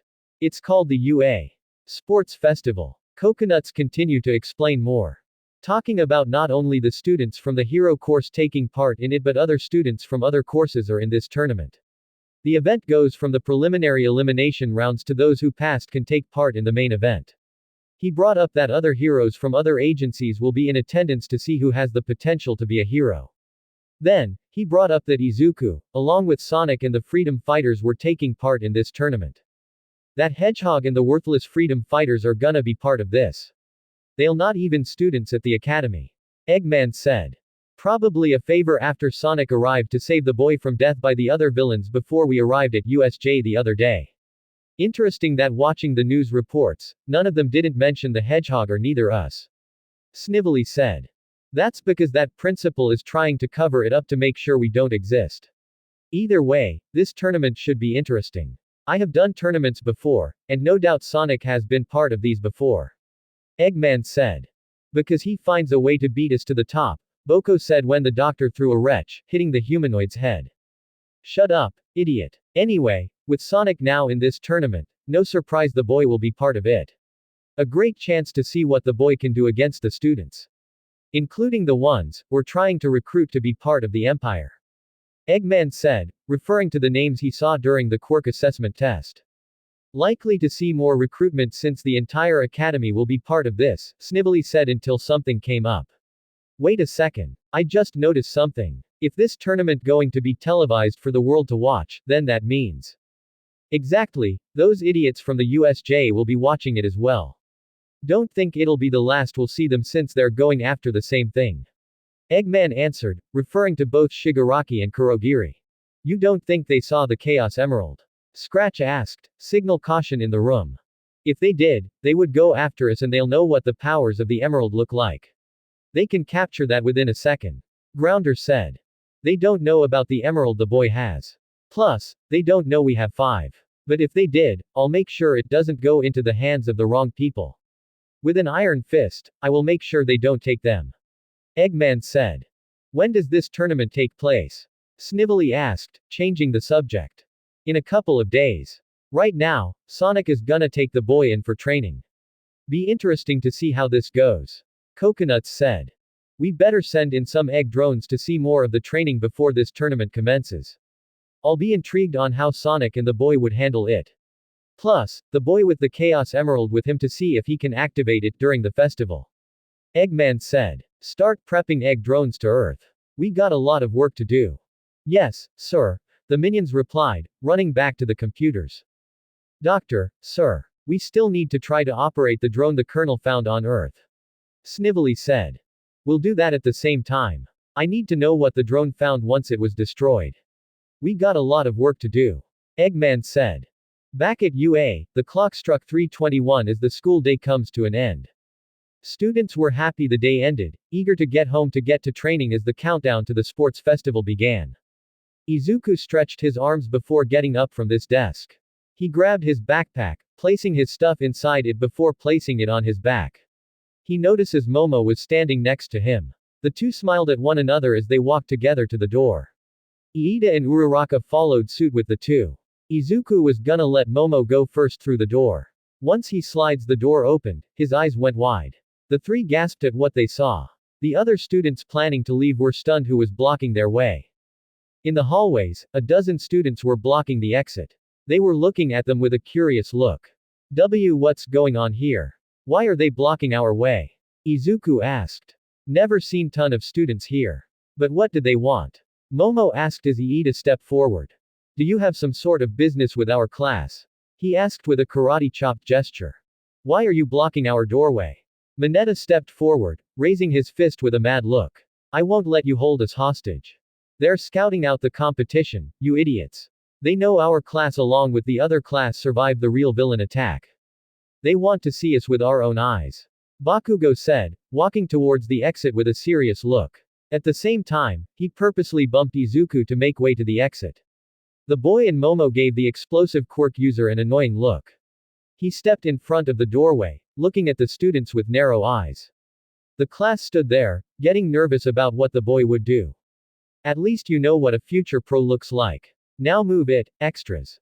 Those words got the attention of Class 1A as they comically were warning him not to go any further because of relations from the students outside could becoming. Izuku and Momo stood there with a glare at the explosive quirk user, shaking their heads in disbelief. But those relations never came as the students stood there. Hey, over here. Bakugo turns to see Tetsu waving his hand at the boy. You guys ain't the only ones that have students blocking. At the doorway of Class 1B, the iron quirk user with Kendo, Setsuna, Yui, and Awase stood at the doorway. They were ready to walk out of the classroom, only for them to open the door to see dozens of students, standing in front of them, blocking the doorway. Guess what he said about both classes were true, Awase said. Why are they blocking our way for? Setsuna asked. You heard what explosive boy just said. They're scouting the competition. They know where the two classes escaped from that villain attack at USJ the other day, the iron quirk user said. So much for all the media attention on television talking about us, Kendo said, looking at the students in front of them. So, this is Class 1A. A voice got their attention. The five looks ahead to see a messy dark blue hair, walking towards the class by getting past other students. None of Class 1B couldn't see his face because of students blocking their way. I know Class 1B was one of the many students that went through the villain's attack, but this class was very impressive. But you sound like an ass. Is the hero course just delusional or just you? The boy finally appears at the doorway. His appearance has messy, indigo dark blue colored hair that flares out in large tufts around his head and notably straight teeth. His eyes are dark purple with white pupils, and are thin and somewhat triangular, with no visible eyelashes. They're usually half closed, and he has very dark eye bags underneath them. He wasted no time to come face to face with Bakugo, talking all that smack, causing the explosive quirk user to almost snap. Both Kirishima, Shiro, and Kaminari quickly ran up behind the bully, making sure he doesn't attack. How sad to come here to see a bunch of egomaniacs, the boy continues talking. I want it to be in the hero course. But like many others here, I was forced to choose a different track. Such is life. I didn't cut it the first time around, but I'll have another chance. If any one of us does well at the sports festival, the teachers can decide to transfer us to the hero course. And they'll have to transfer people out to make room. Class 1A gasped at that part. Could mean anyone who fails from the hero course in the tournament, could be transferred out. The boy looks on throughout the class of the students while continuing to talk. Scouting the competition. Maybe some of my peers, but I'm here to let you know if you don't bring your very best, I'll steal your spot right from under you. Consider this a declaration of war. Where did this guy come from? Class 1A thought while both the boy and Bakugo continued to stare down at one another. Only for another voice to jump in. Declaration of war, said a man with a big mouth who never qualified for the hero course. Everyone turned to see none other than Monoma, who was standing next to them with an arrogant look. I'm surprised you didn't look at Class 1B. The class that was also were against the villains at USJ. You should have come to our room first before you march over here to meet with these losers. What you just say? I'll kill you. Bakugo yelled, about to attack only for the three boys to grab him. Dude, chill out. He's trying to take the easy way of getting yourself expelled. Kirishima said, holding the bully's left arm. Can you please calm down for once? Kaminari said, holding the bully's right arm. Did I strike a nerve? If I was you, I save your anger for the festival once I beat you. The copy quirk user said, turning back to the indigo-haired boy, and if I was you, I suggest you better back up all you're taking during the festival.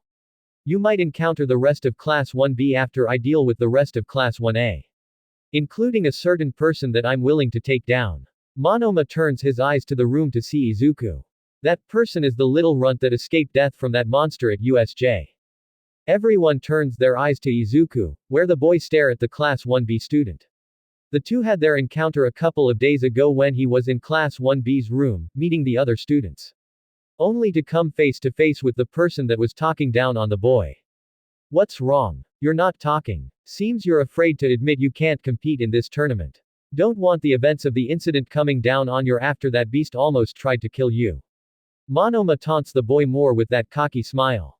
Izuku clenched his fist. A hint of anger was sneaking in his body. He was about to say something when the creation quirk user jumped in his defense. Really? Like you have the nerve to talk.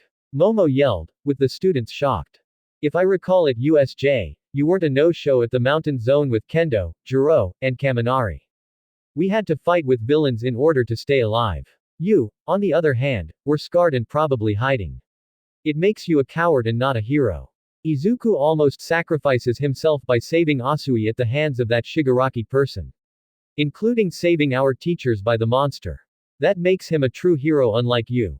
And trust me, he's going to show you how it's done at the festival. Students outside were talking among one another after her talk. Kendo, Tetsu, and Setsuna join in on the group. They heard much of the talking. The big fist quirk user was about to chop block Monoma to bring him back to the room. But the indigo-haired boy joined in on the conversation. So he must be the boy that uses his quirk to take down a 0-point robot at the entrance exam. Including the rumors of almost beating a big monster. I heard that he carries an emerald that holds rare powers. Mainly that just rumors. If he really wants to show us his powers, then he better shows up at the festival for it. He said as Bakugo pushed aside the boys holding him back. You're talking about that nerd. Deku is just a worthless idiot. As much as I don't like cocky face boy, I agree with him. He was so dumb to become a hero I even warned him not to qualify for the academy. That monster almost stomps him like a pebble and he's too stupid to realize that he almost died, the explosive quirk user said when another person jumped into his defense. At least he saved my life. You, on the other hand, was fighting villains because it was about yourself. Ribbit. Suyu said. Yeah, I remember that. Because Kirishima, Awase, and I were with him during the incident. That's all he was doing rather than saving Midoriya. Tetsu said. Do I even care less about him? He's an idiot and I wish he was dead. Bakugo said. Those words hit a nerve in Momo's head. She was about to march towards the bully to slap him, only for a hand to stop her advance. She looks back to see Izuku, holding his wrist. The boy looks at the girl, shaking his head from left to right, saying no. Instead, he walks towards the boys with a determined look. Kachan, Monoma, and you. He spoke, referring to the indigo-haired boy. I don't care what you think about me and that's fine. But I did what I was supposed to do. I saved Sue from death and on my part, I almost died because I wasn't stronger enough. But I can learn from all of it and own the mistake I made. Izuku clenched his fist. There's one thing I will say. This class is not losers nor Class 1B. We all want to become heroes. We're all going to prove it one way or another. For me, I destined to become the #1 hero. And I'll prove it against the three of you at the sports festival. The rest of Class 1A including Kendo and Setsuna were smiling at the boy's courage. Izuku then turns to the other students blocking their way. If you want to prove to the world you want to be heroes, then prove it at the festival if you want to be one. Believe in yourself. Don't look down at yourselves. Prove it, he said as the other students look at one another before they look more determined. He's encouraging everyone. Ochako thought. That's the spirit, Izuku. You got this. Momo thought with a smile. I've never seen Midoriya talk like that. First saving a student then saving the teachers at USJ, Kirishima said, clenching his fist with comical tears. That's the manliest thing I've ever seen. Only for Bakugo to hit him in the head. Ow. What was that for? Whatever, Deku. Save your so-called loser motivation to yourself. I'm planning on winning this tournament to prove I can be the #1 hero. Get in my way and you'll regret it. He said before pushing students aside to leave the building. What an ass, Kendo said, glaring at the explosion quirk user. Oh well, I could care less about him. But I will agree with him. You're still nothing. I look forward to beating you at the festival. Just be ready, I'll give you the biggest beatdown there is. Monoma said, laughing like a maniac. Everyone had sweat drops at his reactions. Kendo walked behind the boy, doing a karate chop at his neck, knocking him out cold. About time he shut up, Tetsu said, grabbing the boy by the collar, dragging him back to class. Take him back to the class, Kendo said, turning back to Izuku. Great job on that talk. We'll see you in a little while. Setsuna gave Izuku a wink before heading back to class to get her things. Everyone begins walking away from the class to head home for the day. The indigo-haired boy was about to walk off only for Izuku to stop him. Wait. Before you go, what's your name? He asked as the other looked back at him with silence for 5 seconds. The name's Hitoshi Shinso from the General Department of Class 1C. Remember that name. If we get a chance to see one another at the festival. He said before walking off. Izuku let out a sigh of relief as more students left the area. That was close. He said when a slap on his back came out of nowhere. Eep. That was so awesome, Midori. Mina yells in excitement as she was the one that slapped his back, standing next to him from the right. You really proved to them you can win the tournament, Hokage said, standing to the left side of him. Really? I really did. Izuku said, going back to his nervous mode with 2 girls invading his space. I'm not sure about that. Mineta said, jumping in front of him. Thanks to that talk, he just got everyone motivated and now they'll be gunning for us. Well, we just have to beat them, Tokiyami said. Seriously. I'm not sure about this. Kaminari said as more students invade Izuku's space. Either way, it was awesome at what you did, Izuku. This festival should be a good one. Momo said, smiling at him. Thanks for having my back, Momo. He said, seeing Suyu walking next to him. You too, Su. What are friends for? Ribbit. She replied, smiling at him. Todoroki exit from the class to head home. He looks back to see the other class talking with the boy. He then leaves for the day. Outside the school, next to the window of Class 1A was a tree that Coconuts was on earlier ago. Now, both Sonic and Tails were on the tree. At the same time, they were both watching and listening to the conversation going on. The two were wearing headphones with the Fox Cub using a parabolic dish listening device, connecting to the Miles Electric. They were pleased by Izuku's courage to stand up the 3 boys including the students outside the halls, blocking the doorway. However, the Hedgehog has now added 2 more people to his list to face in the festival. Good on for Izuku. Teaching those idiots who they are. Including that bully of his. Tails said, looking at the Hedgehog, reading a book. Are you readying that book? Have you been listening to what just happened? I know I heard. Don't worry about him, he'll be fine. Besides, you heard what Explosion Boy just said. Scouting the competition. Well, I'm scouting the competition on 2 people. The Hedgehog said, looking at the book. 2 people? Tails asked as the Hedgehog gave him the book. I got this from the lounge after finishing that meeting earlier. It's a book of all the names of the students that attends the academy. Plus, not only are both classes from the Hero course are in this book, but the names of the classes from the Department of General Education, Department of Support, and the Department of Management. And that's not all, every name also shows their quirks and all. Sonic answered. Are you serious, Sonic? Do you realize you just stop information on every student's name? This is like cheating. Tails said, getting nervous. Cheating. You heard what the idiot just said. We're scouting the competition. Don't worry, we're just borrowing the book. We're going to give it back once the tournament is over. Plus, you can use that to fill in a ton of information to your Miles Electric since you'll be taking it to the festival for our group to see who we're facing off. Sonic said. I don't know. I'd rather be surprised to see what powers they hold. Tails said. It's called taking advantage, dude. We got a lot of work to do before the festival. Let's hurry back to the airfield as possible before someone find us hidden in the tree. Sonic said. Tails grabbed both Sonic's hands, lifting himself up in the air with his twin tails. They arrived on the rooftop, jumping onboard the tornado.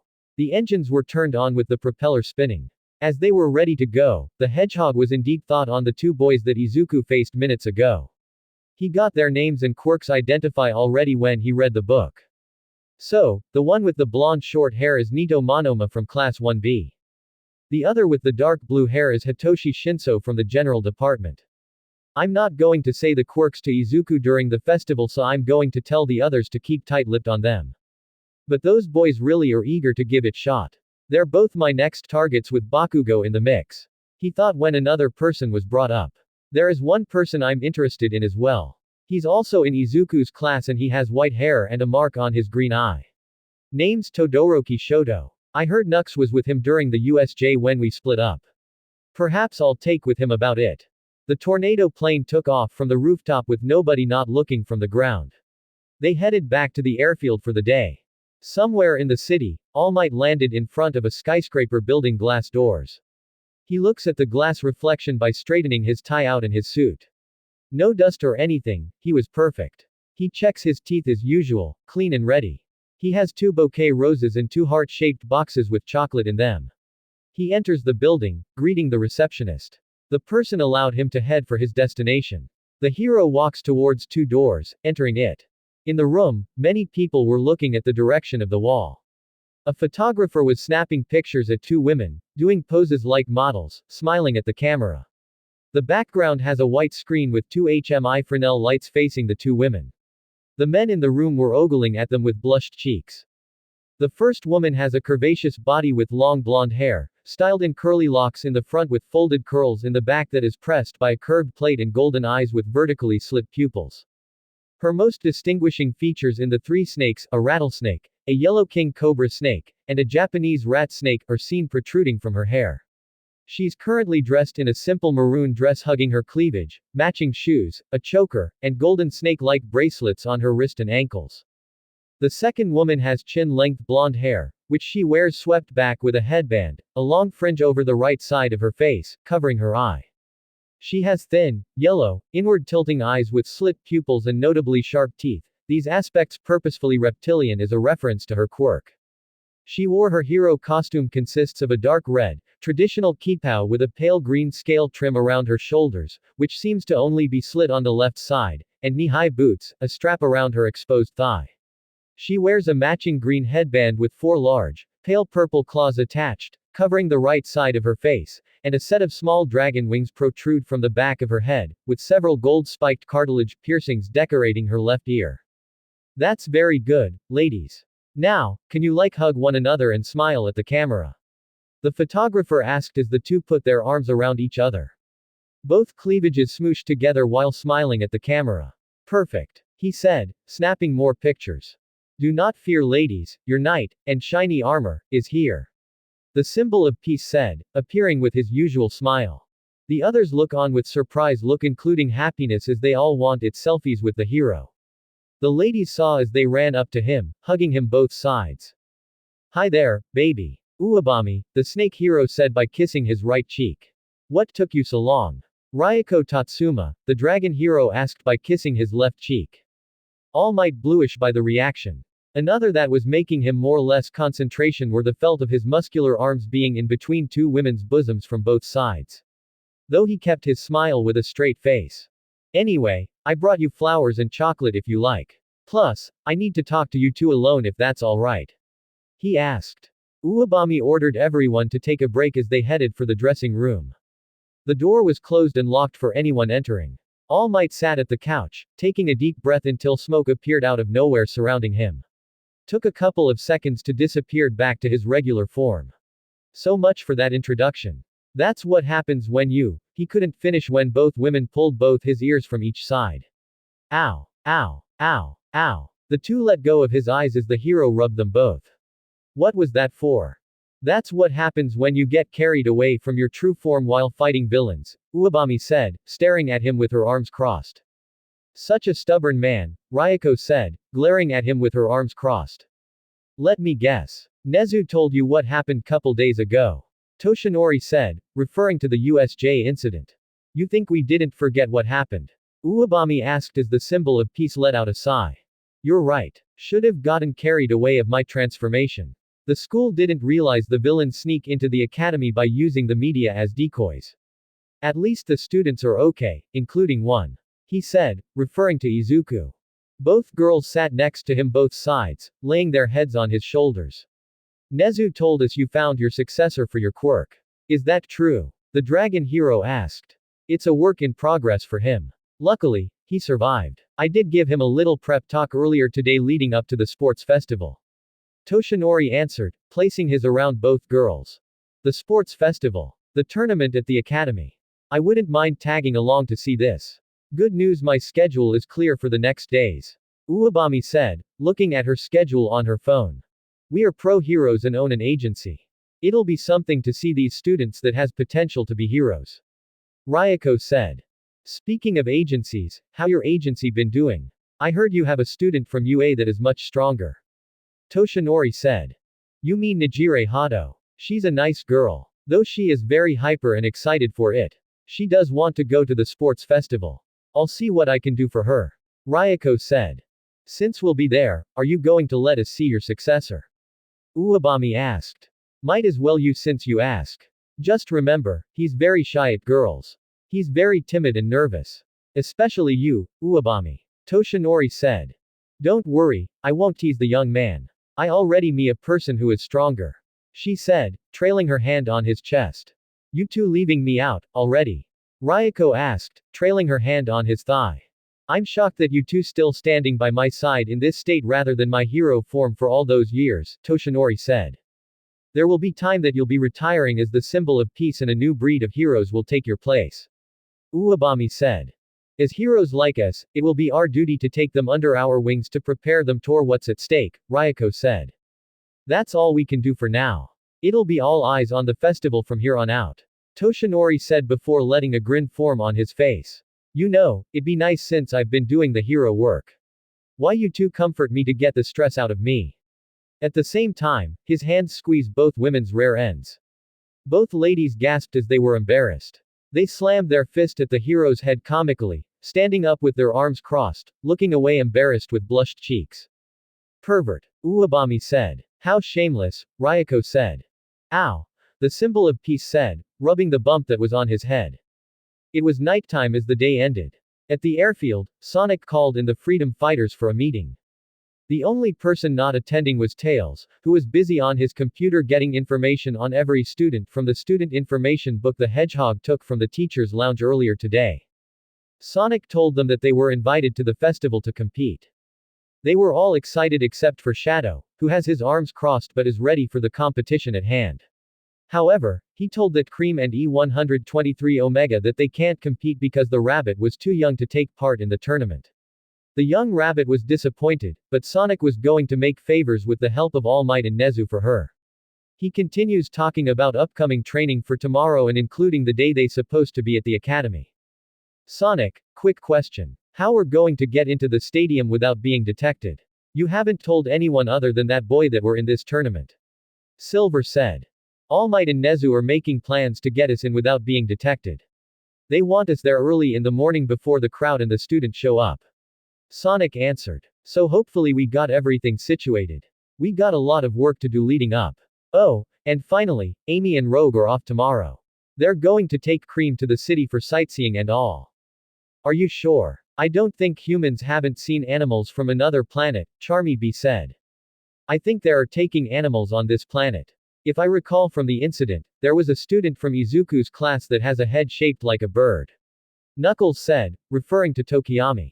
And the weird part is that he almost looks like Shadow. A boy with a bird's head looks like me. Impossible. Shadow said. One way to find out when we see him at the festival, Sonic said. Anyway, we got a lot of work to do leading to this tournament. A chance to see what we're going to encounter soon. I know we'll be seeing what Izuku could do with the emerald and all. Get a good night's sleep and be up first thing in the morning. Training begins from there. Dismissed. Everyone left the hangar when Sonic stopped Knuckles. Knux, can I talk with you? Sure, what's up? The echidna asked. When we split up at USJ that day, who were you with? Sonic asked. I was with this Kirishima guy. Which we became good friends that fast. Plus, couldn't forget your bully friend. Another with 3 boys. One that has gray hair, the other with a headband on. And finally, a boy with white hair and a red mark on his eye.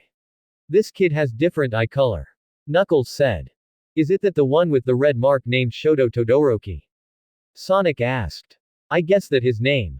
I heard from many of Izuku's classmates. Knuckles answered. Did he had any type of quirk that you witnessed when you were with them?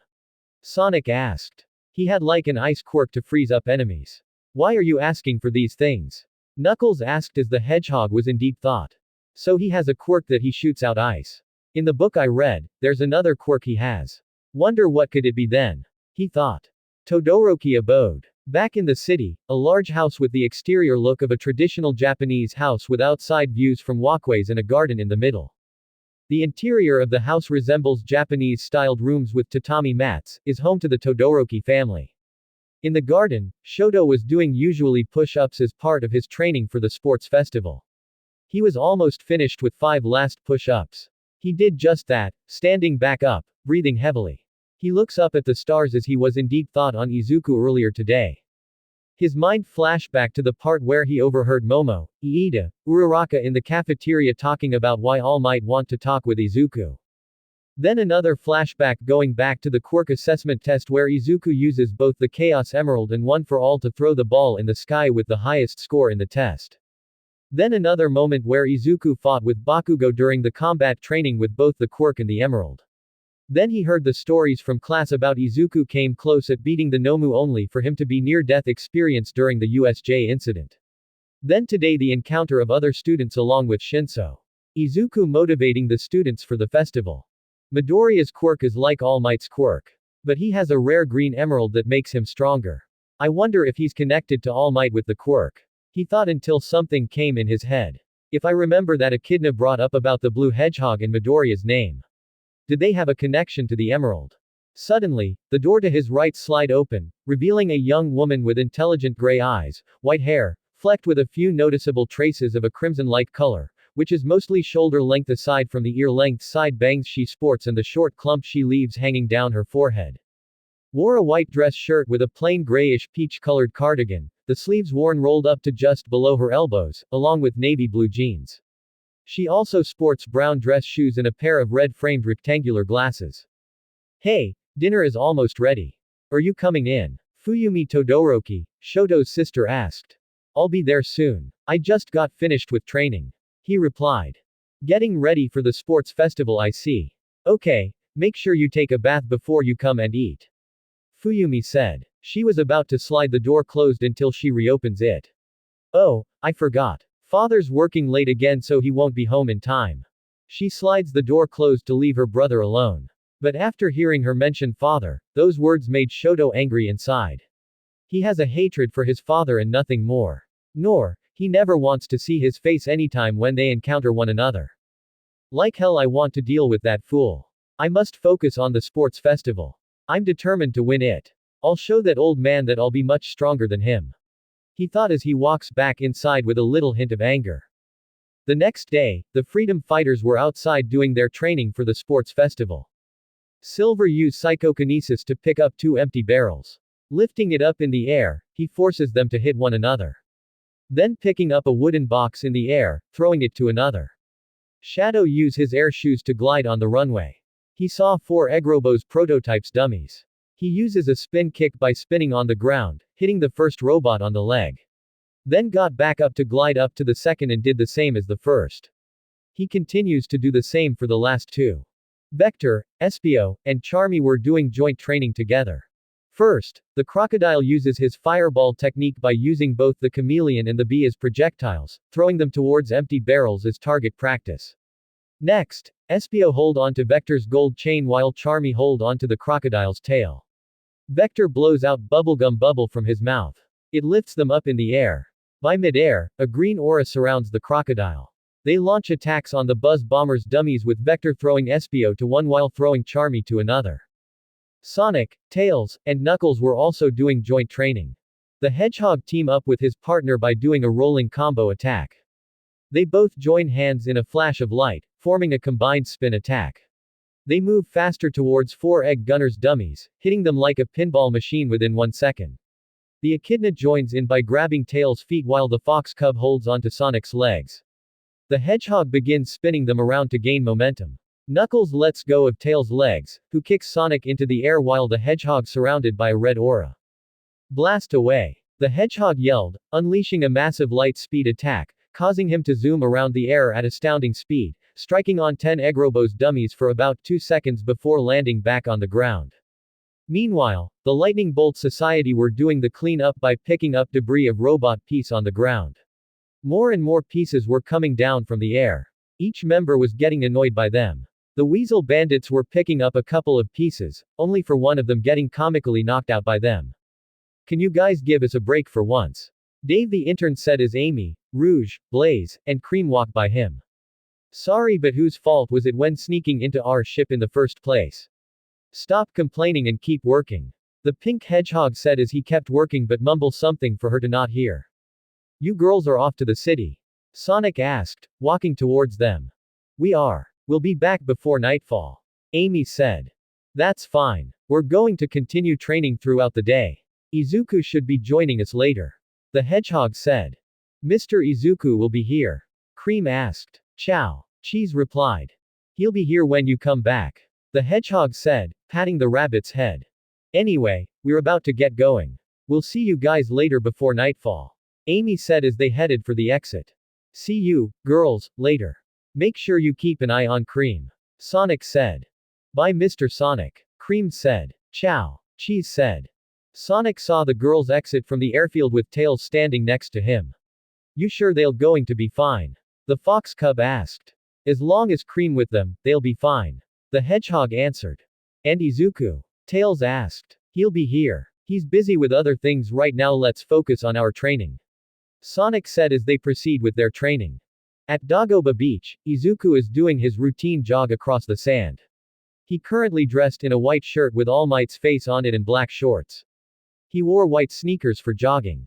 He was planning on going to the airfield to meet with Sonic for some big training but told the Hedgehog he would be there later.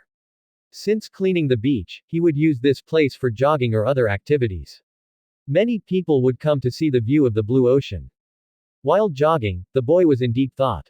Going back to yesterday, encountering students that weren't part of the hero course blocking the doorway. Including one student named Hitoshi Shinso. The student told Class 1A they could be replaced by other students from other courses if they fail in the tournament. It could be true or perhaps doing it as a scare tactic. Another part brought up as he said he want it to be in the hero course but set to another different course. Izuku's guess was that he probably didn't score higher in the entrance exam or something. A lot of mystery surrounds this Shinso kid. Perhaps the one thing he didn't tell him was what is his quirk. If this Shinso person want to be in the hero course, then why didn't he join? He's one interesting person, I should keep an eye on him during the festival. Likely a dark horse in this one. Now the other students know what our class and Class 1B did against the villains. I wish I asked him what his quirk was so I can write it. He thought. Another mind flash in his head, remembering what All Might to him during the meeting. Another thing All Might told me. That I'm going step in that stadium saying I'm here. This is my chance to prove to the world that I'm worthy to be the #1 hero. Just have to stay focused throughout the process. He thought. His mind was in deep thought throughout jogging. What he didn't notice were 2 red darts, flying from the left, were coming towards him. A female voice was heard, causing him to snap from his thoughts, turning to his left. Within a second, he grabbed the 2 darts with both his hands. Almost looking his balance, he stood still, looking at the darts he grabbed. Darts. Where did these came from? He asked. Nice catch. You caught them in a flash. A female voice was heard as Izuku looked up to the voice to see none other than Jiro. I'm sorry. I didn't mean to interfere in your training. The boy wobbling his hands around, getting nervous and timid. He calms down to look again. Where were you throwing it, by the way? There's a dartboard behind you, Jiro said as he looks back to see the board hanging on a pole stuck on the grass. Sorry. I didn't mean to run in your training. I was in deep thought and I didn't pay attention. He gotten nervous again, wobbling his arms. What is with this guy? The earphone jack user asked with deadpan face and a sweat drop. In the city, Amy, Rogue, Blaze, Cream, and Cheese were walking on the sidewalks. Looking up at the buildings, they were amazed by the scenery. They see civilians walking on throughout the day. Some on their phones, chatting with others and going to their destination. There were other civilians looking at the anthropomorphic group with curious looks. So, this is what the human world looks like. Blaze said. It's amazing. Cream said. Ciao. Cheese said. Let's go see what we can do. Perhaps look around for something so we can bring it back to the airfield. Amy said as they walk along the sidewalk, looking around. So, what should do around here? Rouge asked. The pink hedgehog looks around to see what place they can go. They saw a nearby ice cream stand across the street. The girls wait for the streetlight to turn red and it did. The walk signal light came flashing on as they walk across the street. They arrive at their location seeing the flavors of every ice cream between vanilla, chocolate, and many more. Cream was eager to enjoy some ice cream. There was one problem, they didn't have no money. I wonder what kind of money they have here on Earth. Amy asked. Not like the money we got on Mobius. How are we going to get the ice cream if we don't have any? Blaze asked. Don't worry. Leave it to me. Rogue said, flying up on the counter, surprising the cashier. Whoa, who are you? The man asked. How you doing? I'm just wondering if you can help me with something, the bat said in a seductive tone. At the same time, both Amy and Blaze sneak inside from the back. Cream and Cheese stayed outside to wait for them to return. They see Rouge distracting the clerk as they move towards the cones. Amy grabbed one, giving one cone to Blaze. The cat got a scooper, digging into berry fruit sorbet on her cone. The pink hedgehog got her cone, getting the scooper of cherry chocolate in her cone. Amy gave her cone to the cat to proceed getting 2 more cones. She got chocolate fudge for Rogue, then the last cone of 2 scoops for Cream with butter pecan and French vanilla on top. The 2 quickly exit out of the stand. Rogue decides to say goodbye, flying upward and landing behind with the others. Thank you, Rouge. This one's for you, Amy said, giving the chocolate fudge to the bat. You got your ice cream, Blaze. I got mine. Thank you, the cat said, eating her berry fruit sorbet. And finally, to Cream. I gave you TW, the pink hedgehog turns to the spot where the rabbit was. She was shocked when she wasn't there. Cream. Where's Cream? You told her to stay right here when we were getting the ice cream. Blaze said, looking around for her. This is not good. How the world she went missing. Unless she was taken. Rouge said. We got to find her. Fast. Amy said as the girls begin their search for the rabbit. Back at Dagoba Beach, Izuku and Jiro were walking along the beach. The boy was getting nervous to have a girl walking next to him.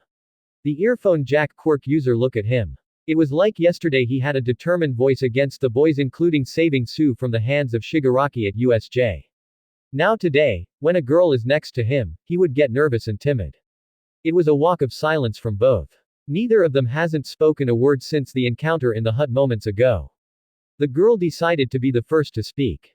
Deku? She asked. Oh, you he answered, stuttering and all until something came up. Wait. Did you said Deku to me? It is your nickname, right? I heard that from Gravity Girl a lot during class when you talked to her. I thought I would say it myself. She answered. IISC. He said, still stuttering. Are you okay? She asked, looking at him curiously. I'm fine. I mean I'm just okay. He answered, trying to pretend it was calm. He looks to see the girl staring at him. Is something wrong? Hold on a minute, Jiro said as they both stopped walking to look at another. I don't get it. Don't get what? He asked, curiously. As I recall yesterday, you stood up to Mr. Explosive Boy, that cocky punk from Class 1B, and Ibags Boy. Then I heard you save Froggy Girl from that Shigaraki guy and took on that big monster at USJ. You act so bravely and strong during those situations, yet here you are all nervous and timid because someone is talking with you. Like right now, she said. Well. I'm not sure why I do. I almost feel like I go in these situations where someone's in trouble and such. It just happens for a reason. Plus, when people like to come to me, I get nervous a lot.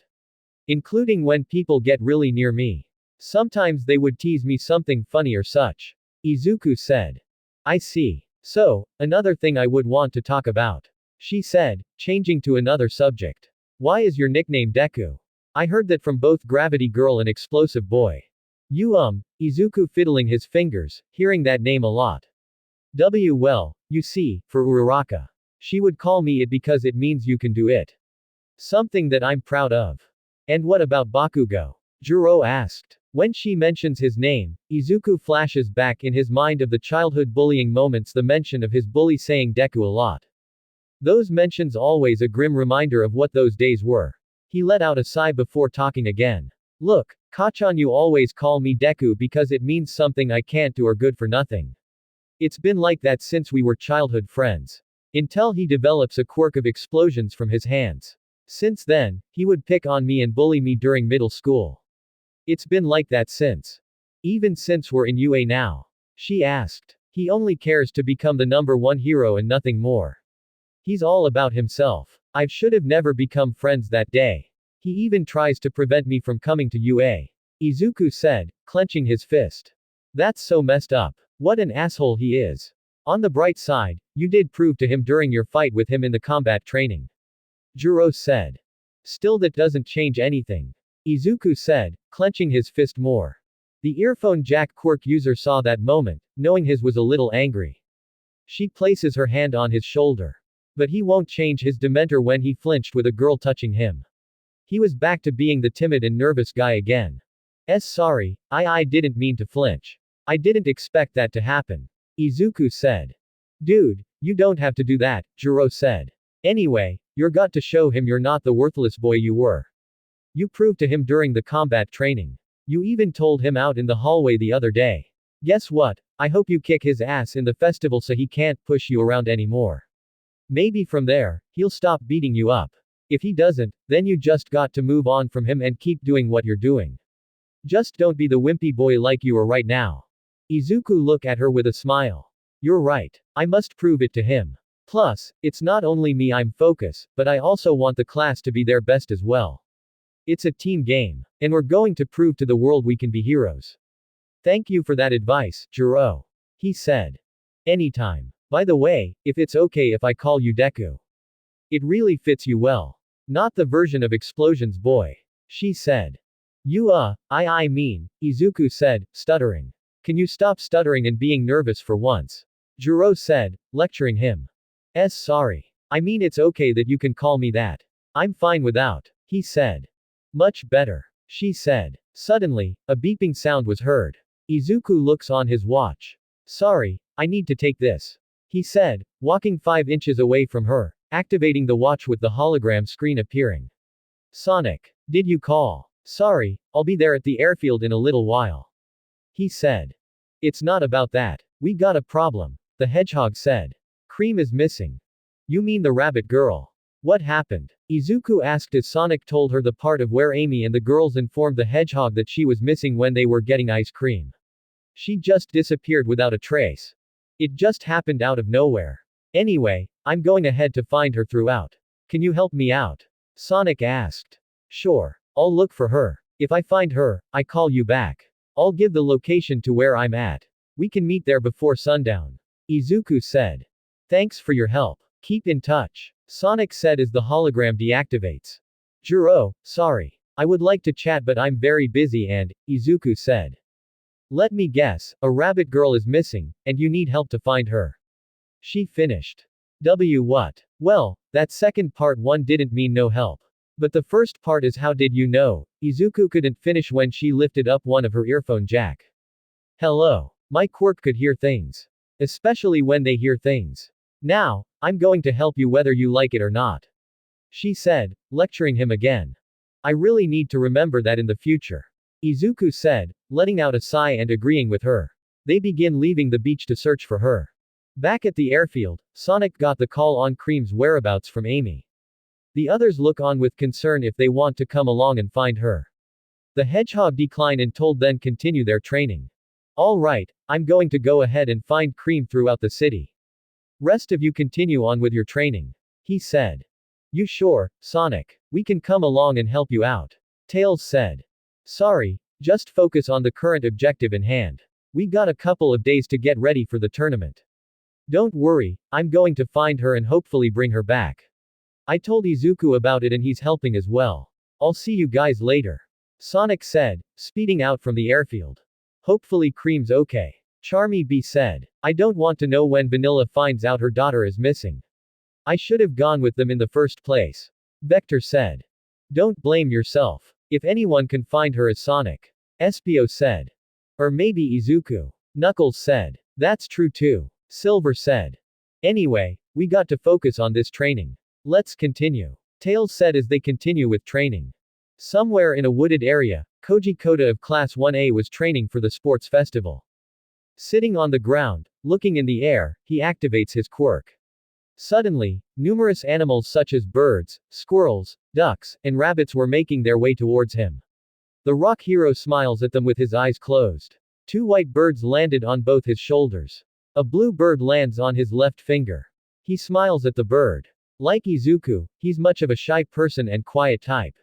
He doesn't communicate with others, not even in Class 1A unless someone communicates with him. While enjoying the animals, he heard a humming sound. Many animals ran off as the students tries to bring them back. But none were able to return. He was curious who was doing the humming sound. He continues to hear it. It sounds like a child humming. He got up from his spot to walk towards the sound. Getting closer and closer, the sound was nearby. He quietly walks to a nearby tree, hiding behind it. Slowly, moving his head right to see a rabbit with a small light blue friend on its shoulders, looking at flowers. Look, cheese. These flowers are so nice, they smell good. Cream said, sniffing the flowers. Chow. It said. The rock hero was shocked to see a talking rabbit with a blue figure with her. He wonders who it was. What he didn't notice, his left foot stepped on a twig, causing it to snap. That got the attention of the rabbit, turning to see Koda. Cream screamed as he tries to calm her down. Flailing his arms in panic, he shakes his head, begging for her to calm down by bowing multiple times. The rabbit stopped screaming to see what he was doing. She notices he was scarred. Are you okay? She asked as he looks up at her. You were acting scarred as well. You don't look that scary. Koda didn't say anything. He did nod his head in no, signaling he wasn't that scary. Cream walked to him, touching his head. Your head is shaped like a rock. You don't talk, do you? The rabbit asked as he shake his in no. Are you a shy person then? She asked again as he shook his head in yes. She couldn't help but smile at him. He then raises a finger in front of her. Is there something you want to show? He activates his quirk again. The same animals he brought earlier return to him. Cream and Cheese were surprised to see them all gathering around them. The same bird that landed on his finger earlier returned to the same spot he was. Cream turned to two rabbits who were looking at her. She moves towards them before touching them, slowly. She begins petting them softly with a smile. Cheese has birds around him with a smile. These almost look like the animals we have in our home planet. She said, turning to the rock hero. You have powers that summon animals. That's so nice of you. My name is Cream the Rabbit. You can meet Cream. This is my friend, Cheese. Chow. The small blue figure happily greet him as the rock hero smiles at him. What's your name? The rabbit asked as Koda draws his name to the ground with a stick for her to read. Koda. That's a nice name. The rock hero smiled as the two were getting alone and becoming friends for the first time. Minutes later, the sun was setting down for the day. Izuku and Jiro returned to the beach after looking for the rabbit. No luck since. They saw the hedgehog speeding his way with the sand splashing from behind them. He sped himself towards the two, hitting the brakes in front of them. The earphone jack user flinched to see the hedgehog. Finally made it. He said, turning to Izuku. Have you looked for her? I looked everywhere for her around the area near the beach. Nothing. He replied as the hedgehog looked to see Juniru. Who is this? Sonic asked, looking at the girl. Oh, I'm sorry. This is Kyuta. She's goes to UA as well. She's in class 1A. Izuku said, turning to her. Juro, this is Sonic. He's one of my close friends. Sonic, He's the one that rescued you at USJ when that monster almost tried to kill you. She asked. Yes, this is him. Izuku said. It's nice to meet you. I do want to chat, but we need to find Cream this instant. Sonic said. Sonic. Izuku. The three turned to see Amy, Blaze, and Rouge running down the steps towards them. Did you guys find her? No, sorry. Izuku replied. It's my fault. I wish I should have kept an eye on her during the trip. Amy said. Let's not give up. She could be anywhere in the city. Rouge said. We just need to keep looking around. She could be found anytime soon. Blaze said. Junior stood there looking at more talking animals. Where these guys came from? Are they with the hedgehog? She thought. Guess we're going to have to split up and find her before nightfall. She's here somewhere, I just know it. Sonic said. Mr. Sonic. The others heard a child's voice. Everyone turns to the steps to see none other than the rabbit sitting on top of the rock hero's shoulder waving at them. Izuku and Jiro were stunned to see who was with them. Is that? No way. It's Kota. Jiro said in shock. It is him. Izuku yelled. Do you know him? Sonic asked. He's in our class as well. What is he doing with Cream? Izuku asked as the rock hero and the rabbit approached the others. Cream. Amy said as the rabbit jumped off the hero, hugging the pink hedgehog. Thank goodness you're okay. I was so worried. Sonic, Izuku, and Jiro approached the rabbit. You okay, Cream? We've been looking for you, the hedgehog said. I'm fine. I'm not sure, but when I was behind the ice cream stand, Cheese sensed something and he ran off. I followed him to see where he was going. We ended up in wooded area and he saw some flowers that were very pretty. Then we heard a twig snap and saw this person in the woods. Turns out, he's a friendly person. Cream said, smiling at Kota as he smiles back. Well, at least you're okay. Need to be careful, next time. Izuku said. Sorry I worry you, Mr. Izuku. And everyone. Cream said as she heard giggling. She looks to see Jiro behind the boy. Mr. Izuku, is that your girlfriend? Huh. They both said, red appearing from their face, looking at one another. No, no, no. You haven't all wrong. She's just a friend from my class. That's it. Izuku said, wobbling his arms with stream coming from his eyes. Jiro looks back at the ocean, embarrassed after the rabbit just said. I get a sense of love in the air, Amy said, teasing the boy and girl. Everyone except for Kota was laughing. The rabbit and the rock hero smile at one another. It was the beginning of a new friendship. Chapter 27. Let the games begin. The day shifts it to nighttime. In the beast forest, Kota currently is at his hideout as usually. Sitting down, glazing at the stars above him. He was a little exhausted from the work earlier on board the Death Egg. While looking, he heard footsteps. He thought it would be his cousin or members of the wild pussycats to come back to the cabin because of nightfall. Instead, those footsteps were coming from the cave behind him. Not looking back, he knew who it was. The hero killer walks out of the cave, approaching the boy. He sat to him, looking at the stars with him.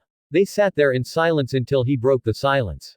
You did well today. Still a work of progress, but you know how to handle a sword. You can do fast attacks like I would do and dodge attacks from oncoming enemies. He said. Now, the training is going to get harder and harder. I'm going to take you to the next level. Better be ready for the toughest part yet. What's that? The boy asked. You're going to take me in combat. This is just combat training. I won't kill you or anything. See what your skills have improved for these last couple of days. I won't go easy on you, so don't cry like a baby. Stain said, rubbing the boy's head with his hand. I won't cry. He said. Good. I do want to see your quirk in action as well. Do you have one? Stain asked as Kota got up on his feet. He looks to the hero killer, opening both hands, facing them towards the end of the cliff. He shoots out water from his hands. It wasn't that much, indicating the quirk was weak. So, your quirk shoots out water. No offense, but it's not a good quirk. That's the only quirk I got. It isn't that good, Kota said. I see. The good news, you'll be using weapons from me throughout. I'll see if I can talk with the doctor to help you get upgrades for the weapons of your choice. Stain said.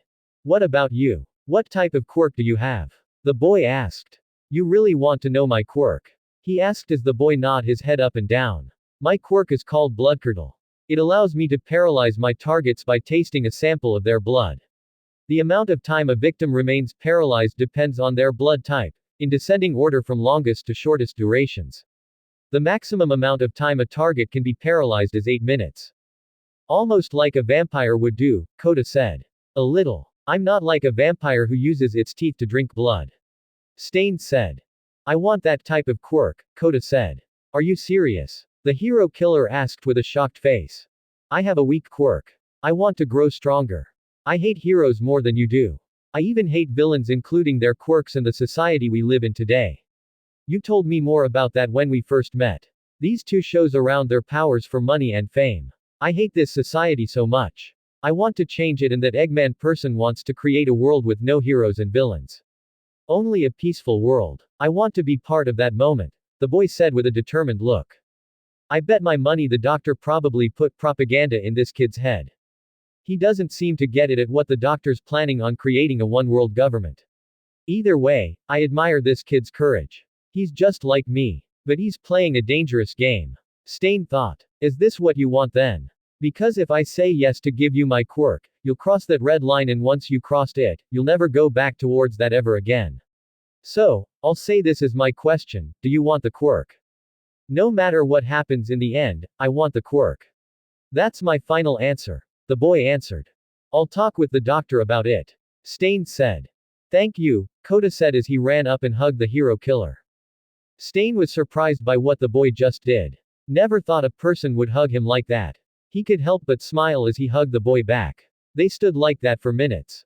Until the sound of someone clapping was heard. What a nice moment. Almost like a father and son bonding time. They broke the hug when they heard a voice. Turning to the cave, they saw the one person that made the hero killer glared. If it isn't the so-called ultimate mercenary. Stain said, seeing Infinite adjust his mask while walking towards them. What do you want? At the same time, Kota stood behind Stain, glaring at the mercenary. Sorry I ruined your so-called father and son moment. I just came by to tell you in a couple of days the UA Sports Festival is about to take place. Eggman notified that there's going to be a stupid watch party to see these pathetic students that want to be heroes. Infinite said. Do I care? That festival is just nothing but a show. A bunch of students that want to become heroes wants to show off their quirks. Just a bunch of nobodies that should be purged from this world. Stain said. I think you and I agree at the same time. I dealt with some of the heroes at USJ. They were easily outmatched. But my eyes are already on two individuals. They'll be dealt with by me soon. Infinite said. Is there anything you want to bother me with? Stain asked. Perhaps one. I overheard a conversation that the boy wants to have your quirk. Does the boy even know what it'll do? The ultimate mercenary asked. Why you care? He's on a mission just like me. To get rid of the society we're living in right now. Even though we're helping the doctor with his goal. Stain said. Really? Do you really want to put a boy in this situation? You know what will happen if that red line's been crossed? Infinite asked as Kota walked in front of Stain. I could care less. I want his quirk and that's final. The boy said. I know. To change society, you hate living in. I heard everything. Infinite said. So, you were eavesdropping our conversation throughout? Stain asked. Guilty as charged. The boy has guts with talk. Seeing him in training really got him going. I wonder if his people know what he's been doing. Infinite asked, referring to the wild pussycats. They don't need to know. This is a secret between me and them. Kota said. Trust me. Any one of your people will know soon if you're suspicious. Infinite said, turning to Stain. Remember what I said. That line will be crossed, and bad things will happen. Is that all you want to say, or you'll hear looking for trouble? Stain said, ready to pull his sword out. Oh, and Eggman mentioned something about that egg drone you found at that warehouse. Apparently, he and Snively Maid have found something. Like a message or something. Infinite said. Message? The hero killer asked. That all I know of. I could care less about what is it or what is not.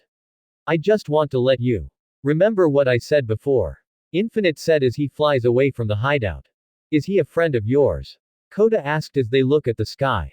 Let's just he works for Eggman. The hero killer said. That person's one pain in the ass. He just trying to upstage me. Either way, I could care less. At the airfield, Izuku is hanging out with the freedom fighters. Both he and Sonic return to the area after another long day in searching for Cream, who went missing in the city while hanging out with Amy, Rouge, and Blaze. Luckily, she was safe after she was with Koji Kota, one of Izuku's classmates of Class 1A that the rabbit quickly became friends with. The others were grateful the rabbit was okay. Everyone was inside the hangar, sitting at a long table, waiting for dinner to be served. It didn't take too long when Tails returned with a big plate of multiple chili dogs. Dinner is served. The fox cub said, placing the big tray in the middle of the table. The others were enjoying the food including Sonic. He always loves chili dogs. There's no food that can top that for the hedgehog. Izuku looks at the chili dog on his plate. He already took a big bite of it a couple of days ago when he first met the freedom fighters. He was really getting used. He grabbed the food, eating a big bite. There was chili around his mouth as he grabbed the napkin. You really starting to like chili dogs? Charmy B asked. Never thought I would. It is good, Izuku said, using the napkin to wipe the chili off around his mouth. I always loved chili dogs. That's the only I eat for many years. Sonic said as Izuku finished the remaining chili dog before drinking water. So, this big tournament coming up. This is where every student will show off to the world their powers and such. Are you nervous? Not really, the boy said, seeing the others staring at him.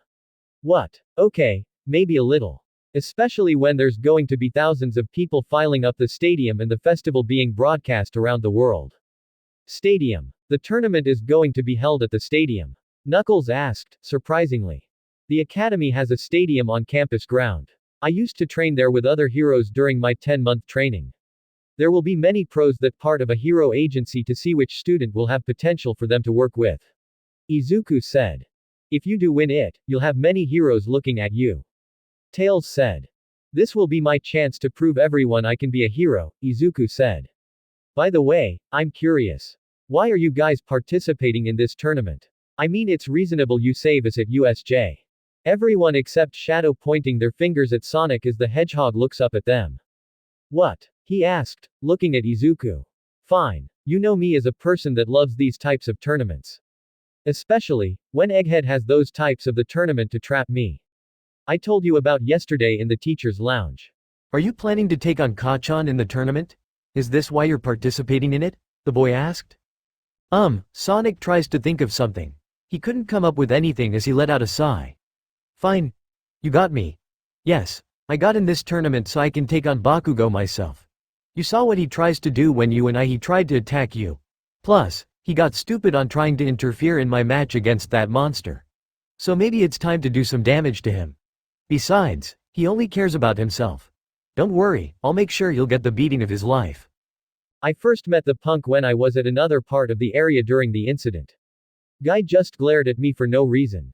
What a jerk, Knuckles said. No telling he's going to be fired up for this tournament. I betcha he'll be hurting his opponents. Tails said. Well, he better not hurt me. I'll use my Pico Pico hammer if he dares try to go after me. Amy said. He's not the only one we need to worry about. There are many students that want to be part of this moment. Anyone can be a dark horse. Better yet, it could be any one of us, besides Sonic. Shadow said, having his arms crossed. I'm destined to find a way to win this tournament myself. There isn't going to be no friends once we take one another. The dark hedgehog turns to the boy. There are 2 other hedgehogs that will be in this tournament. You might not be the only one facing Sonic. You could face me or Silver. But it'll be me winning this one. Shadow. You really don't want to call your match. We're a team here for a reason. Silver asked. We may be a team but once this tournament begins, we won't befriend, Shadow said. Shadow, don't try to this between us. You and I've been through hell and back. Against one another, sure we have our difference, don't make this tournament you and I. Sonic said. It won't be you and I. I said earlier, it could be anyone one of us in this room facing one another, Shadow said. Everyone looks at one another, knowing they could be fighting one another. Izuku stood up from his seat. Look, let's just enjoy these days before it happens. I want to win this tournament as well. I want to prove to Kachan I want to be the #1 hero. I show him that during the combat training. He didn't listen. There's a lot at stake. If there's a chance that I'll be seeing either of you, then let make the better person win. That's right. This is about friendly competition. Cream said. Chow. Cheese said. Let's not fight with one another. We will think about that when we get to the festival. Blaze said. Don't forget that Eggman will be watching. So will the villains we encounter at USJ. Knuckles said. Totally forgot about that. They'll be watching to see how the students' quirks look like. Tails said. Anyway, as Izuku just said. Let's enjoy this moment tonight. In a couple of days, the real competition begins. Sonic said, turning to Shadow. The dark hedgehog turns to the hedgehog before turning his eyes to the boy. He nods his head with a quick smile. Very well, he said. And as All Might would say, let's give it R, plus ultra. Izuku said, raising his fist in the air. Plus ultra. They all said except Shadow crossed his arms. That's so embarrassing, he said, looking at Izuku. It is, isn't it?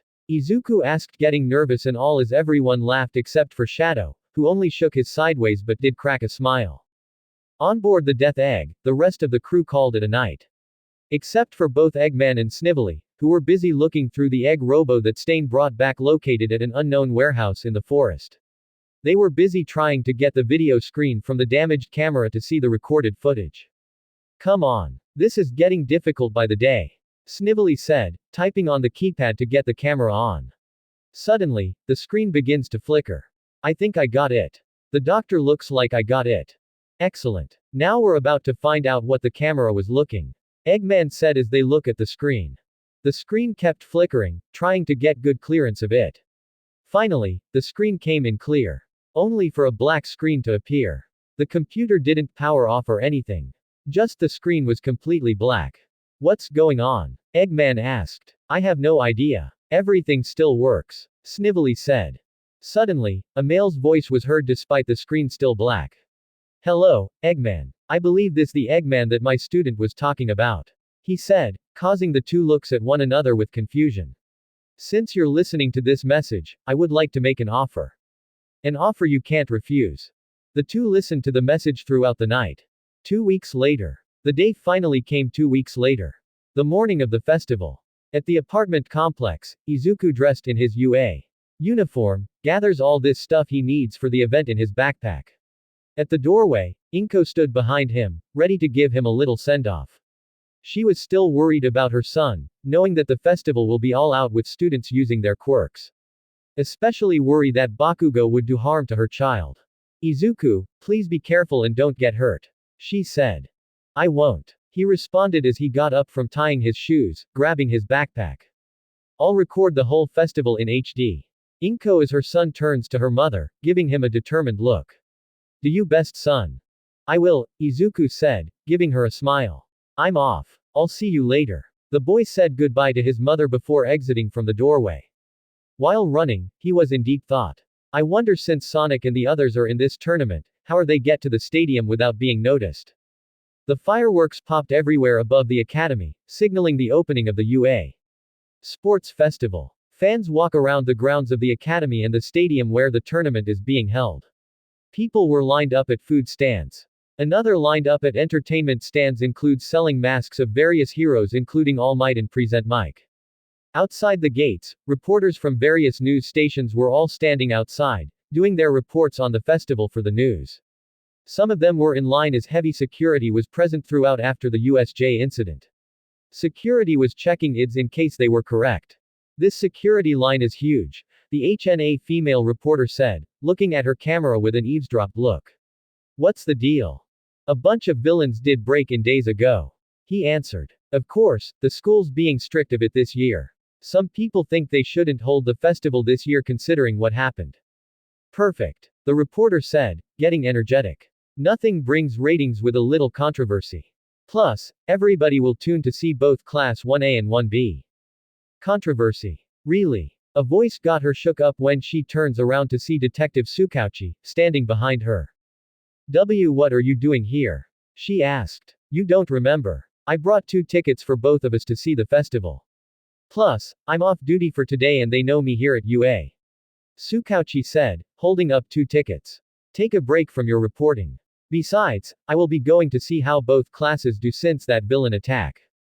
But I'm still working right now, she said. Relax. I'll let your boss know, he said with a smile. Outside the stadium, people were walking around. Some were making their to the stadium. Among the group were both Kamui Woods, Death Arms, and Mount Lady. The 3 heroes were on duty during the festival. They were on guard in case of another villain attack showed up like before. They approached one of the food stands, selling takoyaki. The woman stood in front of 3. I'll take one to go, please, she said, in a cutter tone. Whoa, the man said with red cheeks. Mount Lady, is it really you? And half the salt, please, she said again in the same tone. Of course. The man responded, making the food. That will be $10. Mount Lady was shaking, looking back at the heroes asking for money. The two shook their heads in no. The girl gave them a comical glare. But she had an idea as she turns back to the man, wrapping an arm around her own waist and held a finger to her lips, making herself look more seductive. Oh, no. My money's in another costume. So hot. The man said. Instead of not getting the money, he got baited and gave her the food for free. This one's in the house. Aren't you, dear? She asked, giving a big smile as she did against the giant villain. No sense of shame. Kamui Woods, shaking his head. Agree. Death Arms said. After that, the three continue walking around the area. Mount Lady stuffed her mouth with the food she ordered. I was hoping to do some scouting while I was here, the Amber Quirk user said. Yeah, too bad we're stuck here. Working security this time, Death Arms said. The heroes continue walking around the area. They walk past another group of students. Not from UA but from Shinkatsu High. Both Inasa, Kami, Nagamasa, and Seiji were walking around before they would head to the stadium. The Glamour Quirk user stood at the mask stands, buying a couple of masks from various heroes. After that, he approaches his classmates with the mask. These masks are so awesome. I'll probably wear them while watching the tournament. She said, holding an All Might mask. So, where are your friends right now? Nagamasa asked. They'll with their classes right now in the waiting room, getting ready. Should be coming out as part of the opening ceremony. Hopefully, I can film them entering on my phone. She said. This is going to be awesome. See how far Midoriya has accomplished. Inasa said. They should do well after the villain attack. Either way should be very intrigued since the pros are here to watch. Seiji said. We should get to our seats quickly. He saw Kami, taking selfies of herself with multiple hero masks. Kami, let's go. No time to play around. Sorry, just taking selfies. She said, taking one more selfie as they make their way to the stadium. While walking, they walk past on another group of UA students. 3 of them were the strongest in the academy. The first is a tall young man with a very muscular build who possesses several noticeable scars around his lower arms. His face is unique due to his blue oval-shaped eyes, drawn in a simplistic style with no visible sclera, and nose which is prominently rounder than most others. He has blonde hair, the top part of which is arranged in a cowlick, while the bottom section is worn swept backward. The second is a fair-skinned girl of average height with wide, curious eyes. Her upper eyelash is long and thick, and her irises are a royal blue where her pupils are white. Her hair is periwinkle, and it reaches all the way down to her knees, twisting around itself at her waist and curving inwards around her legs. She has side-swept bangs, tucked behind her ears on the right and hanging just over her eyes on the left, and 2 short clumps of hair on either side of her face, curved towards her face on the right and behind it, under her ear, on the left. According to the boys at UA, she's more of the cute girl than the sexy kind. The third is a tall young man with rather pale skin. His ears are longer than most, their tips pointy and somewhat elf-like. He has messy, indigo hair, which sticks out behind his head, and thin, tired-looking eyes, partially covered by his bangs even though they're supposed to be split as to not impair his vision. His shoulders are usually hunched, and he avoids making eye contact with people. This is going to be so awesome. I can't wait to see these students' quirks. Nijire Hado said, excited. I'm very interested to see what both Class 1A and 1B will do after they survive the villain attack. Mirio Tagata said. Come, let's go to the stadium. Come on, Tamaki. Nijire said, turning to the other boy, standing in front of a nearby tree. I don't like this idea. He said in a soft tone as the two laughed at him. Inside the stadium, Class 1A was in the waiting room. They were dressed in their UA Academy gym clothes. Same clothes they wore during the quirk assessment test. Students were chatting, many were in deep thought thinking how this tournament would go. Many were focused, ready for it to happen. Ah, man, Mina said, looking at her gym uniform she was wearing. I was totally hoping I can wear my costume. At least everyone will be in uniform, Ojiro said, stretching his arms. At least it'll make things fair, right? I wonder what they have in store for us for the first round. Sato asked. No matter what they prepare, we must persevere, Tokiyami said. Right, Shoji said. Suddenly, the door opens revealing Iida, entering the room and letting the students know that it was almost time to make their way to the field. Everyone, get your game faces on. We're entering the arena soon, he said. Meanwhile, Izuku sat in his chair, facing the locker. He looks down, holding the green Chaos Emerald in his hands. He took a deep breath, ready for what to expect. Don't be nervous. We made it this far. Time to show the world who we really are, he thought. Izuku. A voice snaps his thoughts. He looks to see Momo walking towards him. Oh, Momo, he said, getting up and placing the emerald in his back pocket. You're nervous. Ready for this moment? She asked as he took another deep breath. Ready. Let's do what we can and prepare to face the world, he said as she smiled. Midoriya. Another voice was heard. The two turned to see Todoroki, walking towards them. He had a stern look towards the boy. Momo could feel something bad was coming. Others were looking at the conversation including Uraraka, Tsuyu, Jiro, Mina, and Hokage. They felt the same thing as Momo was. Hey, Todoroki. What's up? Izuku asked. From an objective standpoint, I think it's fairly clear that I'm stronger than you, he answered, making Izuku flinched. Even though I saw what you did in the combat training against Bakugo, and the quirk assessment test. Or even rumors of how you took down a zero-point robot during the entrance exam. The help of that emerald you have to make you feel like you're just getting lucky by the day. Or you're just using both the emerald and that quirk you have at the same time. What are you talking about? I mean, the emerald is helpful for a reason, Izuku said, pretending like it was nothing. I know you've got All Might in your corner helping you out. Plus, I wonder the emerald you have has connections to that blue hedgehog. I believe it's Sonic, correct? He knows you as a friend for a long time. Todoroki said. How does know that? Does he know about All Might and the quirk he gave me? Plus, how does he know the connections between me and Sonic? Izuku thought, getting nervous by the day.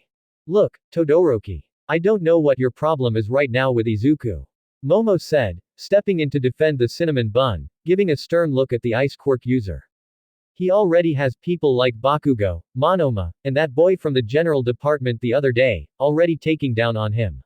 Here you are trying to talk him down. If I was you, I'd be careful about what you wish for. Izuku's going to prove to everyone he'll be the better hero. So just back off for once. Deku's prove he can be a hero. He saved Sue from that villain, Ochako said, getting up from her chair, standing near the boy to defend him. Besides, what does All Might or that blue hedgehog has to do with Deku? This has nothing to do with you two. This is between me and Midoriya, Todoroki said, looking at Izuku again. I'm not here to pry of what's going on between you, All Might, or that Sonic person. But know this, I will beat you. The other class gasped after those words were heard. Iida, Shiro, Kirishima, and Kaminari walked towards the boys, in case something was about to go down. What's with these declarations of war here? Especially when it's all on Midoriya, the lightning quirk user said. Remember he fought with that monster while trying to save both teachers, Shiro said, referring to the Nomu. Settle down, you two. We're classmates in the same class. We should be friendly and respectful to one another, Iida said, placing a hand on Todoroki's left shoulder. Yeah, what's the big deal? Why are you picking a fight all of a sudden? Kirishima asked, placing a hand on the ice quirk user's right shoulder. And right before we get started, Todoroki shoved both Iida's and Kirishima's hands off his shoulders, rudely. We're not here to be each other's friends. Don't forget this isn't a team effort, he said. Suddenly, clapping sounds were heard from the doorway. Everyone looks to see none other than the blue hedgehog, leaning on the door frame with his shoulder. He kept clapping, mocking before ending it. Not to be each other's friends? Sonic asked. Really, Todoroki? I thought this was supposed to be a friendly competition. I guess I was wrong. Sonic. What are you doing here? Izuku asked, stuttering that he was thinking about giving away the surprise. Noting that much. I'm just walking around here, getting a free access pass as a guest, thanks to the principal as a return for saving everyone at USJ the other day, the hedgehog said, revealing his VIP pass around his neck before entering the room. I was just walking by to give my best friend in the world, Izuku, the best of luck in this tournament. But, when I was walking by, I swore I heard someone wants to talk that much smack about beating Izuku. Sonic looks to his right to see Bakugo, glaring at him. Oh, hey loudmouth. I haven't forgotten about you. Shut up, sewer rat. He yelled. Yeah, yeah, yeah. Save it for the tournament. Sonic said, rolling his eyes. Anyway, as I mentioned, someone wants to beat Izuku. The hedgehog stood in front of Todoroki as the two looks at one another. You know, buddy. If I was you, I'd keep that tone to yourself. Thinking you were big and such. If I was in this tournament, and I wish I was, I would have kicked your ass by now. Everyone gasped by those words. Something was about to happen. SS Sonic. Izuku asked, getting nervous. You shouldn't talk with that kind of language. Iida said, doing a comical karate chop. Who are you? My dad or something? Sonic asked, rolling his eyes again at the engine quirk user before turning back to Todoroki. Anyway, I got a question. My friend Knuckles. The echidna you saw a couple of days ago at USJ. You met him before. Said you have an ice quirk, correct? Why you asked? Todoroki asked with venom. Oh, nothing. Because I heard rumors you have two quirks. One of them is fire quirk. Sonic said, referring to the student book he took from the lounge days ago. How you know about that? Todoroki asked, getting more irritated. Well, I mean, here you are talking all that smack thinking you can beat Izuku. I heard that ice quirk of yours is a little weaker. Plus, I heard you only used that during the combat training. Sonic said, giving him a smirk. So, what's wrong on not using your fire quirk? You scarred because you get burned and go crying to your moms. What did you say? Todoroki asked, getting more angrier, threatening to use his quirk on the hedgehog. Did I strike a nerve on you? So, you're going to use your quirk on me? Sonic asked, taunting the boy. If I was you, I'd save your anger in the tournament. Not me. And if I was in this tournament, you wouldn't stand a chance against me. That's a fact, Jack. Students were getting nervous by the day as the ice quirk user and the hedgehog intensely stared at one another. That is when Bakugo jumped on the table, yelling at the two. Hey, don't forget about me. I'm destined to become the #1 hero here. Not you, or Deku, or Icy Boy will get in my way. The explosive quirk user said. Yeah, we get it. Sonic said, using his hand to mock Bakugo's mouth. Anyway, prove to think you can beat anyone. If not, then you won't stand a chance. Like I care what you said. You're just a waste of my time. Todoroki said with a calm voice, shoving the hedgehog before walking to the doorway. Todoroki. The boy stopped near the doorway, looking back to see Izuku with his hair covering his eyes. He started talking with a serious look. Everyone looks to the cinnamon bun. I don't know what's going through your head or why do you tell you to want to beat me. There are other classes that want to come at us including class 1B. Both hero classes are the targets. I will say this, Izuku look up showing Todoroki his serious look. If you think you can beat me, prove it. Until then, I'm not going to lose. I'm destined to get to the final and be the champion. If we're going to face one another, I'm going to do what I can to beat you. That's a guarantee. Everyone was shocked by the cinnamon buns calling his shot. Sonic could help but smile at him. He turns to see Momo as he gave her a thumbs up. She did the same as they smiled at the boy. Bakugo stood there, glaring at his former childhood friend. Todoroki gave one more look before leaving without talking. Are you ready to get this show on the road? The UA Sports Festival is about to get underway in less than a minute. Present Mike's voice was heard from the PA speaker. Festival about to get underway. Let's get this party started. Sonic said, slapping Izuku's back. Oh right. Then let's get going. Izuku said, going back to his nervousness. Izuku, Sonic said as he ran up to him, whispering in his ear. I'll see you on the field. The boy smiles back, giving him a thumbs up as the hedgehog did the same. Other students followed suit. The room was empty after the last one was out. Once everyone was out, Sonic pulled on his earplug. You heard that just now? Sonic asked. Heard everything. That Todoroki person is really something. Tails' voice was heard from the earplug. Get everyone ready. Time for the world to greet the freedom fighters. Sonic said. At the stadium, everyone was at their seats, ready for the festival to begin. On the LED screens, hanging around the stadiums, Present Mike made his appearance. He was doing broadcasting in the booth with Aizawa sitting next to him. As usual, the radio DJ hero does he cool tone voice with excitement. Hey! He yelled as everyone cheered. Make some noise you rabid sports fans. Get those cameras prep, media hordes. This year we're bringing you some of the hottest performances in the sports festival history guarantee. I only got one question before we start this show, are you ready? Let me hear you scream as our students make their way to the big stage. Back at Midoriya's apartment, Inko sat on the couch, watching the festival on TV. The screen shows the camera angle, aiming at the tunnel where the students were going to be walking out. Come on, Izuku, she said, getting a little nervous.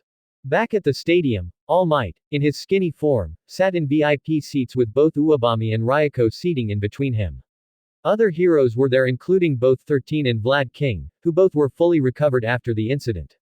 Cream and Cheese were standing to see the anticipation of the students including the freedom fighters making their appearance. Toshinori was more eager to see his successor appearing. Fireworks were popping around the stadium again including pyrotechnics like it's the opening ceremony of every Olympic Games. Fans were fired up at the same time while Present Mic begins the introduction of every class. Let's begin introductions to the classes that are in this tournament. This first group is no stranger to the spotlight. You know them from withstanding the villain attack. The dazzling students light up your TVs, showing off their solid gold skills. The hero course students of Class 1A. He yelled. The class made their way out of the tunnel and onto the field. Everyone had their game faces ready. Except for Izuku, who was nervous and timid, looking around at the entire crowd cheering for them. I didn't think there would be so many people. He said. You don't have to be nervous. Just focus. Momo said, walking next to him. I hope we still give our best performances, Iida said. Even though all these eyes are watching us. I suppose it's just being another aspect of being a hero we all have to get used to. Present Mike sure liked to hype this up a lot. Kind of makes me nervous. Kirishima said, turning to Bakugo. How are you feeling, man? I'm not worried. It makes me want to win this thing even more. He said, with a deadly glare. In the heroes' seats, Cream and Cheese saw Kota on the field. They both were yelling for his name, trying to get his attention. The rock hero heard his name being called. Looking up, he saw the rabbit and her friend waving at him. He waved back at them with a smile on his face. Seems that girl found herself a friend from that class, Ryako said. Sonic and Midoriya told me about that days ago. She told me too about him. Kota has a quirk that can communicate animals. Toshinori said. In the crowd, Shiketsu students see Class 1A on the field. Kami grabbed her phone out, recording the entire thing. She sees both Izuku and Momo among the group from the screen. I see Midoriya and Yao Momo in the group. Good thing I got it on the footage. She said, sending it to her social media accounts. That's the class that survived the villain attack, Seiji said. Must be hard for everyone to get through them, Nagamasa said. You're kidding. They fought hard to get through those villains. I wish I was there to see that. Inasa said. Here comes Class 1B. Itsuka is in there. Kami said, pressing record on the phone. The class continues walking to their section. At the same time, Class 1B was walking out from the tunnel with Present Mike introducing them. This second group is also no stranger to the spotlight. They were also part of the villain attack with Class 1A. With enough talent, they can withstand any villain attack. Please welcome the hero course of Class 1B. He said. The class made their walk on the field, looking at the crowd with game faces on. This is awesome. Tetsu said. Never thought I see this type of crowd before, Setsuna said. Let's show everyone who we really are. Kendo said as she saw Izuku, Momo, and Uraraka waving at them. She waved back at them while Monoma gave that glare towards the boy. I'll squash that boy if I can, the copy quirk user thought. As both hero classes are on the field, Present Mike introduces the Department of General Education. Classes 1C, 1D, and 1E made their way to the field. Among them was Shinso, with a serious look on his face. He could hear some of the students talking about the hero courses. Another is hoping for this festival to end. Shinso was hoping to be the only person in the course to show off his quirk. Next up, were classes 1F, 1G, and 1H of the Department of Support. Among the group is a reasonably short girl with quite a mature build. She has salmon pink hair, which is generally shoulder length, although it does vary, which is styled into thick dreadlocks and side swept to her right. Her eyes are wide and sloped upwards with some notably long upper eyelashes, their iris is yellow with a cross in the center, making them look somewhat like scope lenses. She wore some of her own gadgets onto it, including red and gold steampunk goggles, a utility belt to hold the various tools she carries around, oversized speed-assisting boots, and what could possibly be a jet pack strung over her shoulders around her gym uniform. Present Mike finally introduces the last class. Classes 1I, 1J, and 1K of the Department of Management. On board the Death Egg, Eggman, and his minions were watching the introduction of the students on the field on the screen. They were very interested to see how the students would fare. Including Izuku. So, everyone is part of this festival. Coconuts weren't lying, Scratch said. That is one big line of students. Grounder said. There could be potential to see who we can recruit for the Eggman Empire, Deku said. Don't forget we'll see that Izuku boy with the Chaos Emerald. I bet he's gonna win this tournament. Boko said. Should be fun. I love tournaments. Orbot said. It will be fun, Cubot said. Eggman and Snively watched the footage of the students. But their minds were on about the secret message they found on the egg robo that Stain brought back. Question was, what did it say? Give it up for all of UA first-year contestants. He said as the crowd cheered. And now without further ado, a sound effect of a recorder scratched was heard. Hold on one moment. We're not done an introduction to the class. Or should I say, groups. Everyone in the crowd was confused including the students. Izuku knew what was coming. I hope you're ready for this new group. They want to be part of this tournament. They're not students of UA but they sure can pack a punch. These individuals want to show off their skills and they will do it right here. Ladies and gentlemen, give it up for Sonic the Hedgehog and the Freedom Fighters. Music insert. Dreams and Nightmares by Meek Mill. Play the Super Bowl 52 Eagles entrance on YouTube. Music on the PA speakers came on with rap music. Everyone including was confused including the students on who was present Mike taking about. That is when they looked to the middle tunnel and was stunned to see who came running out. Including both Bakugo, Todoroki, and the rest of Class 1A. Izuku was not surprised but was nervous. Sonic and the Freedom Fighters ran out of the tunnel with LED lights flashing from the stadium with the music beat following it. Instead of walking as the other classes did, they ran out, jumping up and down while running. Tails, Charmy B, Rogue, and Silver were flying above the group. They are wearing gym uniforms that fit them perfectly. Knuckles throws his fist in the air, yelling "Let's go" multiple times. Vector hits his chest with his fist multiple times. Espio throws his arms multiple times trying to get the crowd fired up. Amy jumped up and down, fired up. Tails and Silver gave high fives and chest bumps. Shadow was focused and ready, stretching his arms out. He looks at every student giving them looks. The one that shocked everyone was none other than Big the Cat, who hits his chest with his fist. Big's in this tournament. How did he get here when he lives on Angel Island? Izuku thought with a shocked look. Sonic was rapping the lyrics doing his little dance. He looks around at the stadium trying to get the crowd fired up. He looks up to see All Might, clapping with the other heroes. He saw Cream and Cheese waving at him.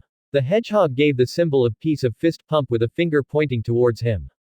Toshinori does the same. Sonic then walks around looking at his opponents. He once saw Izuku with a thumbs up as the boy returns a favor. He then saw both glares of Bakugo and Todoroki. He gives a cocky smile, pointing their fingers at them. That rodents in the tournament. How that happened? Bakugo thought angrily. That Hedgehog lied to me. He'll be dealt with. Todoroki thought. The Hedgehog looks around while dancing to the music. He looks up to the booth, signaling Present Mike to cut the music off before giving a wave to Aizawa, who was looking at him with a stern look. End music. Give it up for Sonic and the Freedom Fighters. That was an awesome intro to get you fired up. Ain't that right, Eraserhead? He asked. That was lame. Especially when you have vulgar words on them. He replied in a tired tone. Sonic stood next to Izuku. He gave a fist bump as the boy did the same. He felt a tap on his shoulder. Looking back, he saw Iida. You're in this tournament. I thought you were a guest. The engine quirk user said. I always tell the truth, even when I lie. Sonic said with that smile. He sure knows how to be fun, Momo said. He did save me, Izuku said. The students and the Freedom Fighters stood on the field. There were still many looks from the students including some looking at Vector, which is a crocodile. Shadow has his arms crossed, ready for the competition ahead. Everyone turns to the stage where a woman with a whip in her hand started taking. Now introducing the speech. Midnight said as every man including the boys were in deep blush on the rated R hero. Silence, everyone. To do the student pledge. He's not a student here at the academy, but he does it all. Please welcome Sonic the Hedgehog to the stage. Everyone turns to the Hedgehog as he walks to the stage. No surprise he would be chosen thanks to Nezu, who agreed to put him as part of the speech. Sonic fixed the microphone stand to get it in front of him. Looking around, everyone was watching him. He saw Izuku, getting nervous thinking he would blow this. I'm not that good on speeches. But I'll give you people the best pep talk that you can find. The Hedgehog begins his talk. Everyone's here for a reason. A reason to become the best hero you can be. Look around this stadium, there are heroes including the teachers that are looking for the right hero they can have in helping civilians. Around the world, they'll all going to be watching you. For me, playing a hero on my part, it's awesome. But it's not about me, it's about you today. Sure, everyone is looking to both Class 1A and 1B after what they went through. That's not about that. The students here that aren't part of the hero course, I got a ton of words to say. You guys can be a hero. Don't be jealous or look down, give it your best today. Give it all you can to prove to the world you can become a hero. Be respectful to your opponents, unless some that don't have respect, which I'm not going to name. Go out today and have fun. It's a friendly competition. By the end of the day, you'll be satisfied with the result. Win or lose, be happy for what you can accomplish. Give it your all, or should I say, Sonic raises his fist in the air. Plus ultra. The students in the general department were amazed by the Hedgehog's speech. Nobody would have thought he would motivate them. You heard him, guys. Give it your plus ultra. Kendo yelled, activating her quirk with his big fist in the air. Everyone in the crowd and the students joined in on the fun chanting plus ultra. The only two people weren't was Bakugo and Todoroki. No doubt they heard the Hedgehog mentioned about them but not by name. Shinso was amazed by the speech. A little pump up and Monoma just didn't care about it. Sonic bowed before walking off stage. Midnight appalled his speech as the Hedgehog give a high five to the rated R hero. Amazing speech, Sonic. Well done. Now, that's over. The fun part begins, she said, cracking her whip. Behind her, a screen appears as a slot machine. The first game of the festival is, the slot machine stopped, revealing the first game. The obstacle race. Obstacle course race, Izuku said. Now this is going to be a piece of cake, Sonic said, with a grin on his face. All 11 classes including the Freedom Fighters will participate in this treacherous contest. Midnight explained where the screen shows the direction and maps of how the students do. So, practice 4 kilometers around the outside of the stadium. I don't want to restrain anyone in this game. She licks her lips with a seductive look. As long as you don't leave the course, you're free to do whatever your heart desires. Now, that your place contestants. Everyone headed to the starting grid with 3 green lights lit up, facing to where the tunnel exiting the stadium. Students were ready, determined to see who's going first out of the building. Izuku pulled his emerald out, activating it with the green aurora around his body. Sonic stood next to him, seeing the emerald. The two look at one another, giving one more fist bump before turning to the tunnel. Here's goes nothing. Give it all I can. Izuku thought, looking around at Bakugo, Todoroki, and the other students in this one. They want this as badly as ever. Guess they didn't get the message from Sonic. Either way, I must win this. As All Might told me, I got to introduce to the world that I'm here. He thought as the first green light turn off. Better get a head start, the tunnel's going to be clogged up. The second green light turns off. I hope you're watching, All Might. Begin. Midnight yelled as the final green light turns off. The race begins and the tournament was officially underway. Chapter 28, Perilous Obstacle Race. After the green lights turn off, the race was underway. Every student was rushing towards the tunnel. It didn't matter who was bumping one another, it was about finishing the race. Once the students got in the tunnel, it started to clog up, preventing anyone from exiting the tunnel. They all started pushing, shoving, and elbowing, risking a stampede could happen and any student could be hurt in the process.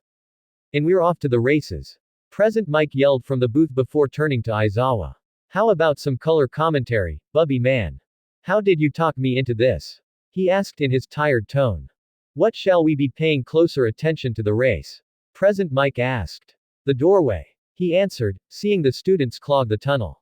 In the tunnel, the chaos still erupted. Students were doing everything they can to get through. The tunnel was very narrow, making it difficult for them to run. What they didn't notice, two people would take the easiest shortcut.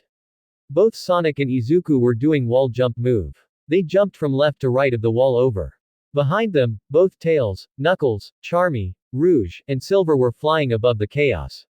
Amy, Blaze, Shadow, Vector, Espio, and Big stayed behind on the field, waiting for the opportunity to go through. The Hedgehog took the lead so the boy can follow what he does. Izuku was a little nervous, hoping one mistake on his wall jump didn't go his way or he'll be falling in the chaos below him. He notices there were looks from the students from below, including some from his class and Class 1B who were hollowing at him. "That's no fair, Midoriya. You're cheating," Mineta yelled, being pushed and shoved. Sorry. But I want to win this," he replied, continuing his jump from wall to wall. "Deku. Don't you dare go ahead of me. You and that sewer rat are dead." Bakugo's voice was heard in the crowd. "See ya later, loser." Sonic yelled back with that cocky smile and a mock salute to him. He notices the other freedom fighters were coming from the stadium. "We're almost at the exit. Hurry, Izuku." "I'm coming," he said, jumping from one wall to another. The two were getting near the exit. They see the dirt road in front of them. They were ready to land on the dirt, when they felt the tunnel's temperature gone from warm to cold suddenly. They didn't realize that Todoroki activated his ice quirk, creating a massive ice crystal that covered the tunnel. At the same time, the ground was iced up. Both boys were about to land on the ice. In slow motion, they heard footsteps coming from behind. Todoroki ran in between them, giving glares at the two before taking the lead. He left behind trails of ice building upon the ground. Sonic and Izuku landed on the ice, almost losing balance by slipping. The cinnamon bun grabbed hold of his emerald, making sure it doesn't fall on the ground. "Didn't realize that he would do that trick," Sonic said. "Probably still mad at you for calling him out when defending me," Izuku said. "Either way, we better catch up to him before he gets to the finish line," the Hedgehog said as he looks back, seeing students struggling to get their feet out of the ice. "Besides, he just got them trapped up. Now's our chance." "What about the others?" Izuku asked, referring to the freedom fighters. "They'll be fine. Let's just go," Sonic replied. They were about to continue when an explosion was heard. They turn around to see Bakugo using his explosive quirk from his to fly over the ice. Aoyama using his laser navel to go airborne. Momo using her quirk to create a metal staff from her hand to launch herself from the ice. Kendo using her quirk to enlarge her hand, slamming it to left herself in the air. Both Kirishima and Tetsu just jumped to get the easy advantage. "How it feels now, Sewer Rat and Deku. That's what happens, you taunt the best." Bakugo yelled at them with venom. "No hard feelings, Izuku. I do want to win this race," Momo said with an apologetic look. "Merci, beaucoup," Aoyama said with that usually smile. "Sorry, Midoriya. Class 1B's big sister here is going plus ultra," Kendo said with a wink. "We're still friends, Midoriya. Right?" Kirishima asked. "Like what the Hedgehog just said. Just have fun," Tetsu said. Bakugo looks up to see Todoroki in the lead. The anger builds in him more than ever. He stretches both his arms backward, opening both hands to create more explosions like he's a missile. "I won't let you get away so easily. You icy hot bastard," he yelled, trying to chase down Todoroki. "He's really starting to get on my nerve. Come on, Izuku. We got a race to win, buddy," Sonic said as he looks back to see members of Class 1A and 1B heading their way. The others making their move. The two were using both feet to slide on the ice carefully. Not wanting to slip on the ice, wanting to break their heads or any body parts.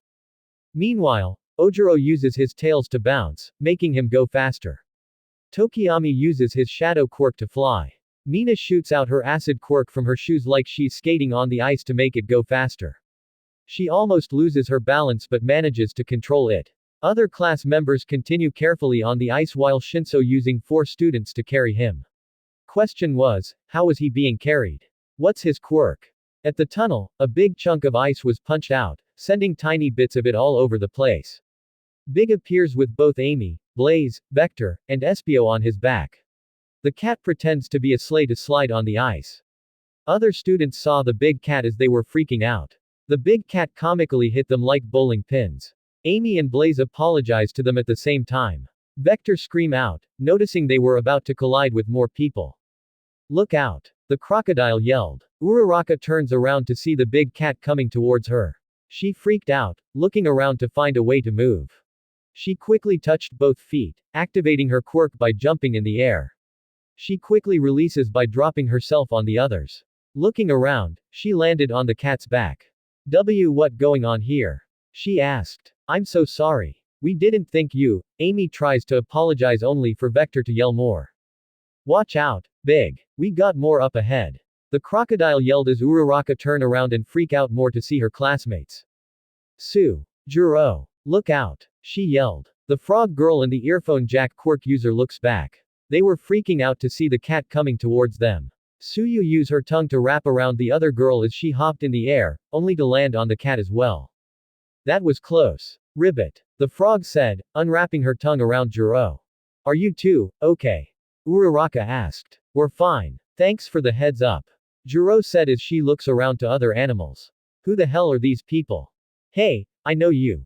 Amy said as the rocker turned around, surprised to see the pink hedgehog. You're that pink hedgehog I met at Dagoba. She replied. You know one another? Uraraka asked. I think she's Izuku's girlfriend. Amy answered. What? Juro yelled, deep red on her face. Huh? Uraraka asked, with comical swirls on her eyes and red cheeks. Ribbit. Suyu asked, with a little red cheek despite the serious look. Girlfriend. Blaze asked, curiously. Hate to interrupt, but there's more in front of us. Vector yelled again. Everyone turns around to see they were about to hit both Mina and Setsuna. Juro jumped in front, yelling at the two girls as they turn around and were freaking out. Suyu uses her tongue to wrap Mina, getting her on the cat. But they didn't expect what was about to happen when Big hit the Class 1B student. Her body parts were flying everywhere. The others were shocked at what just happened. The Class 1A girls were about to cry. However, they didn't expect the next part was about to happen. Everybody part from Setsuna came flying towards them. Only for everything to be connected again. The girl's body was back, and she was alive. Good thing I have a quirk like that in case something bad happens.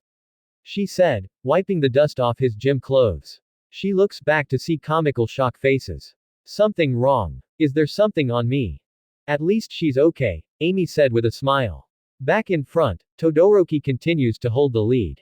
He was surprised that when he was looking back to see some of the students including his classmates escape from his ice quirk.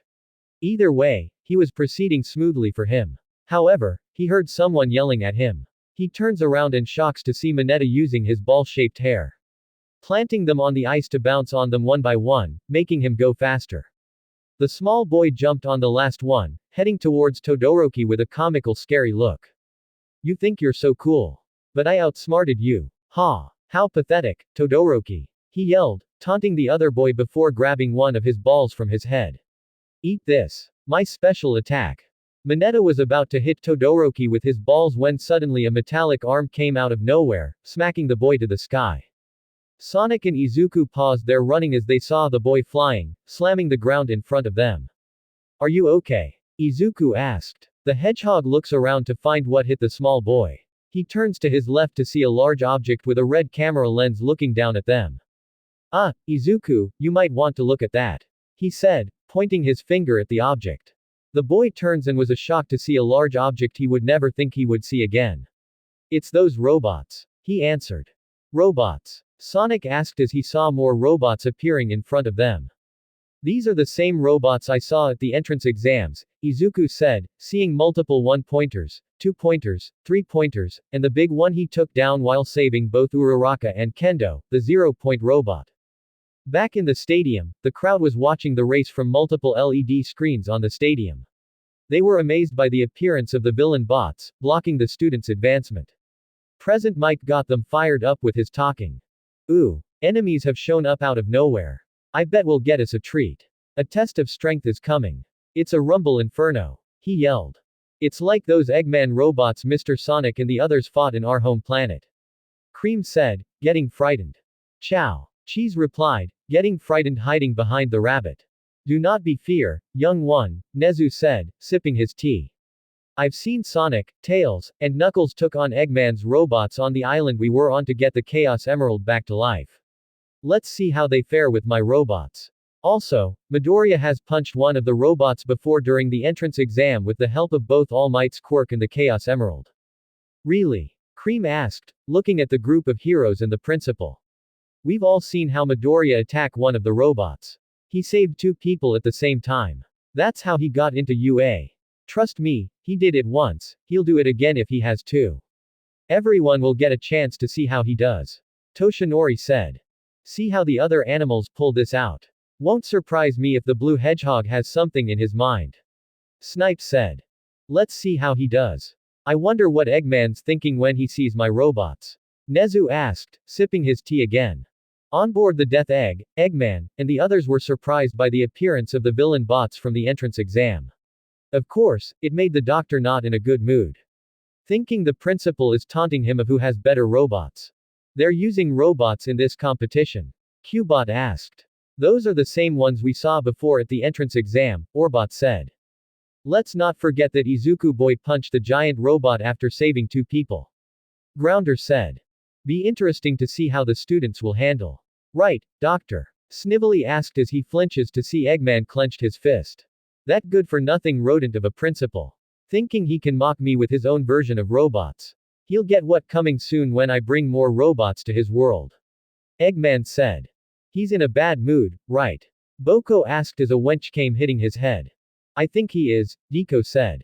Back in the race, everyone was stunned to see the robots from the entrance exam made their appearance. Big made his arrival, landing back on his feet. The others on his back jump off him to regroup with the students. Tails, Charmy, Knuckles, Rouge, and Silver were flying in the sky seeing the robots for the first time ever. Are those the same 0-point villains from the entrance exam? Kaminari asked, freaking out comically. I don't even want to think about seeing them again. Kendo said, turning to Uraraka. Especially when you and I almost got crushed by one of the 0-point robot during the exam. I agree, Ochako replied. You mean these were the ones that Izuku saved the two of you from? Momo asked as they nod their heads in yes. I wonder what kind of funding the school has for these things. She turns to Izuku with a concerned look, who is still staring at them. I wonder what his mind is thinking when he saw these things again. It feels like we're facing Egghead's robots all over. Not surprised the principal want to make the obstacle race even harder. Sonic said, doing stretches on his arms and leg.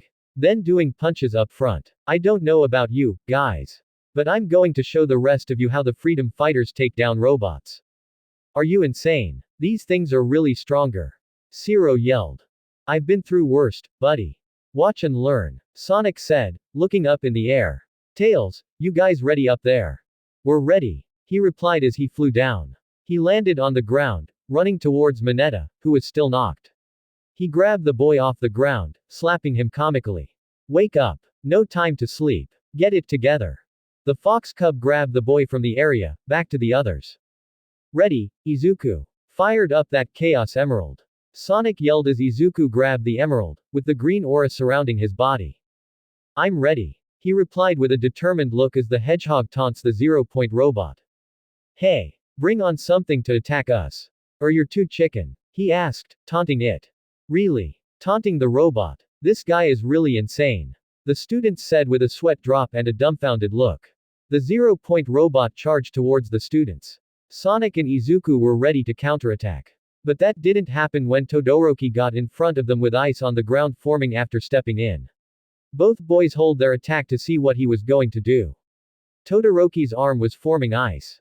The academy obviously went through a lot of trouble. But I wish they would prepare something a little more difficult. Todoroki said, placing the iced hand on the ground, creating a shockwave of icicles around him. He looks up to see the 0-point robot getting closer to attacking him. Especially since my dear dad is here. His dad. Izuku thought, curiously. Who is his dad then? Sonic thought, curiously. Todoroki uses his arm to control the ice speed. Once he lifts his hand at the robot, a big wall of ice formed. The ice surrounds and halts the robot's attack, freezing it from anything. He breathes out a fog of cold air from his mouth. Unreal. I never have seen anything like that. Charmy B said. He just uses his ice power to freeze the robot. Impressive. Silver said. If I were you too, I hurry up and go before it wakes up. He said, turning to both Sonic and Izuku with an icy glare. Otherwise, you're in my way of winning this. He turns back and was ready to run again. Only for someone to get in his way. Everyone was surprised to see it was Shadow the Hedgehog standing in between the robot's leg. Really? The Dark Hedgehog asked, turning to Todoroki with the same glare. Because all that talk you've been making, you're in my way of winning. Thanks for the opening. I needed it. With that, the Dark Hedgehog uses his air shoes to advance forward. How about this? The Dark Hedgehog known as Shadow is now in the lead. Seems the Freedom Fighters has the advantage in this one. Present Mike's voice was heard. Todoroki clenched his fist in anger. After hearing Present Mike's voice, he wasn't going to be embarrassed. Especially to a hedgehog. He started running in between to try to get back in the lead. Totally forgot about Shadow, Sonic said, looking back at Amy. Was he with you guys? He was with us when we were still in the stadium. He may have waited that moment to make his move, the pink hedgehog said. He's one smart hedgehog, Espio said. Either way, I like how he taunts the Todoroki punk a lesson, Sonic said. Sonic, heads up, Izuku yelled. The hedgehog turns around to see ice fallen off from the robot. The 0-point robot was about crush both. Sonic quickly tries to grab Izuku to move away from the impact. Suddenly, inches away from death, the impact didn't come. The two looked to see none other than Knuckles, Kirishima, and Tetsu with all their might and strength use their arms to hold the robot. The echidna uses one fist to punch the robot from below, hitting the ground beneath them. Everyone was horrified by it. Tetsu. Kendo yelled, worriedly. Kirishima. Kaminari yelled. Don't worry, I'm fine. Sonic yelled back at the others, getting Izuku back on his feet. Suddenly, they heard pounding sounds from the robot. Out of nowhere, Kirishima came busting out from the top of the robot, with his hardening quirk active. Then Tetsu did the same as he was covered in iron, activating his quirk. Finally, Knuckles came punching out from the robot in between the two. Landing on it, he screamed in the air before delivering a dent on it. Kirishima of Class 1A, Tetsu of Class 1B, and Knuckles out of nowhere came popping out from the 0-pointer. All fired up together. Present Mike said. Who else wants some? The echidna yelled out, looking back at the robots. Is that all you got? Go ahead and attack. Bring it on. He turns to the two boys. You guys, okay. We're fine. Thanks. Kirishima said, giving fist bumps to the echidna. I'm fine, too, Tetsu said, doing the same with the echidna before turning to Izuku and Sonic. You guys, okay. We're fine, the hedgehog said, giving a thumbs up. Kirishima turns back to where Todoroki was heading. That idiot, Todoroki. He almost tried to get Midoriya and the hedgehog killed. He said. I'll smash that ice guy when I get my hands on him, the iron quirk user replied. Anyone who's going to go after him is likely me, Sonic, or Izuku. Knuckles said, looking back at the others. You students want to become heroes. Start acting like it right now. Do you want to win this race? Start kicking some ass. Let's get going. Let's go. Let's go. Let's go. Damn straight. Did you hear him? Let's go kick some ass. Awase yelled. We're racing each other but we can still team up. Hiryu said, activating his scale quirk on his left arm. Besides, he turns to Izuku with a smile. Both classes went through that villain attack for a reason and we team up with one another. Izuku returns a smile to him. Right. Let's go, everyone. He yelled, reactivating his Chaos Emerald. Bring your Plus Ultra. Kendo yelled, raising her big fist in the air. Suddenly, an explosion was heard from behind the group. And to Sonic's rolling his eyes, he knew who it was. Bakugo using his quirk to lift himself to the sky. He landed on top of the 0-point robot before turning back to the group. To hell with teamwork. I do this my way and my way only. The rest of you can rot in hell for all I care. He yelled. How about I come up there and punch that face of yours? Knuckles yelled back. Screw you, red midget. Like I want to fight a wannabe tough guy. Nobody better gets in my way of winning. Bakugo yelled as he presses forward off the robot. No way in hell I'm not going to let both Todoroki and that dark hedgehog get in my way of winning. Suddenly, he turns around to see both Zero and Tokiyami joining in the action by flying towards the explosion quirk user. I see you trying to blast your way through these things with your quirk. Zero yelled, using his tape quirk for support to get to the top of the robot. I'll catch a ride on my shadow, Tokiyami said, using his dark shadow quirk to reach to the top of the robot. Hey, guys. Sorry but did forgot one person. They all look up to see Rogue flying above them. I love to stay and chat, but I got you guys a surprise. Take some of my hearts. The bat drops 3 heart-shaped objects on the robot. Both were blinking slowly until they started blinking faster. Quick! Run! Sonic yelled. The heart's objects exploded all together, destroying the robot's head. Luckily, Bakugo dropped off the robot's head to escape before it exploded. But for both Zero and Tokiyami, they both flew upwards by the explosion. They were about to fall to their deaths, only for Silver to use his psychokinesis on them, making them float next to him. I'll keep a close eye on them. Silver yelled. Luckily Rogue didn't kill them. That damn woman. Knuckles said, shaking his head in disapproval. All right, enough wasting time. Everyone, start using your quirks on those robots. Attack! Sonic yelled as Class 1A, Class 1B, and the Freedom Fighters all joined to attack the robots. Back in the stadium, the crowd watched to see Bakugo trying to chase down both Todoroki and Shadow. The screen changes to see both the hero classes and the Freedom Fighters attacking the villain bots. The pros from their seats watch on with Cream and Cheese cheering on. You notice something? That the Hedgehog and the Echidna are trying to lift the spirits of everyone to join in. Snipe said. Have to admit, those guys are really good leaders. No offense to Kendo in my class. Vlad King said. That Hedgehog did say have fun before this festival started. Power Loader said. And that's what he's doing. He's giving everyone a chance to show off their quirks. Cementos said. Inside the booth, Aizawa knows what the Hedgehog was doing. He was encouraging everyone to use their quirks to fight the robots. The Hedgehog giving them a fighting chance. He thought. Music insert. Faint by Linkin Park. Iida ran across the dirt. Activating his engine quirk from his calves, he leaps forward to deliver a kick on the one-pointer's neck. Another one-pointer tries to sneak attack him. But Jirota, activating his beast quirk, jumped on the robot, ripping it up like a wild animal. He roared after his attack. Another one-pointer tries to attack him, but Kojira uses his quirk to spray glue around the robot, preventing it from moving to attack. Sato grabbed 10 grams of sugar from his pocket to his mouth, making him stronger than ever. He delivers a punch to the robot, destroying it in the process. Jiro ran towards 2 one-pointers looking at her. She uses her earphone jacks on both, electricity them in the process before running in between them.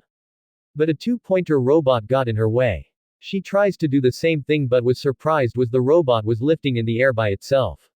Looking around, she saw Reiko using her poltergeist quirk.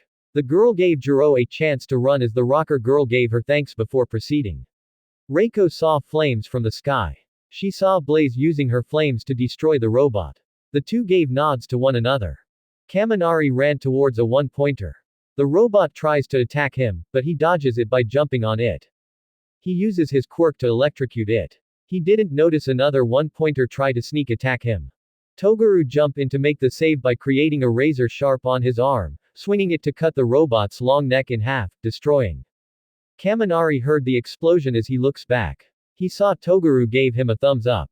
But the razor-sharp quirk user didn't notice another one-pointer try to attack him.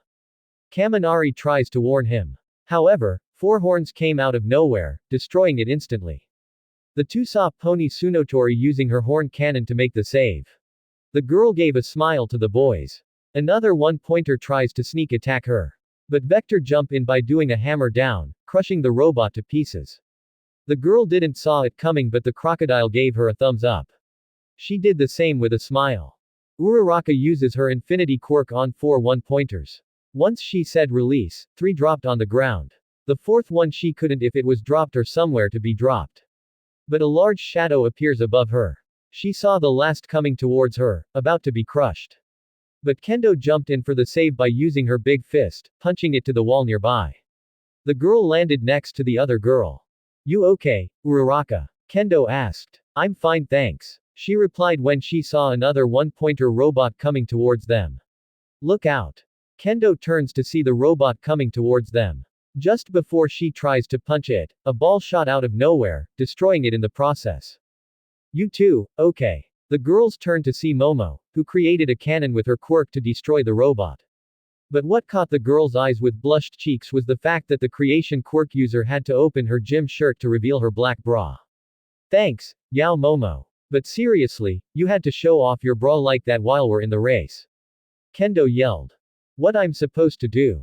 I had to expose my skin something to create. She replied as Kendo had a smirk on her face. You probably just did that to tease Izuku. She replied, teasing her. What? That's not true. She replied with her face all red and steam coming from her ears, looking away embarrassed. Kendo could only giggle while Uraraka stared with a blinking face. Hint in jealousy in her. Meanwhile, Ojiro charges towards another one-pointer. He jumped before using his tail to destroy the robot. He landed down to encounter 3 more in front of him. However, the 3 were struggling to get out. Turns out the robots enter through quicksand. Juzo appears next to him with a fist bump. The 2 smiles but the saw 2 one-pointers coming towards them. They were about to attack when Espio does a dash attack, slamming both robots to the nearby wall.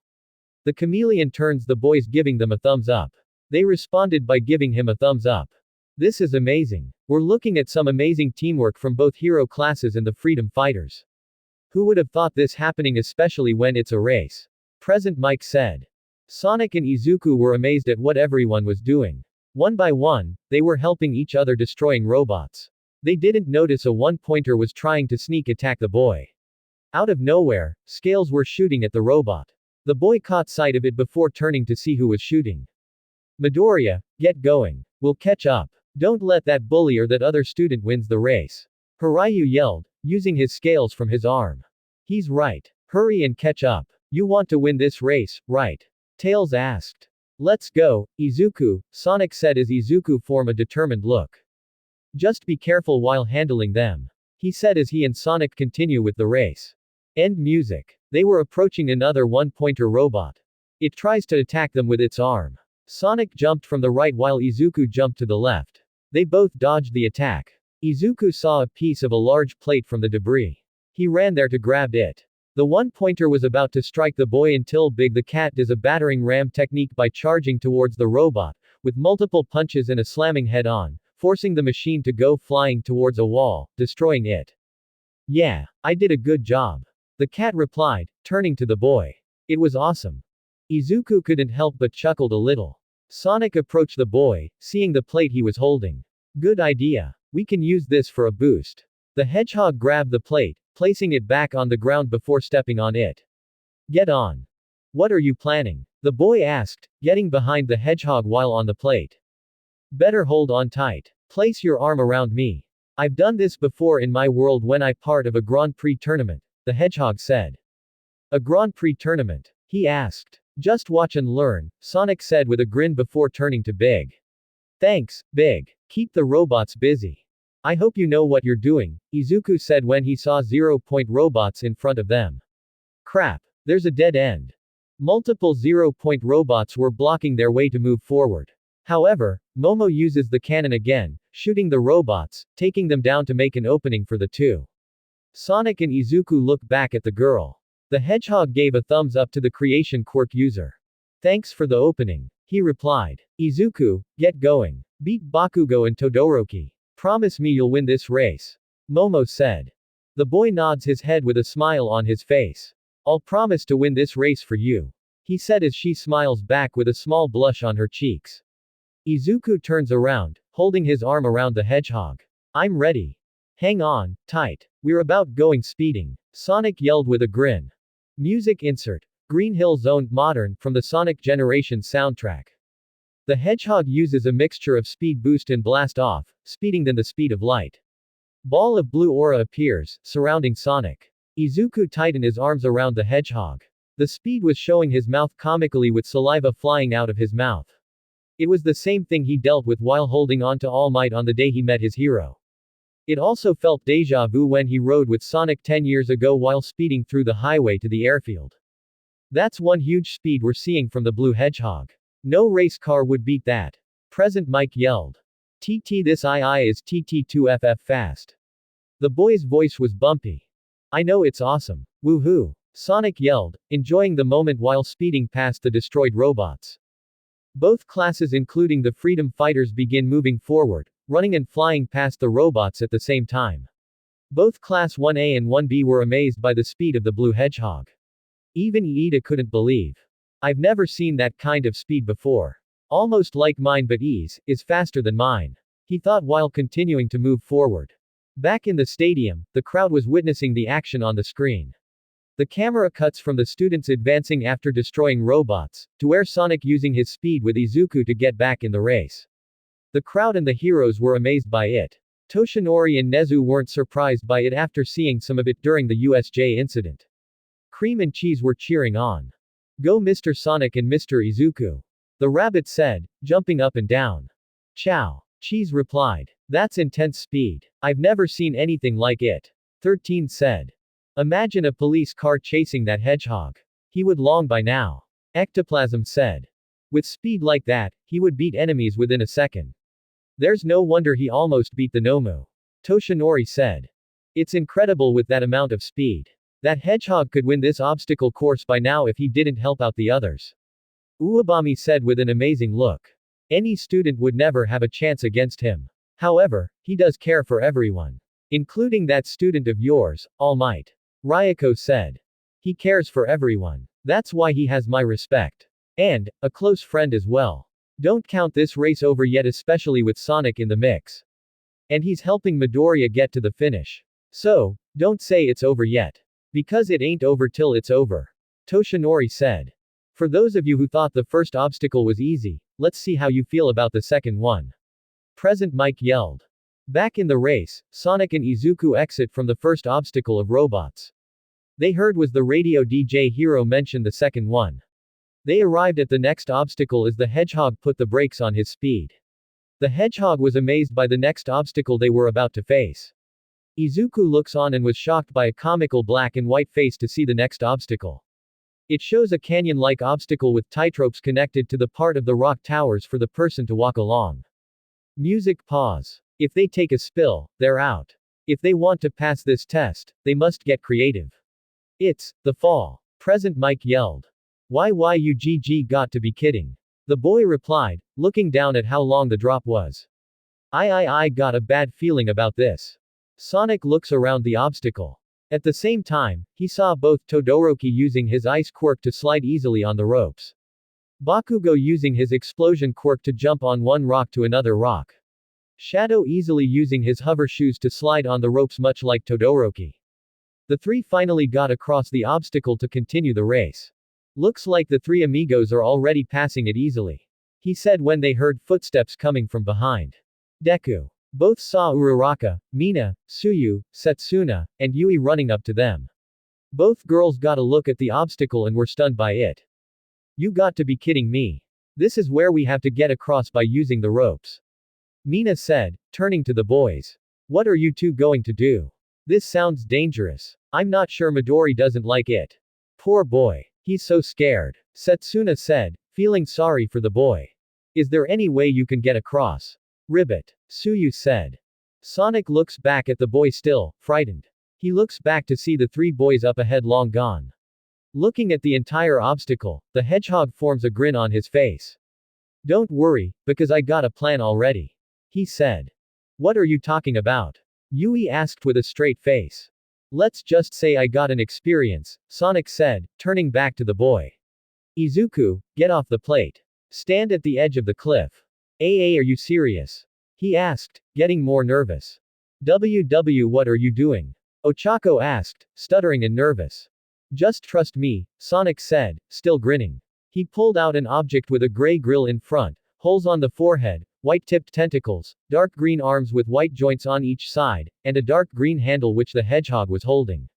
Better hold on tight. You're about to go flying. What do you Maya? Izuku couldn't finish talking as the hedgehog pulled the trigger. Music insert. Green Hover Trap Remix from the Sonic Colors soundtrack. A green circle light shot out from the object, hitting the boy. The students, mostly the girls, were shocked by what they witness. Izuku went off the cliff. Thinking he was about to fall, only for a green light surrounding him, transforming into a green hovercraft. But its head turns to Izuku's head with no facial features except his eyes and freckles, where there was glowing yellow. His hair was the same with multiple small rings around there. Good thing a little thing we created based on my adventure on Planet Wisp helped me, Sonic said, looking at the hover. Go ahead, Izuku. Fly to the other side. I'll meet you there. The green hover Izuku begins to fly normally to the other side rather than using the ropes to go towards one rock to another. At the same time, the girls and the students were amazed at what they're seeing. Deku looks amazing. Ochako thought when she shook her head. Focus, Uraraka. Back in the stadium, the crowd was amazed on-screen showing Izuku as a hovercraft, flying above the obstacle. The heroes including Toshinori were shocked by what they're seeing. Present Mike got the fans hyped up on the screen. Midoriya turned himself in a green hovercraft type. Whatever the Hedgehog just did, it seems it's working as he is flying above the canyon.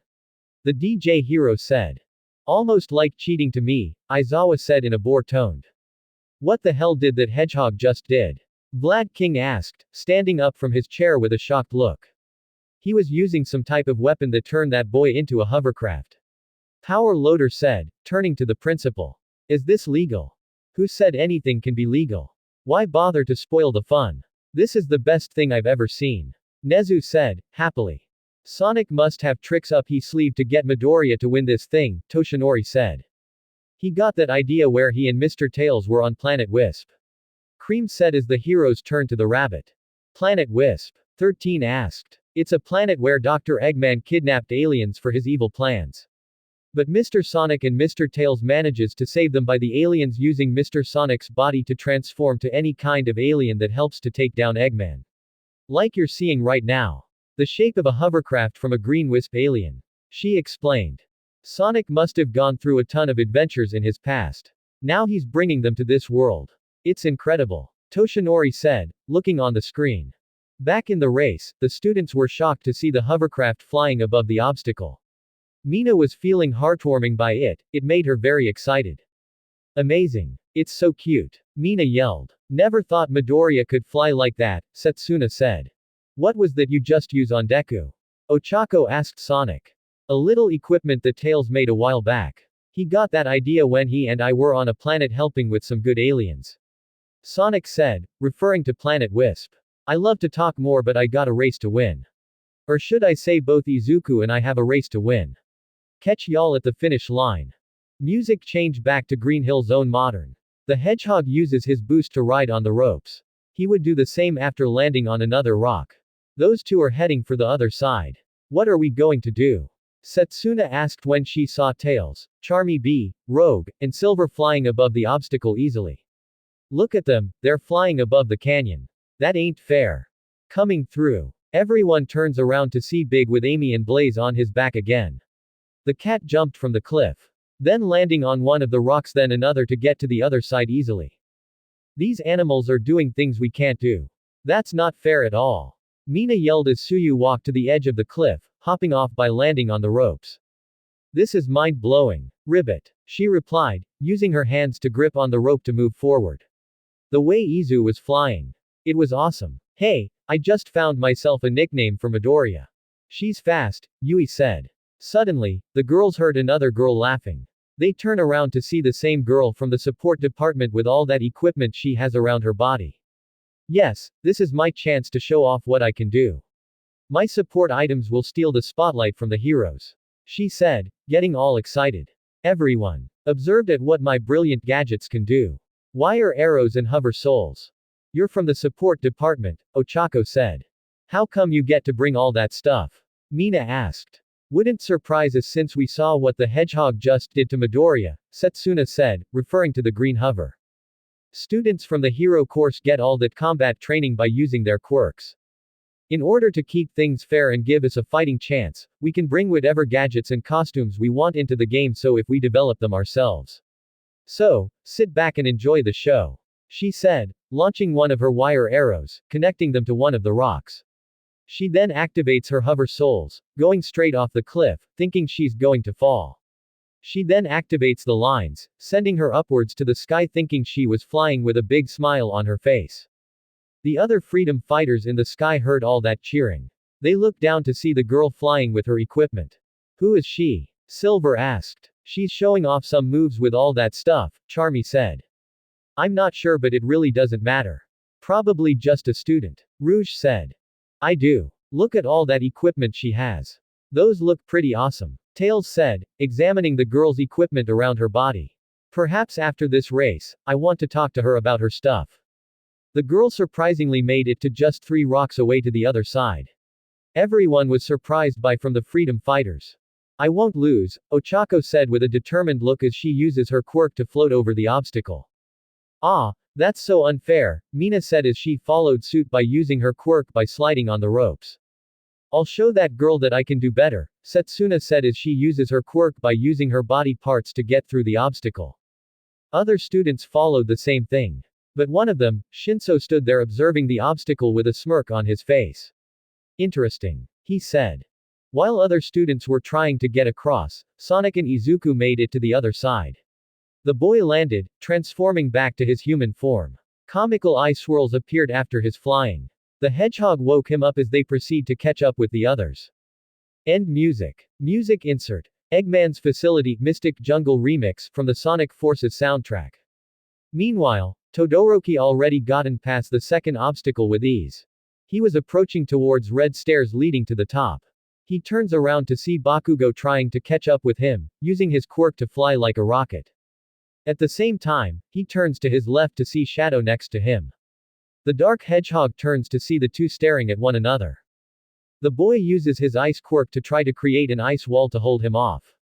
The hedgehog wasn't buying it. Shadow does a double jump over the wall. Todoroki tries to do freeze the air shoes. But the hedgehog does another jump and this time tries an edge attack by sweeping his legs in a 180 angle on the boy. Todoroki dodges it before using his quirk to freeze. The hedgehog jumps by activating his air shoes and does a homing attack, hitting the boy who almost lost his balance. He manages to regain it. How do you even manage these kinds of moves? Todoroki asked. It's none of your business. If I was you, I worry to see what kind of a big mouth you are. Shadow replied. You nothing but a rodent to me. Much like that blue hedgehog. I'm going to win this race whether you like it or not. Todoroki replied. I like to see you try. Better yet, I would rather you and I win this race, unlike the person because who's becoming more of an annoying thug. Shadow looks back at Bakugo who was on their tail. You both suck. I'll kill you both. He yelled, trying to catch up to them with anger. Now he's on my last nerves. Excuse me for a minute. The hedgehog jumped by using his air shoes by flying backward in the air towards Bakugo. You want to fight me, sewer rat? Die. He uses his explosion quirk. But the hedgehog moves to the right, avoiding the hit. He does a spin dash, going around the boy leaving a yellow trail around him. What are you trying to do to me? A stupid barrier of something. A black tornado form around him, causing him to be flying in the air. I don't have time to deal with a thug. Especially when someone knows how to be a bully. Shadow said, going upward, deliver a homing attack towards his face, sending him down to the ground. Wow. That dark hedgehog just did a stunning move by knocking Bakugo down to the ground. He ain't taking no prisoners today. Present Mike said. The hedgehog then launches himself back down, continuing the race next to Todoroki. Sorry for the delay, he said. No need. He got what was coming. He replied. Fair enough, Shadow said as they continue to battle to get to the finish. End music. Back at the second obstacle, Iida arrived at the location. He saw other heroes using their quirks to get across. My older brother's probably watching this. I can't continue to look foolish. He said, using his engine quirk to slide on the rope easily in a funny balance type. Back at the stadium, people continue to look on the screen showing other students and the freedom fighters continuing through the course. Many people including the pros from other agencies including mostly talking about Todoroki.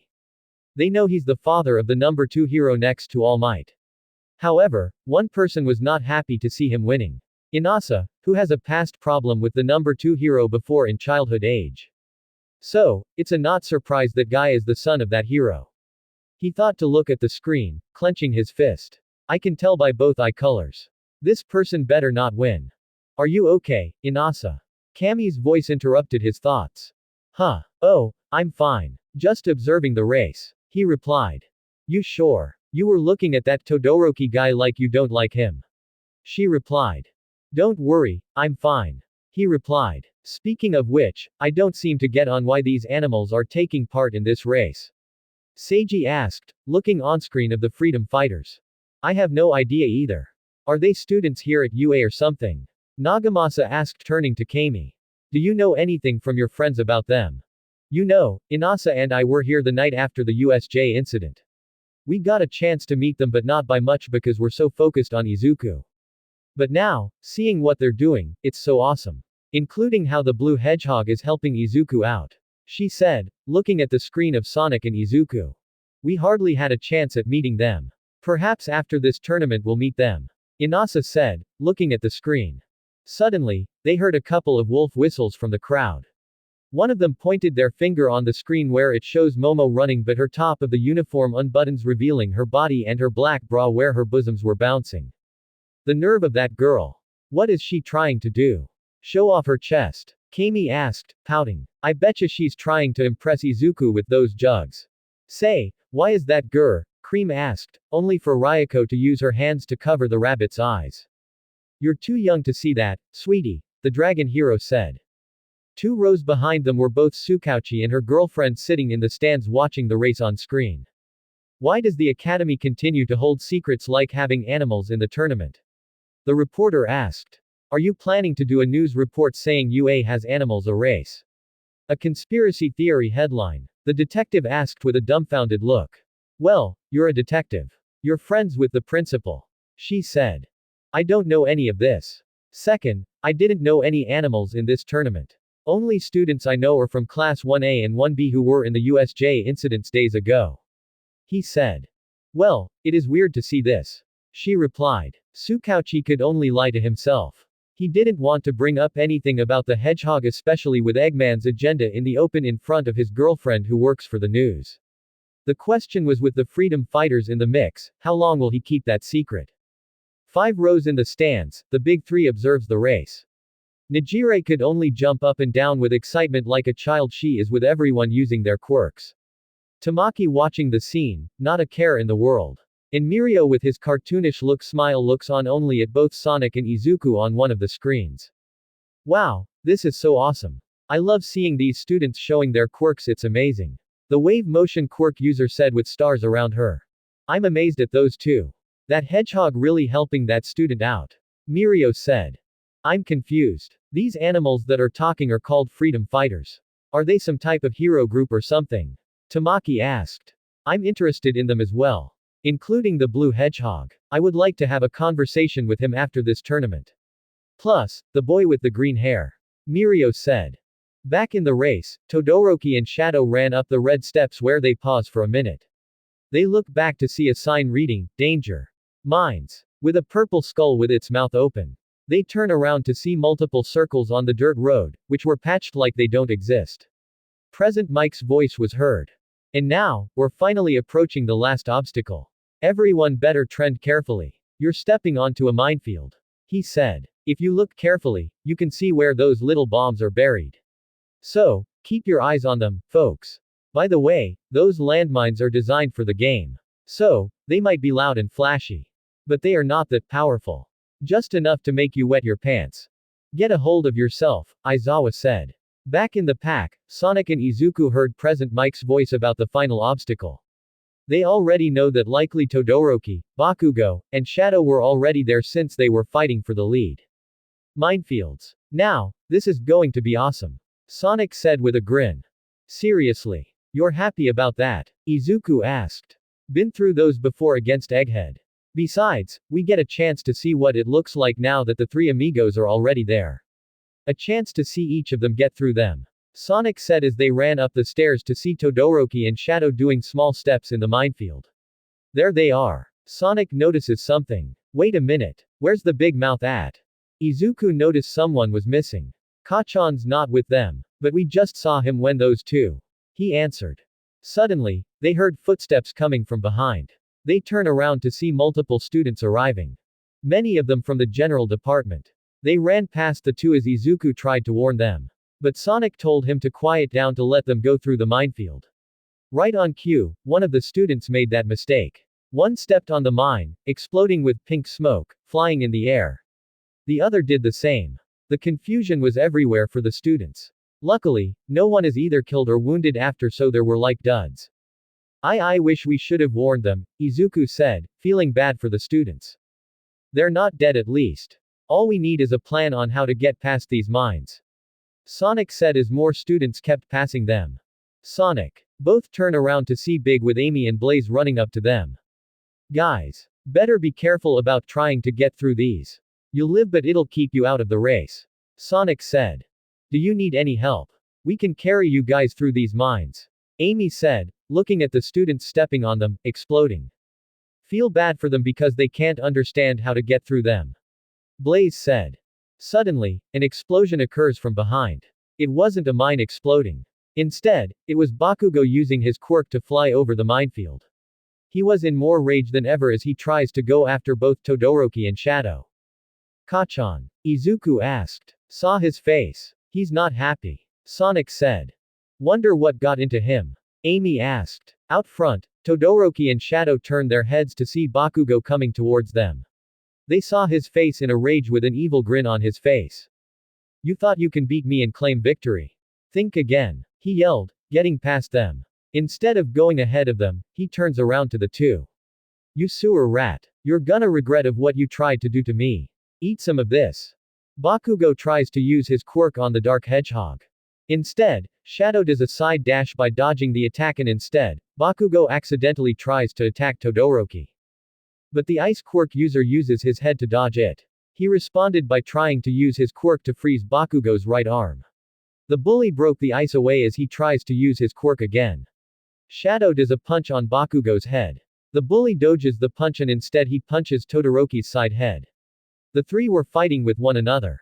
They didn't notice they were battling to see who was going to take the lead. We got ourselves a three-way battle to see who takes the lead as we get closer to the final stretch. Present Mike yelled. Those three at battling for the lead. Blaze said. Students of Class 1A and 1B arrived on the scene. They didn't notice they passed Sonic and Izuku nor the others as they try to find ways to use their quirks to get past the minefield. It was a state of confusion for both of them with explosions all around them. In the sky, Tails, Charmy who was helping carrying Vector as the alligator blew bubblegum for elevation. Espio stood on Vector's back. Silver, Rouge, and Knuckles who took a shortcut by gliding, looked down to see the carnage. Wow! Look at all those explosions. The bee said. Thank goodness we're not part of that, Rouge said. Better pray for them to get out of that mess. Knuckles said. Look, guys. Silver said, pointing his finger at the three-way battle for first. Shadow's part of that group. They're both trying to win this race. Tails turned him to see Sonic, Izuku, Amy, Big, and Blaze standing at the entrance through the minefield. This is not good. I see Sonic and Izuku with Amy, Big, and Blaze standing there not going through that. He said. If they don't find a way, especially both Sonic and Izuku, they're going to lose this race. Knuckles said. Unless we can. Tails couldn't finish when a purple ball came flying out of nowhere, hitting his face. The fox cub was going down towards the carnage. Tails. Knuckles yelled trying to save his buddy. This is not good. Charmy B yelled. Back in the carnage, Momo stood there in confusion. Looking around, her classmates including Uraraka, Iida, and Kendo. They needed help. She couldn't do anything. Suddenly, she heard a comical laughing. She looks back to see Mineta with a disgusting look on his face, holding both balls in his hand. He was about to land on her back. Seriously? You got to be kidding me. She asked with a comical dumbfounded look. Finally. I need something to help me escape from this carnage. You'll only hope. Mineta yelled as he was getting closer to landing on her back. Instead, it didn't happen. Tails came crashing down on the perverted boy. However, it got worse. Mineta's body landed on one of the mines. The device exploded, sending both of them in the air. The perverted boy got the worst of it as he flew in the air. Tails instead got lucky. He landed on Momo's back. The fox cub shook his head after the explosion. He notices the girl was looking at him. Sorry. I didn't mean to land on your back. He replied. It's okay. I'm not mad. It's a good thing you did instead of that pervert. She replied as she looks around at the mines. We need to figure out how to get out of this mess. Leave it to me. Tails said as he uses his two tails like a helicopter to lift him and her in the sky, returning with the others. Look. Tails just saved that girl. Amy yelled as they saw the fox cub lifted Momo away. Momo. Izuku asked, shocked to see it was her that was rescued. Good thing Tails rescued her. But what about the others? Blaze asked as Sonic came up with an idea. Big, can you carry both Amy and Blaze into the minefields? Make sure you find anyone that needs help out of it. He answered. What about you two? Amy asked. Don't worry about us, Sonic said, looking at Izuku. Because we're going to win this race the hard way. Izuku looks back at Bakugo, Todoroki, and Shadow still battling for first. He had a look of anger in him. No way he doesn't want to see his bully and the person declaring war on him. He turns to the Hedgehog with a determined look.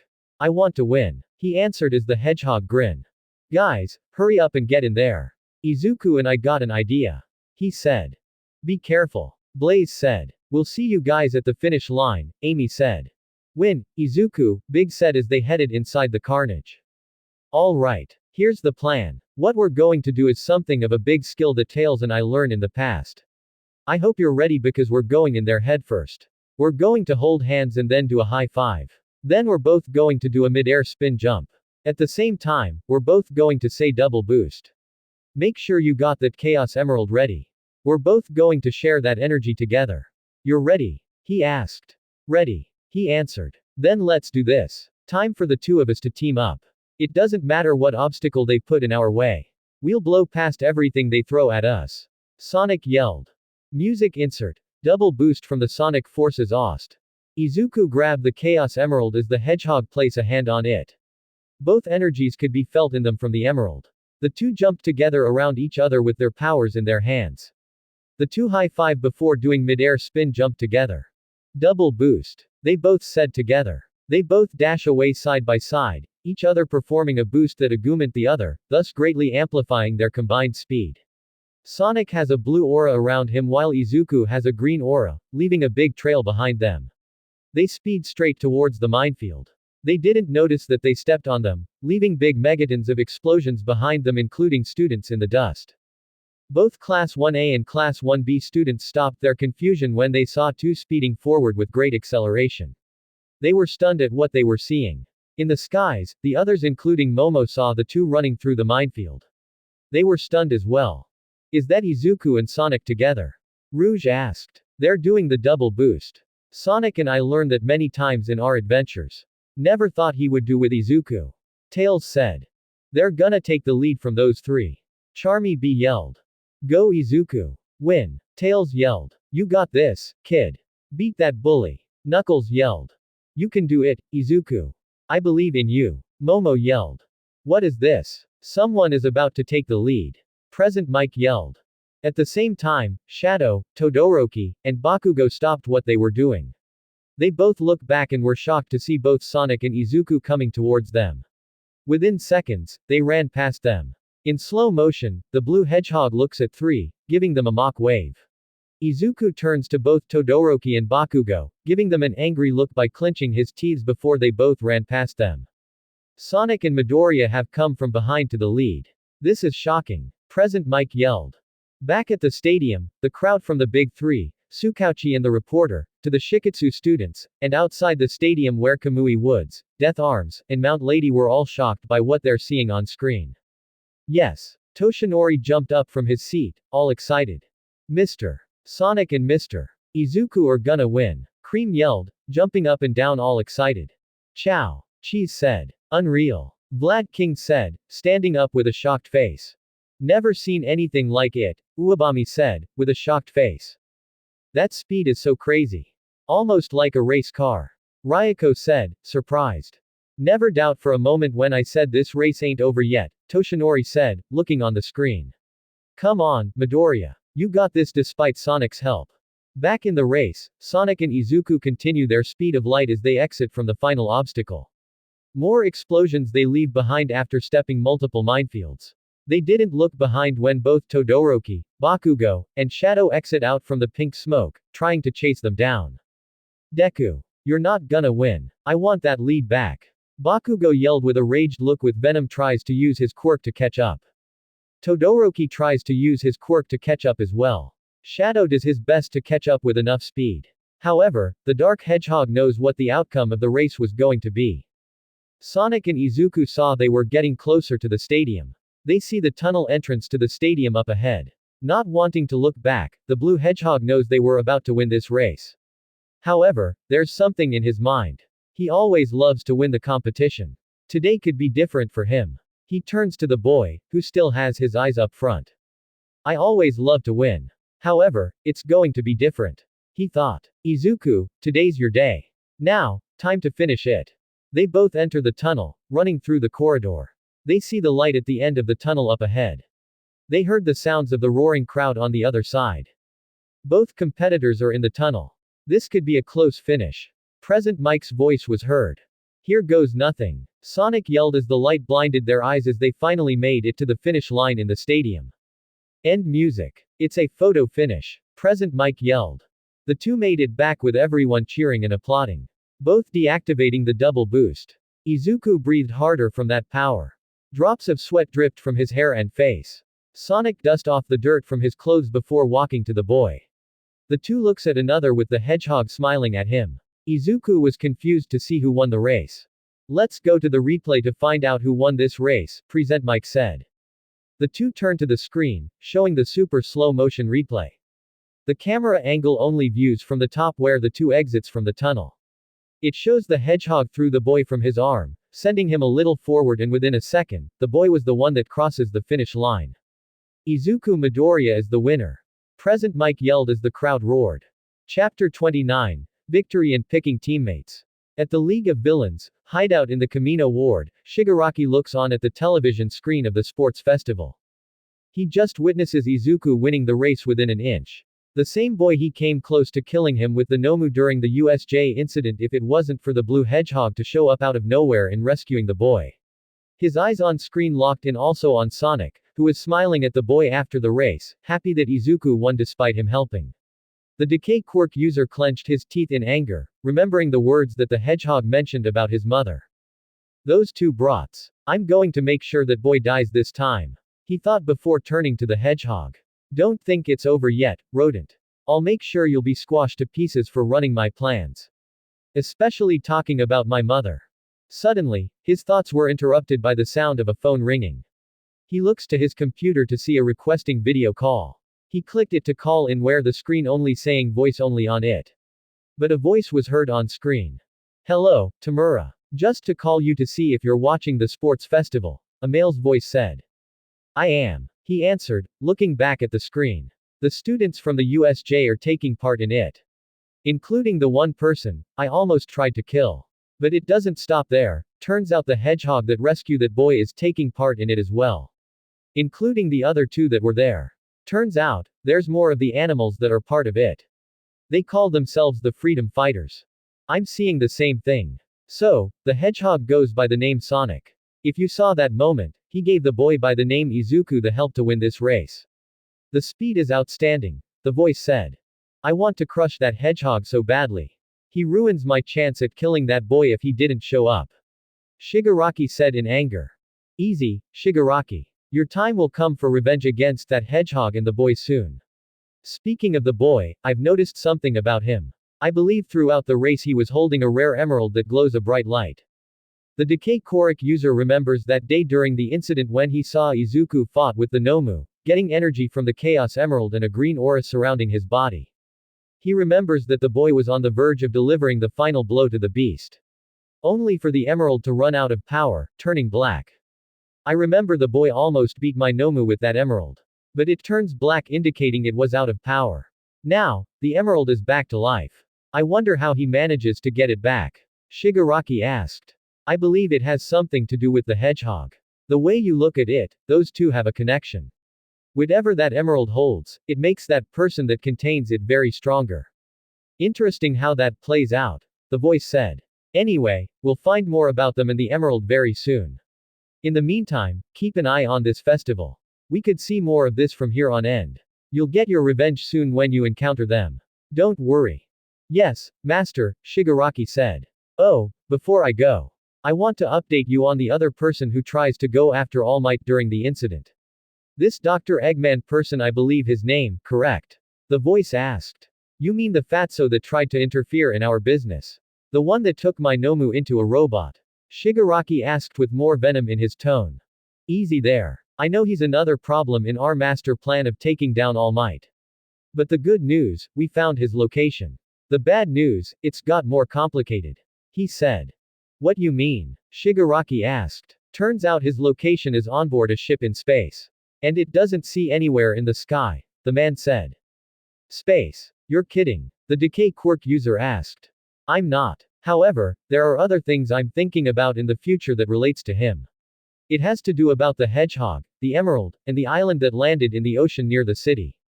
Either way, it could be connected. An island? Shigaraki asked. You haven't heard the news a couple of weeks ago. An island fell through the sky to land on the ocean. We don't know how or where it came from. For now, we'll worry about these things later. Let's focus on the sports festival and our two targets. I will worry about this Eggman person in the future. I'm thinking about other things for him in the future, the man said. What are you saying? Shigaraki asked. You'll know soon enough. We'll talk soon, the man said as the computer screen turns off by itself. Shigaraki turns to the screen again, seeing the celebration continue. Izuku was on his knees in shock with tears coming from his eyes while Sonic pat him on the back. What made the decay quirk user angry is seeing their smiles on their faces. Go ahead and smile. I'll make sure I'll kill the two of you once the time comes. He thought while looking at the emerald. I want to know what that emerald really does. I wouldn't mind having it to myself. Back at the sports festival, the crowd erupts into cheers as the obstacle race came to an end. Izuku continues to look around the entire crowd cheering at his victory. His mind was still in shock that he won. At first, it was like a foregone conclusion he was going to lose, especially if it was going to be either Bakugo, Todoroki, or Shadow winning this race.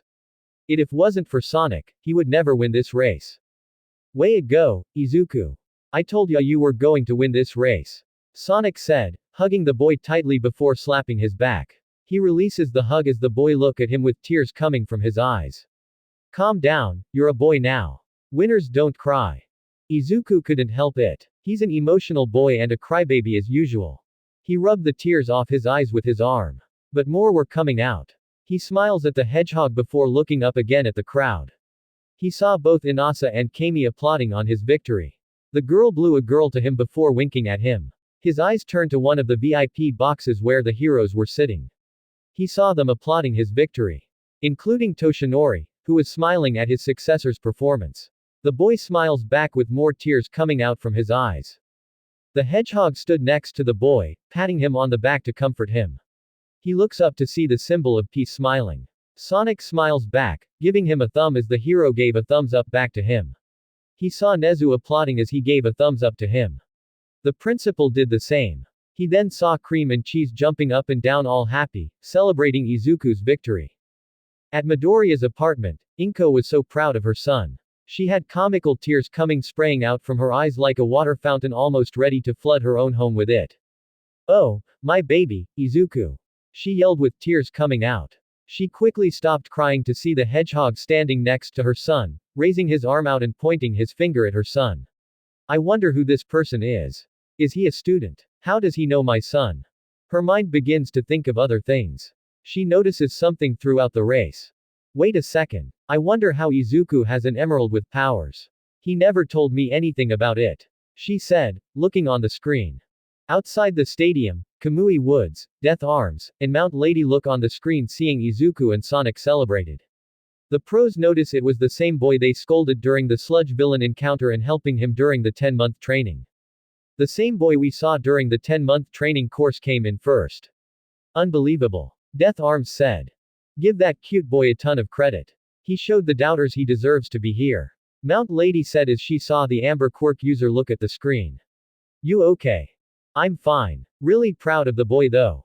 He said, with his eyes more focused on Sonic. That hedgehog is pretty fast. He'll be something for my internship. On board the Death Egg, Eggman, and his minions were not surprised by the race. It was all for Izuku to win it with the help of Sonic as usual. The doctor remembers the same double boost in the past during his fight with the hedgehog and tails back on Mobius many years ago. Sonic and that Izuku boy just did a double boost. Scratch yelled. They ran past that minefield like it was nothing. Cubot yelled. The entire field including both that Todoroki, Bakugo boy and Shadow were so distracted, they didn't know Sonic and the boy went for it, Orbot said. Crazy race that was. Grounder yelled. Either way, it shows us that the boy is capable to take on everyone else. Right, Doctor? Snively asked. Indeed. On the bright side, the other targets that almost won this race were in shock about it. Be interesting to see how this plays out. Eggman said when his focus was on Bakugo. I can tell that boy is angry as ever to let that Izuku boy get past him again. If he keeps it up with his anger, he'll lose it for sure. But he'll be a great addition to the Eggman Empire if he keeps losing. Back in the stadium, more students along with the freedom fighters were making their way from the tunnel. Earlier after the race, Bakugo, Todoroki, and Shadow were the other three arriving before the others would show. Both the explosion quirk user and the ice quirk user were very angry and stunned that the one person who never had a chance to win just won the race. The Dark Hedgehog wasn't angry or disappointed at the result. He saw Izuku still wiping tears from his eyes before turning to Sonic. It worked all along as Sonic planned. At least I gave Izuku an opportunity to win. He thought, turning to the two boys who were defeated. These two idiots were arrogantly thinking they were going to win. They didn't think for a second Sonic and Izuku planned to use the double boost. Now they know what it feels like to lose. Bakugo took heavy breaths after the race. Holding his left arm, the boy's face turns to angriness turning to see both Sonic and Izuku. Deku, that sewer rat, I got beaten, again. He thought with anger boiled in his blood. Todoroki panted as he looks at Sonic and Izuku. He was so distracted by fighting against both Bakugo and Shadow for first place that he thought the boy wouldn't pass them. However, he was wrong. He took one last look before walking off. He didn't notice that Shadow was looking at him. Guess he knows he was beaten. The Dark Hedgehog thought as he heard a girl's voice from the tunnel. Deku, that was amazing. Izuku turns around to see Uraraka, running towards him all tired from all that running. TT thank you, the boy said when he was nervous again by having a girl invading his space. Uraraka then turns to Sonic. Wow, that was so awesome. How did you and Deku do that? She asked. Easy. Just a little high five by me and him to do some big fast boost, the hedgehog said as he eat a walk over to the group. Never thought you have that type of speed. I heard rumors about you during the USJ incident with a speed that I've never seen before. You and Midoriya pull it off by running past the minefields. Not even my quirk would do such a thing, the engine quirk user said. If you're wondering about my speed, it's like a Mach 1 type, Sonic answered. Seriously? Ochako asked in shock. I see, Iida said, adjusting his glasses. If we ever get a chance to fight, we will see whose speed can match with one another. I'll gladly accept that fight, Sonic said with a thumbs up to him. Iida did the same with a smile. The freedom fighters walk over to the others to congratulate Izuku on his win. That was so awesome. Congrats. Amy yelled, approaching the others. I never thought you doing the double boost with Sonic get you through the minefields. Knuckles said. Super awesome. You guys went flying. Charmy B said. You managed to pull it off. Silver said. Well done, kid. You showed everyone who you really are. Vector said. Thank goodness you won. Unlike that bully who thinks he's better than us. Blaze said. Despite Sonic helping, you still did your thing, Rouge said as Kendo and Tetsu join in on the conversation. You were awesome, Midoriya. Going through those minefields without not getting hit by them. Kendo said. You and the Hedgehog must have some neat quirks to get through them, the Iron Quirk user said as Shadow approached them. Izuku. Everyone turns to the Dark Hedgehog with a serious look at the boy. Congrats on winning the race. You deserve it.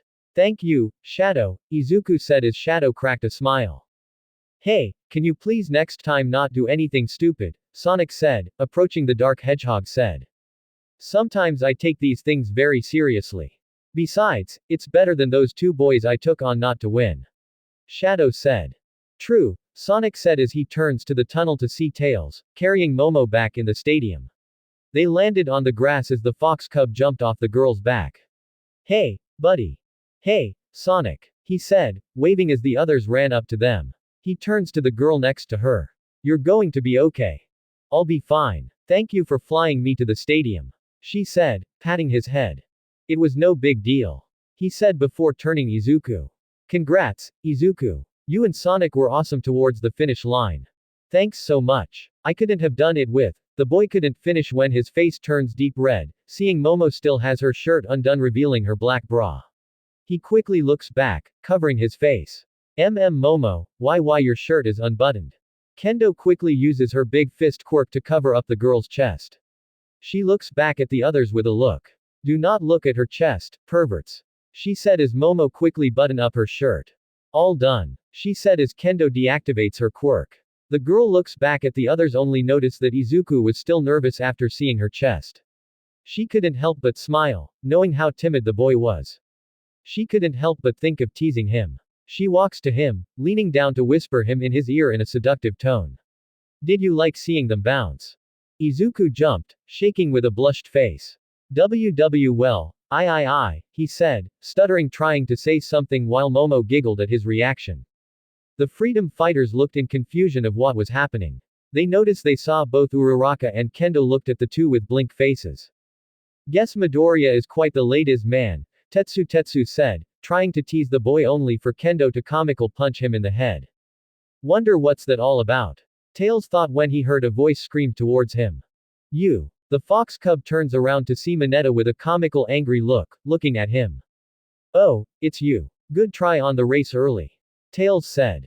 Forget the race. I came close at laying on the popular girls back in the academy. Only for you to screw it up. Mineta yelled with comical tears coming out from his eyes. First off, your balls hit my face out of nowhere before I was falling down.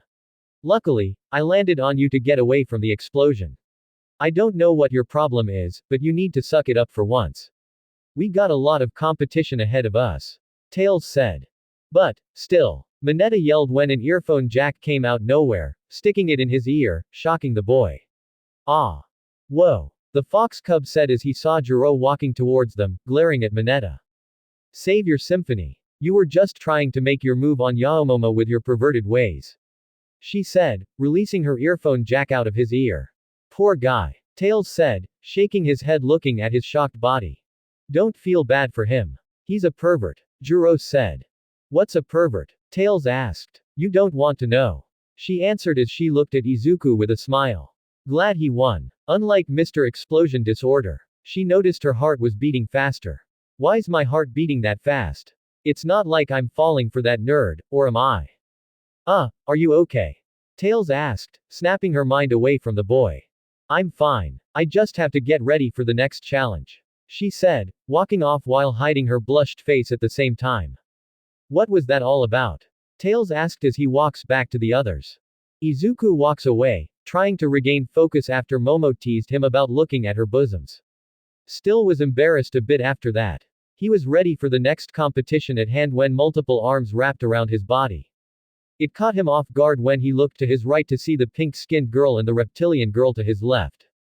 Mina. SS Setsuna. He said, getting nervous again. You were so awesome on how you and that hedgehog combined speed to win the race. Mina said, all excited. Going through that minefield was so rad. Setsuna said. Well, Izuku couldn't say anything with anyone invading his space. Both girls look at him, knowing how cute he was. The two look at one another with an idea. You know, Midori. If you plan on winning this whole thing, I got a special treat for you. Mina said, whispering in a seductive but teasing tone in his right ear. If you do win, we'll give you something you would like, Setsuna said, whispering in a seductive but teasing tone in his left ear. The boy was whimpering and blushing deep red in his face at the same time. The more nervous he was getting, it was making him lose focus on the tournament, especially coming off a huge win. Ishido. Momo yelled. Setsuna. Kendo yelled. Both Mina and Setsuna looked behind them when they flinched. They saw both Momo, Uraraka, and Kendo looking at them with both cross veins and scary auras at the same time. Izuku felt their presence, getting very scarred. Kendo enlarges both hands, grabbing the girls of the boy, placing them next to them. That's really embarrassing for you to tease Midoriya like that. Kendo said, deactivating her quirk. You two should be ashamed of yourself. You're making him very uncomfortable. Momo yelled. You two were so close to him. Ochako yelled. What's your problem? We were just teasing him. Mina replied. Can we just have some fun for 1 minute? Setsuna asked, forming a puppy face. Thank goodness I got out of that one. Izuku thought, nervously fiddling his fingers when the sound of a whip was heard got his attention. The first game for both the first years and the Freedom Fighters is finally over. What a game it was. Midnight said. Before we move on to the next contest, let's take a look at the standings, shall we? Everyone looks to the screens in the stadium to see the standings from the obstacle race. Standings. 1. Class A, Izuku Midoriya. 2. Freedom Fighters, Sonic the Hedgehog. 3. Class A, Shoto Todoroki. 4. Freedom Fighters, Shadow the Hedgehog. 5. Class A, Bakugo Katsuki. 6. Class A, Iida Tenya. 7. Freedom Fighters, Silver the Hedgehog. 8. Freedom Fighters, Knuckles the Echidna. 9. Class A, Eijiro Kirishima. 10. Class B, Tetsu. 11. Freedom Fighters, Big the Cat. 12. Freedom Fighters, Amy Rose. 13. Freedom Fighters, Blaze the Cat. 14. Freedom Fighters, Vector the Crocodile. 15. Freedom Fighters, Espio the Chameleon. 16. Freedom Fighters, Charmy Bee. 17. Freedom Fighters, Rogue the Bat. 18. Class B, Abara Shinzuki. 19. Class A, Fumikage Tokiyami. 20. Class A, Honta Zero. 21. Class A, Mashirao Ojiro. 22. Class B, Yosetsu Awase. 23. Class A, Suyu Asui. 24. Class B, Itsuka Kendo. 25. Class A, Ochako Uraraka. 26. Class B, Hirayu Rin. 27. Class B, Nito Monoma. 28. Class A, Mezzo Shoji. 29. Class A, Momo Yaoyorozu. 30. Freedom Fighters, Miles, Tails, Prower. The final 11 made the cut. Jiro, Kaminari, Setsuna, Mina, Yui, Kojira, Jirota, Koda, and Mineta. The last two that made the cut surprise everyone. Hitomi Shinso from the General Department and Mei Hatsume from the Support Department. Other students from Class 1B including Aoyama and Hokage failed to qualify for the next round. Much of Class 1A was shocked by the two classmates not advancing including Aoyama, who earlier had a good advantage escaping the ice during the obstacle. Question was, how did he fail? The top 42 were the best. So, they move on to the next round. The others that didn't make the cut, don't be too down. We prepare other opportunities for you to shine. Midnight said by licking his lips again. Would you please stop trying to seduce the students? It's really creepy. Uwabami yelled from the boxes. Mind your business, Snake. You don't work at UA, so shut it. The R-rated hero yelled back. At least I'm more of a celebrity than you ever will be. The Snake hero yelled back. Why you? Midnight looks at the boxes again with a comical angry look. Hey, that girl who went flying above that cliff made the cute. Charmy B said, pointing at the screen where May's face was shown. With all that equipment she had, she made it. That's a shock, Silver said. Guess I was wrong about her in the first place, Rouge said, turning to Tails. Looks like you got a competition with her. Perhaps after this tournament, I would like to talk with her on how she has all that. Tails said. Sonic and Izuku look on the screen. They were happy to see their names in the top two. They look at other names. All the freedom fighters made the cut and that made the Hedgehog very happy. No surprise he would see both Todoroki and Bakugo made the cut. Another that got him to pay attention more was three names. Of course, the two boys that encounter Izuku in the hallway a couple of days ago while he saw the last one from the support department. Looks like those guys made the cut, Sonic said as Izuku looks on the screen to see Shinso, Monoma, and Mei making the cut. How did those two make the cut? The boy thought, looking around to see the boy with bags looking forward and the Class 1B student who has a hatred for the other class and the boy. What kind of quirks did they have to get to this point? The Hedgehog knows the boy was looking at the two boys. He didn't know how they made the cut. They were so busy with the obstacle course. Either way, he was interested to see what the next obstacle will be in place and to get a glimpse of the two boys' quirks. However, he was interrupted by Midnight's voice. Sorry for the interruption. Now, the real fun is about to begin. The chance to move into the limelight. Give it your best. The screen appeared from behind her, is like a slot machine. Let's see what we have in store for your next. Will your wildest fantasy dreams come to life? What could it be? The waiting is torture. The screen then stopped spinning, revealing the next obstacle known as the Calvary Battle. Calvary Battle. Kaminari asked with Sue putting a finger on her chin. I'm terrible at those. It's not an individual event, the girl said. I wonder how they split us up. Ribbit. Allow me to explain. Midnight said as the screen changes, showing a picture of All Might riding on 13's back with Present Mic behind them, carrying the symbol of peace. The participants will form teams of 2 to 4 people as they see fit. In theory, basically the same playground game. But there is one difference, each player is assigning a point value based on the results of the obstacle course. The students and the freedom fighters look around one another, surprised by the news of the point value from the last course. I get it. A point-based system much like the entrance exam. That seems pretty simple. Sato said. So that means each team will have a different point value based on what students on it, Ochako said. Aha, Mina said with a smile at the gravity quirk user. The two were interrupted by Midnight's whip, where the hero glared at them. Maybe you should shut up and let me explain things to you. She yelled. Because they're smarter than you, tramp. Uwabami yelled as the R-rated hero was getting angrier by her interrupting her repeatedly. Anyway, now the point assignments by increments of 5.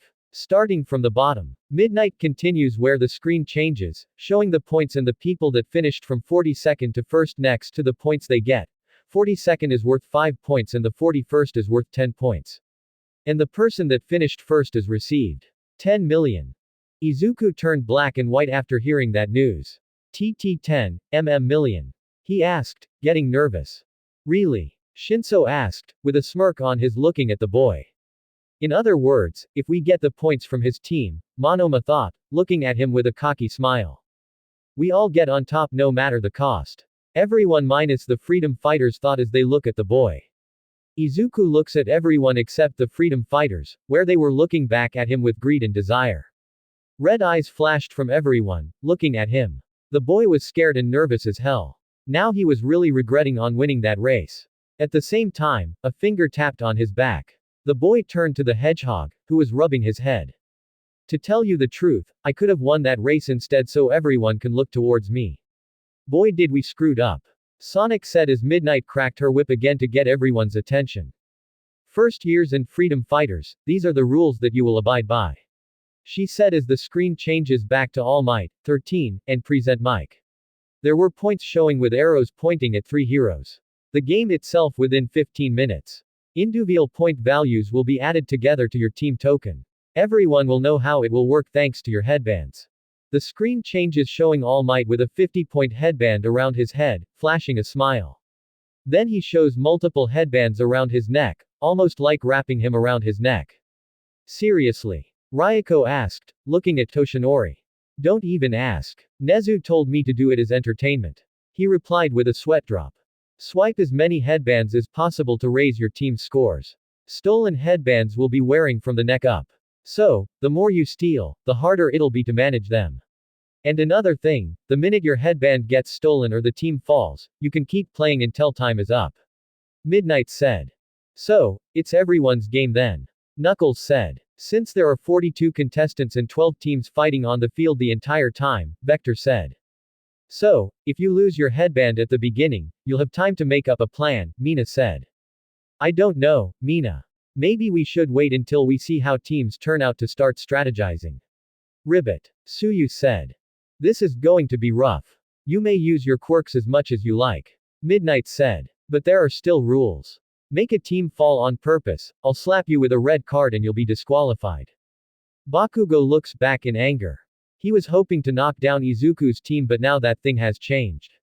He didn't notice that Sonic was looking at him. He was planning on doing that. Good thing she let him know. Including the others, the hedgehog thought. The screen behind her changed where it has the time of 1500 on there with the, make your team, words on top of it. You got 15 minutes to build your teams. I recommend you get started. Midnight said as everyone scattered to look for teammates.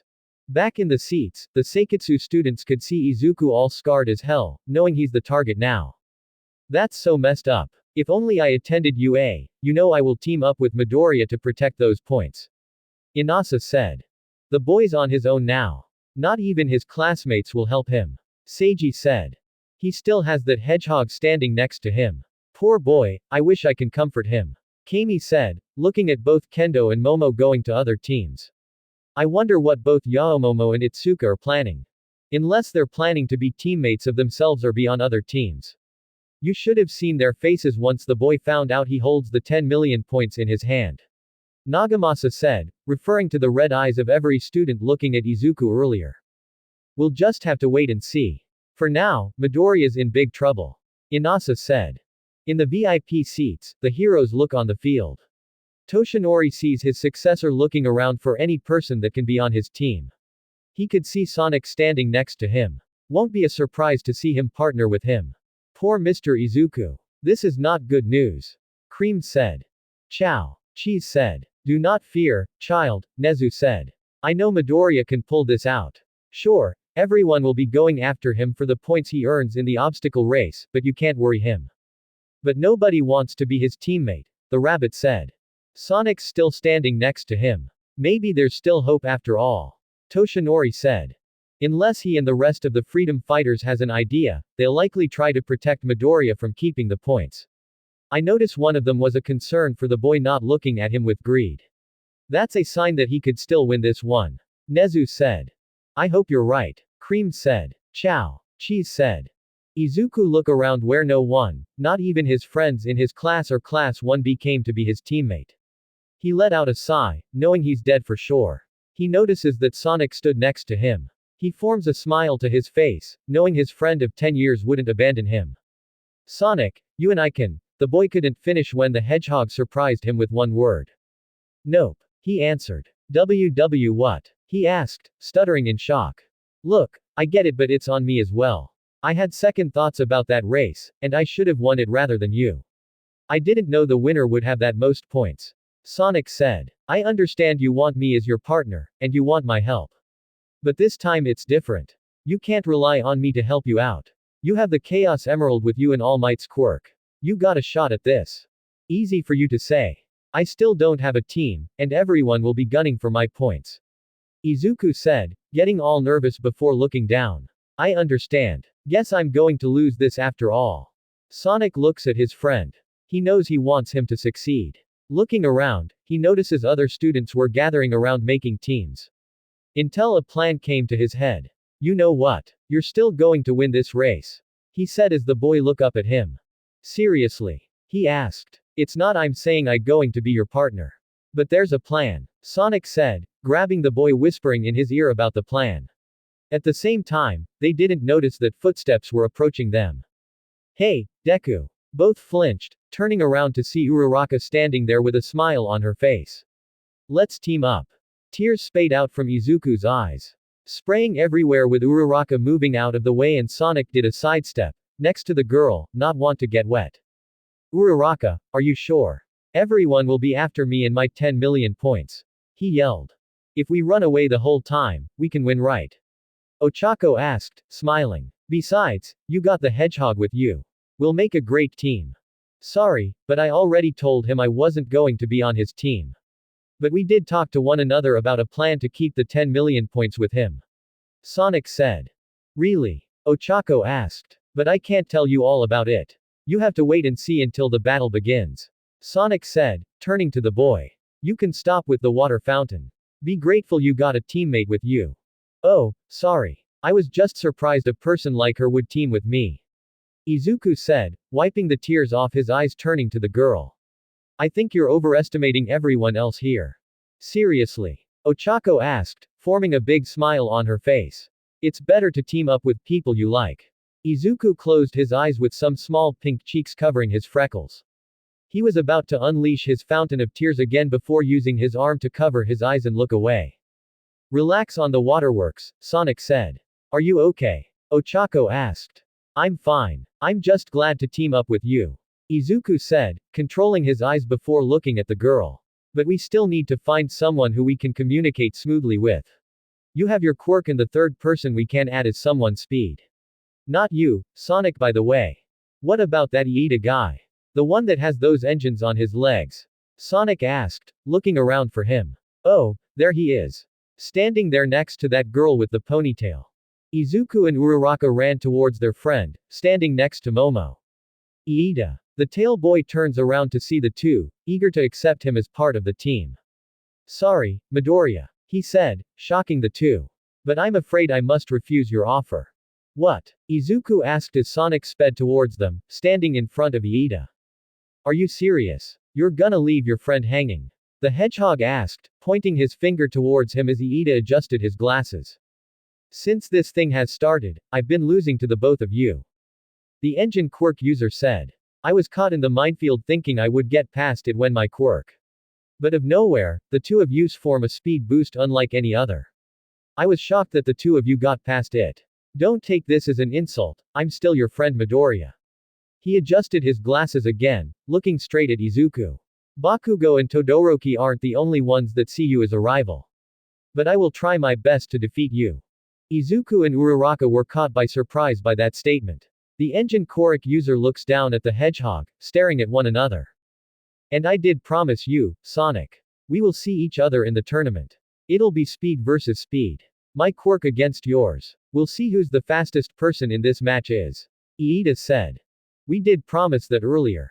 But I'm warning with this so-called declaration of war. I'd already gotten two idiots on my radar who were going after Izuku. Don't think you'll be the third person on my hit list because you're making a big mistake. Sonic said as they stared at one another. The freedom fighters made their way towards the group. Only to see the staredown between both fastest people. What's going on here? Tails asked. Something tells me it's not right here. Knuckles said. Don't worry, we just about finish our conversation, Sonic said, continue to look at Iida. As I said before, I'm willing to take that risk, Iida said as he walks off to the team he's going to be on. Sonic and Izuku look on and was stunned to see the team Iida he was on. Todoroki, Kaminari, and Momo. Are you kidding me? He's going to team up with the icy idiot. The hedgehog asked, looking at the creation quirk user. And she's on the team as well. Just earlier she defended you because that idiot called you out. What a hypocrite. Izuku was shocked to see Momo on the team. The girl saw the cinnamon bun with an apologetic look. The boy looks down a bit before walking back to Uraraka. Sonic and the freedom fighters does their best to cheer up Izuku. Momo felt bad for him. She didn't want to do this. But her ego tells her otherwise and it made her worst like hearing about Bakugo's bullying on the boy. Instead, her heart tells her otherwise. I'll be back, she said as she ran over to the boy. Izuku. The boy looks up and was surprised to see the girl running towards him. She walks past the freedom fighters, placing both her hands on his shoulders. He stuttered with red appearing on his face. What is it? He asked. Momo looks at him, letting out a sigh quick. What surprised the boy, Uraraka, and the freedom fighters was what they didn't expect to happen. The girl leans forward, placing her lips on his forehead softly. Uraraka stared at them with a blink fast. The freedom fighters were shocked at what they were seeing. Momo leaned back after kissing, seeing the boy's face all red. Did you JJ just? He asked, stuttering more. Think of it as a making up in case anything happens. We're still friends at the end. I hope you do win, Izuku. No hard feelings. Momo said with a smile before releasing his shoulders. She was about to walk back before turning to Uraraka. Sorry, guess I'm on the scoreboard. She giggled before running back to her team. Did she just kiss him? Amy asked. Is this love we're seeing? Izuku. You okay? Sonic asked, waving his face with his hand. Guess he's shocked by the kiss. Tails said as he saw the screen striking to 10 minutes. We got 10 minutes left. We need to find teams. Izuku, wake up. Still need to find a team. Sonic yelled, getting Izuku to snap out of his thoughts. Oh, right, he said, looking around for another. Looks like the bully big shot got his team. Knuckles said, seeing Bakugo with Mina, Kirishima, and Zero on his team. Great. Just when we became friends, he joins that guy's team. Sorry, dude, Kirishima said. Well, we got our team, Vector said, pointing at both Espio and Charmy. Team Chaotix is back in action. That's great. How about my team then? Sonic said, standing in between both Tails and Knuckles. Team Sonic is back and ready to kick some ass. You guys need a fourth member on the team. Blaze said. That's true, Sonic said, looking around for other members. Hey, you guys looking for a partner? The others turned to Juro, who was walking towards them. Juro. Izuku said. Sorry, Deku. No offense, but I want to be on this team. She said, pointing towards Team Chaotix. Really? This is the first time we have a human joining us. Vector said. Yeah, I thought about that after seeing you guys with your skill during the obstacle. In rescuing me from that cat. She said, turning back to Izuku. I know you can win, Deku. Don't say I warn you when my earphone jack's coming towards you. Well, Team Chaotix is set, Sonic said, looking at the others. That's right, I forgot that Shadow and Rogue don't have Omega with them and Amy and Big don't have Cream because she can't compete in this tournament. We're pretty much running out of options, Rogue said when she notices Shadow was walking towards a student. Where's Shadow going? Everyone turned to see the Dark Hedgehog walking towards none other than Tokiyami. The Dark Shadow quirk user saw the Hedgehog approaching towards him. The two stared at one another with serious looks. Great. Don't want Shadow to start something with. Sonic said. Especially when they look at one another, Izuku said. The two stares down one another when Shadow was the first to speak. You must be one of Izuku's classmates that look like me. He asked. You almost look like the blue hedgehog. I believe that you're his brother. Tokiyami said. We're not related, Shadow said. Do you want to be my teammate? Tokiyami asked. Very well, Shadow said as the two shook hands. You're teaming up together. Guess I'll join with the two of you. The two turn around to see Shinso walking up to them. If you're planning to use your quirk to control people's minds, nice try. You can be on the team, but I'm warning you. I'm in command. Understand? Shadow asked, glaring at the boy. How did he know about my quirk? The boy thought with a stunning look until he changes it to normal. No problem whatsoever. Very well, then, Shadow said, turning to Ojiro. You there with the tail? Want to join us? Sure, I didn't think that would happen, Ojiro said, walking over to the group. Shadow got his team, including that boy with the bags underneath his eyes. Still wonder how he got in this tournament. Sonic asked. I am thinking about the same thing, Izuku said, looking around for anyone who still needs a team. Hey, you with the wings. Rogue turns to see Kendo, with both Setsuna and Yui, waving towards her. Want to be on the team? I guess I got no choice since Shadow got his own team. I'll see y'all later. Rogue said, flying towards the team. Shadow and Rogue are on different teams. We still got Amy, Blaze, Silver, and Big in the picture that needs partners. Or they'll be on the same team. Sonic said. Well, at least we got Big. Nothing to worry about. Amy couldn't finish when Big walked next to Izuku. I want to be on his team, the cat said, petting Izuku's hair. Seriously? Izuku asked in shock. Are you sure, Deku? Ochako asked. But, Big, you and I have been a team for many years. Amy said. I want to help him, Big said, looking at the boy with a smile. Izuku was surprised by the reaction of him. You do know everyone will be coming for me? He asked as the cat nodded his head in yes. The boy turned to the pink hedgehog. I'm sorry, but if it's okay, can he be on my team? Amy looked on with a sad look. But knows what the situation was in store. Very well, then. Big, make sure you protect Izuku at all costs. Make sure nobody takes those 10 million points. She said. At least you still got Blaze and Silver on your side, Sonic said when he notices they were missing. Hey, where'd they go? The others saw Silver teaming with Tetsu, Awase, and Hirayu. Blaze teamed with both Abara and Jirota. You're the only person that needs a team. You can join us. Tails asked. That's true, Amy said, looking around. Hey, you. The pink hedgehog. Amy looked to see both Koda, Ricado, and Kojiro waving at her. You're that rock person that Cream met. The pink hedgehog said. Will you like to join our team? Because I heard Koda said you're friends with a rabbit, correct? Sato asked. Looks like I found my team, guys. Amy said, looking back at Big. Be careful, Big. You too, Izuku. She ran over to her new team. We're the only two teams left that need a fourth person. Tails said.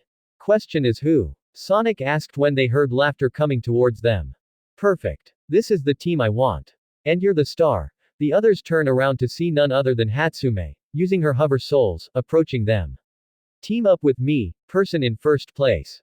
Gah. Izuku flinched when the girl's face came so close. Hey, that's the girl from the obstacle course, Ochako asked. Anyway, who are you? Sonic asked. I'm the student in the support course. She said, taking her goggles off revealing her irises of scope-like. The name's Mei Hatsume. We haven't met but I would like to use my personal thing for your current event. Straightforward. Izuku thought as the girl got closer to his face again. If I team up with you, then I can be part of the spotlight so everyone can be keeping their eyes on. Mei said, getting closer again to his face. That means my super cute babies can definitely be seen by the big company's CEOs who are tuning into the sports festival. She got closer again. And finally, that line of reasoning is the best way for my marvelous gadgets to get recruited. Can you slow down a minute? Did you find babies? I mean, Ochako asked, but the girl kept talking with Izuku, avoiding her. Oh, she doesn't care about me. She had a blank face while watching. Both Sonic, Tails, and Knuckles look at the girl with dumbfounded looks. They shook their heads. How long is she gonna keep talking? Sonic asked. I'll fix it, Knuckles said, approaching the girl from behind. She hit her head, knocking her down to the ground comical with a bump on her head. Whoa. That has to hurt, Tails said. Seriously, Knuckles? Izuku asked with a shocked look. What? She was getting on our last nerves. And we're wasting time, the echidna said. Tails notices a chest behind her. He walks over to open it, revealing different types of gadgets. Whoa. She has all types of gadgets I've never seen before, he said, examining every object until the girl surprises him with the same look. Exactly. Let me show you, Mei said, grabbing out a jetpack to show Izuku. I got this idea on a certain hero's backpack. Of course, I added my own tweaks. I recognize that. Airjet the Buster hero has one of those, he said, holding on the jetpack. I love that guy. Isn't he awesome? Mei asked. Uraraka stood there looking at the two with a blink expression. They sure get along well, she thought. You okay? Sonic asked, interrupting her thoughts. Oh, I'm fine. Just thinking about our team, that's it, she said, rubbing the back of her head while laughing at the same time. Anyway, the hedgehog turns back to Izuku and Mei. Enough talking. You got your team, Izuku. Hope you're happy. Wait a second. You guys are the last one that needs a fourth person, Izuku said as he looks back at the time with 5 minutes left. You guys got 5 minutes left to find that last person. The others are on different teams. We're going to be the only ones without it, Tails said. There is one team I saw that has a team of 3. I guess we'll be found with 3. Knuckles said, referring to the team of Shoji, Tsuyu, and Mineta. Fair enough. We've been through a lot as a team. We can try this again as a team, Sonic said when a voice was heard from behind. I believe you're looking for a team, correct? Everyone turned to see a boy approaching them. Izuku had that serious mean look when he saw one student from class 1B. Monoma, he asked. What do you want? What's wrong, Midoriya? Not happy to see me, he said, looking at his team. So this is your team. 2 girls and a fatso cat. Must be a weak team you have. Izuku was about to approach the boy when Sonic holds him back. The hedgehog stood in front of the class 1B student.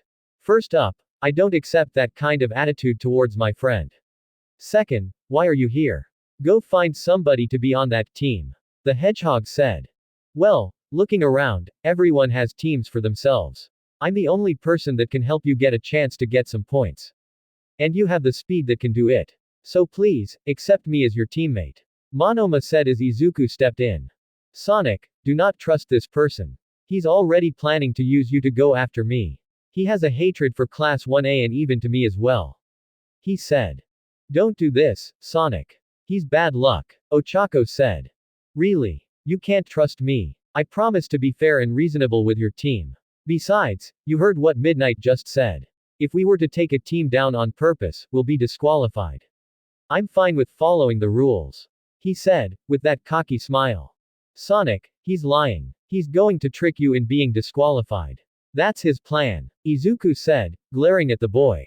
I think Izuku right, Sonic. He might pull a trick up his sleeves, Tails said. And I don't trust that with that smile on his face, Knuckles said, cracking his knuckles while looking at the boy. The hedgehog was under enormous pressure. Hearing from every voice not to choose Monoma. He looks back at the clock with 1 minute remaining on the clock. He then looks back at the boy, giving his final answer. Fine. You're on our team, the hedgehog answered. Are you serious, Sonic? Izuku asked in anger. He's going to try to trick with everything, Ochako said. Don't worry, we're not going to be disqualified or anything. I'll be going to make sure he'll be kept an eye on, Sonic said, looking back. I'm giving you this warning, and this is the only time I'll say it. I got 3 people that I already put on my hit list. I don't want you to be part of it. But if ever you try to screw us out of this battle, and even if we were to move to the next round, you'll be the 4th person on my list.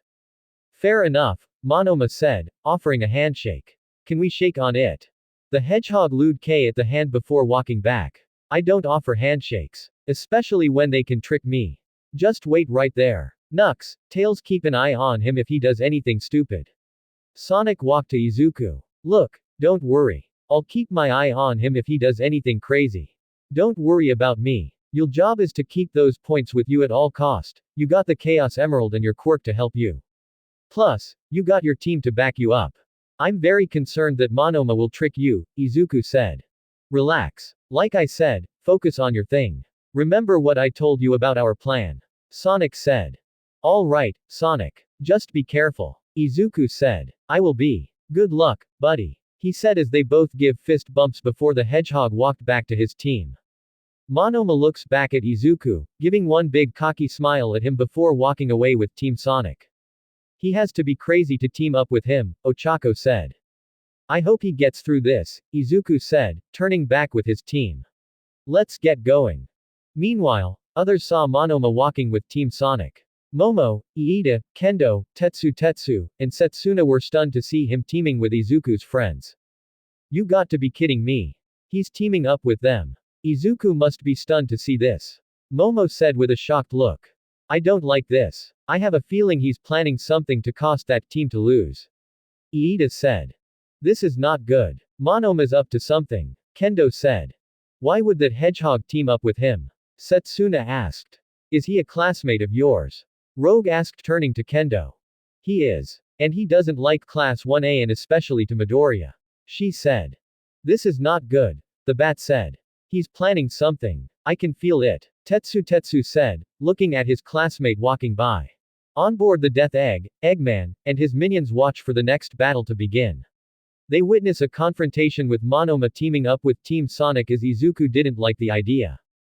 Wonder what's that all about? Deku asked. Not sure. But the way that Izuku boy look he wasn't happy about it. Boko said. If I remember, he's one of the Class 1B students who were in the USJ incident at the time with Class 1A. He wasn't a part of the action as our drones saw. Snively said. Wonder what kind of quirk he has. Orbot asked. I believe it's a copy quirk type he possesses, Snively said.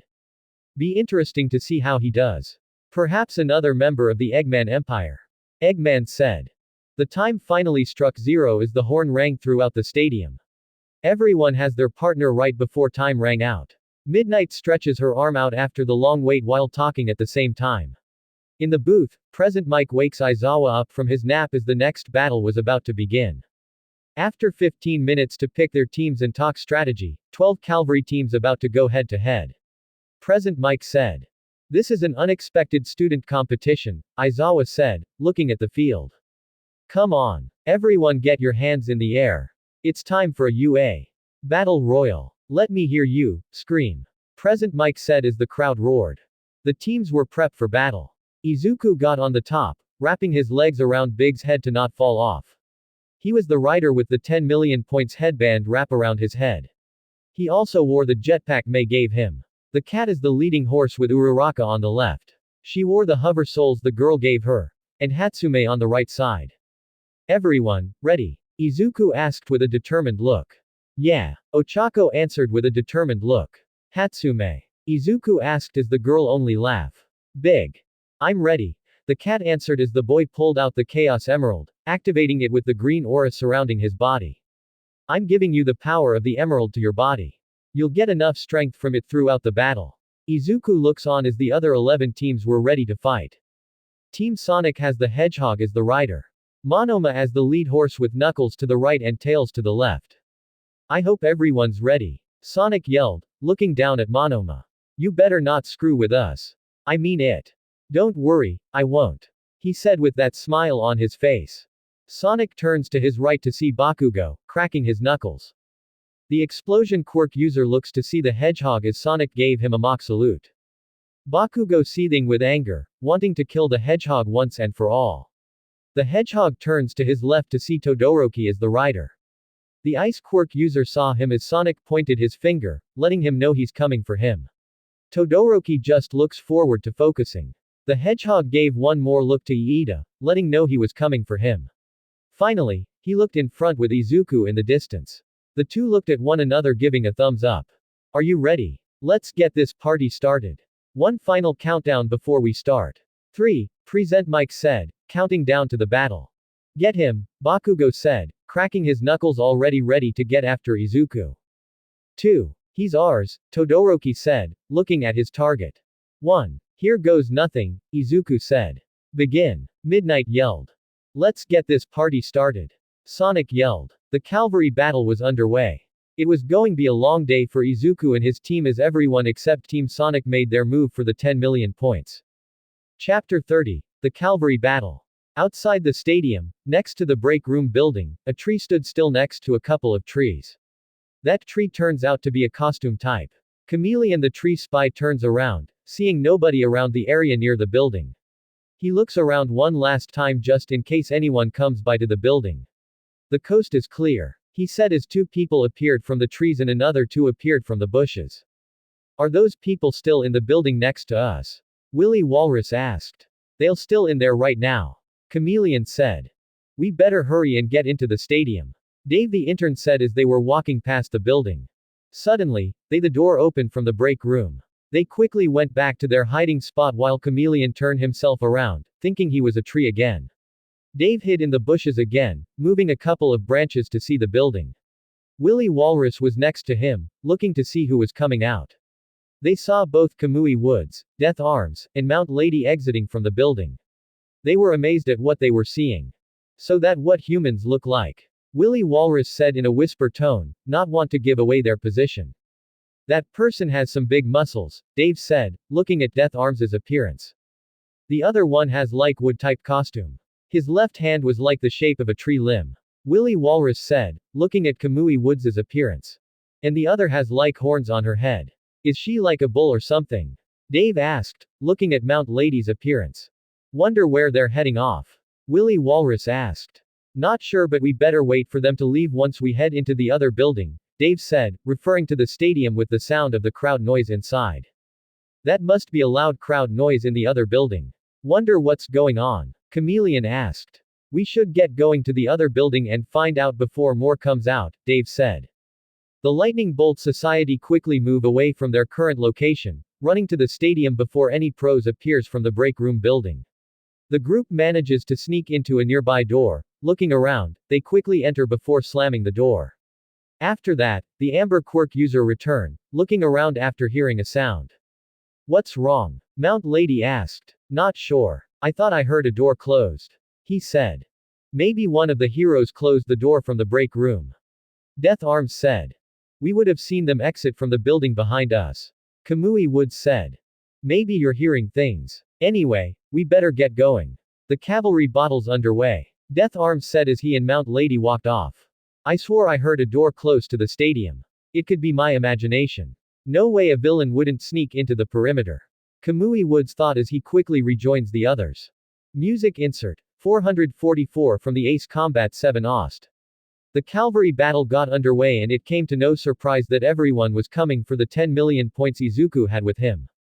Team Sonic with Monoma and Team Chaotix with Jiro were doing the same despite pretending they are. They had other plans in mind, including the Hedgehog that he said to the boy earlier he had a plan. The other freedom fighters on separate teams didn't want to mess it up for Izuku. They decided to play along, trying to hide favoritism. We're still friends, Midoriya. But I want those points.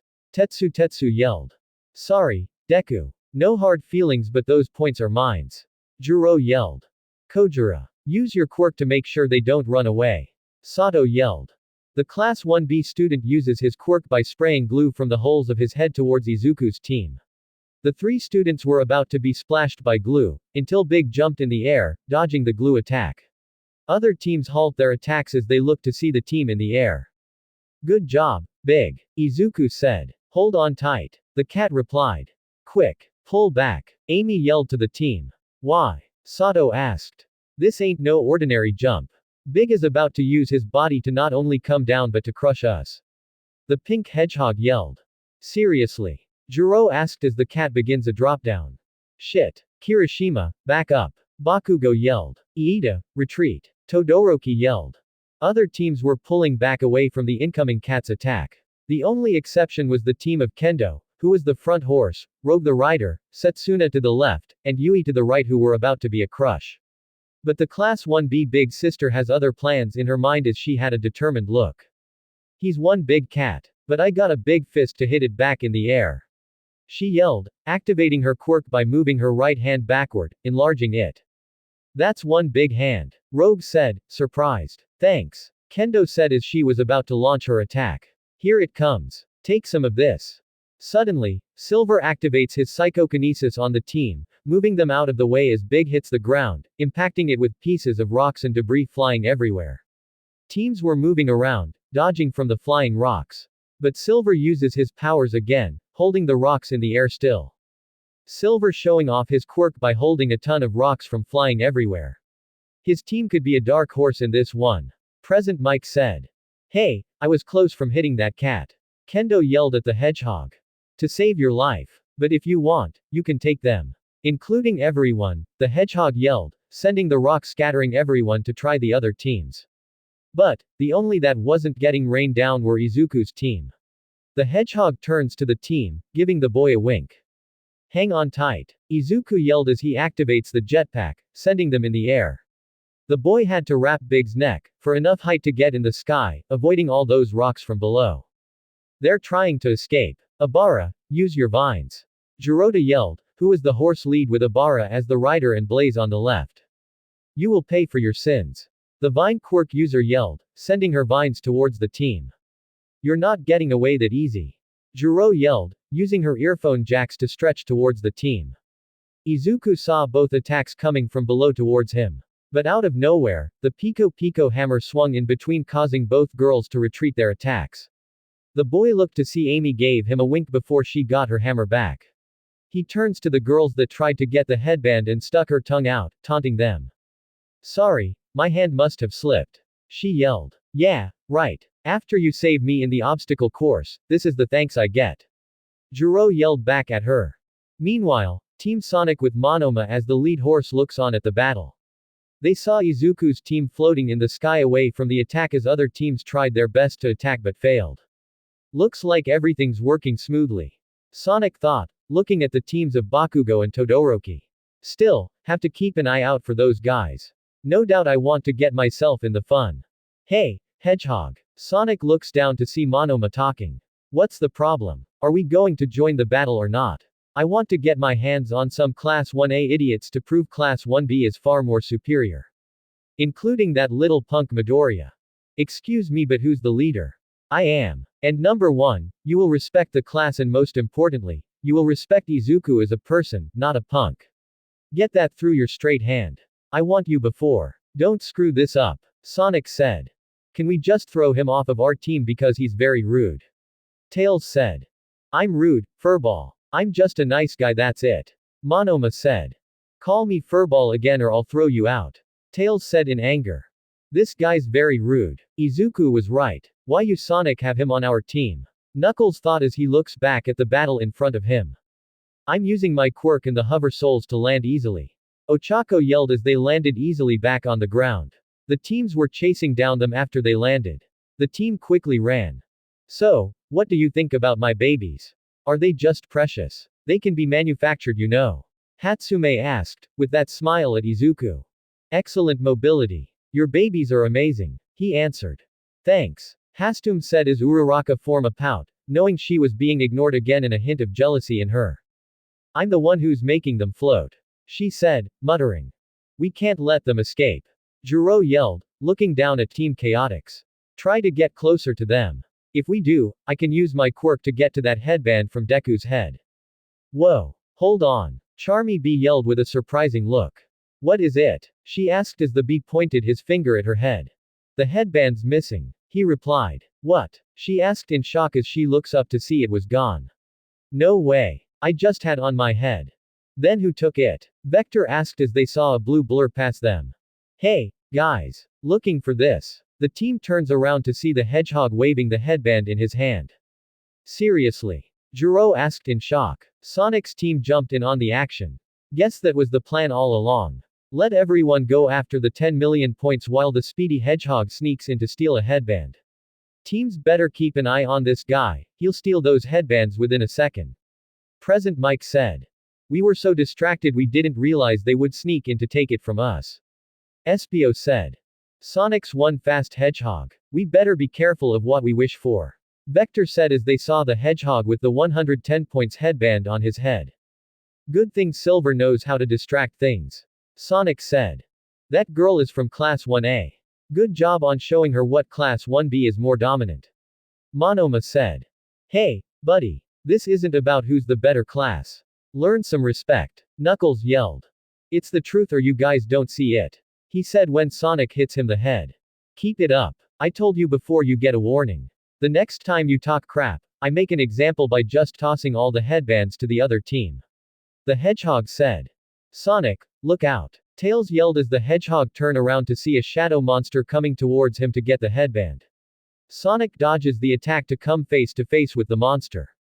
Gimme that headband. The monster said. You can talk. Sonic asked in surprise.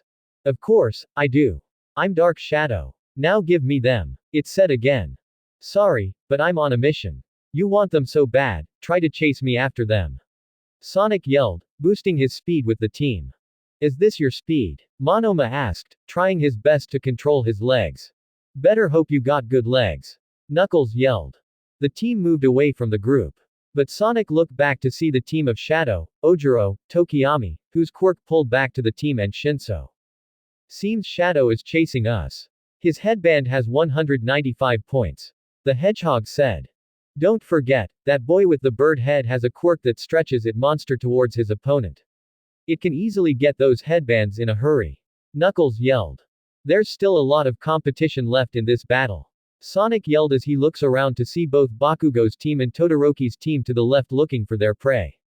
Besides, we haven't got to the real fun with those teams yet. He turns to the right to see Izuku's team running. Better hang tight with those 10 million points. Still got a long way to go. That Hedgehog's too fast. Dark Shadow yelled. There's no way we can catch up with him. Tokiyami yelled turning to Shadow. As there's any team we can find. The Dark Hedgehog turns to see Bakugo and Todoroki teams. He wants to get even with them after the fight they for first during the obstacle race. He'll wait for that later.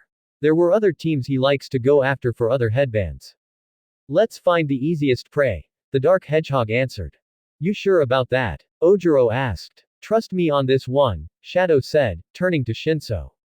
If you got that quirk with you ready, now is the time. The boy grinned after that answer. Oh, I'm on it. He said. Wow, these 2 minutes have already passed, and it's already turning into a free-for-all. Watch those headbands. You can even ignore the 10 million points after the others tried. Present Mike yelled. In the VIP seats, the heroes look on seeing the cavalry battle happened. Toshinori looks on to see his successor running away from many teams trying to chase him for the 10 million points. He notices Sonic's team and Shadow's team are looking for someone to take a headband from. Pretty much, it was a free-for-all where anyone can move in to get a headband. Mr. Izuku running from all those people trying to chase him down. Cream said.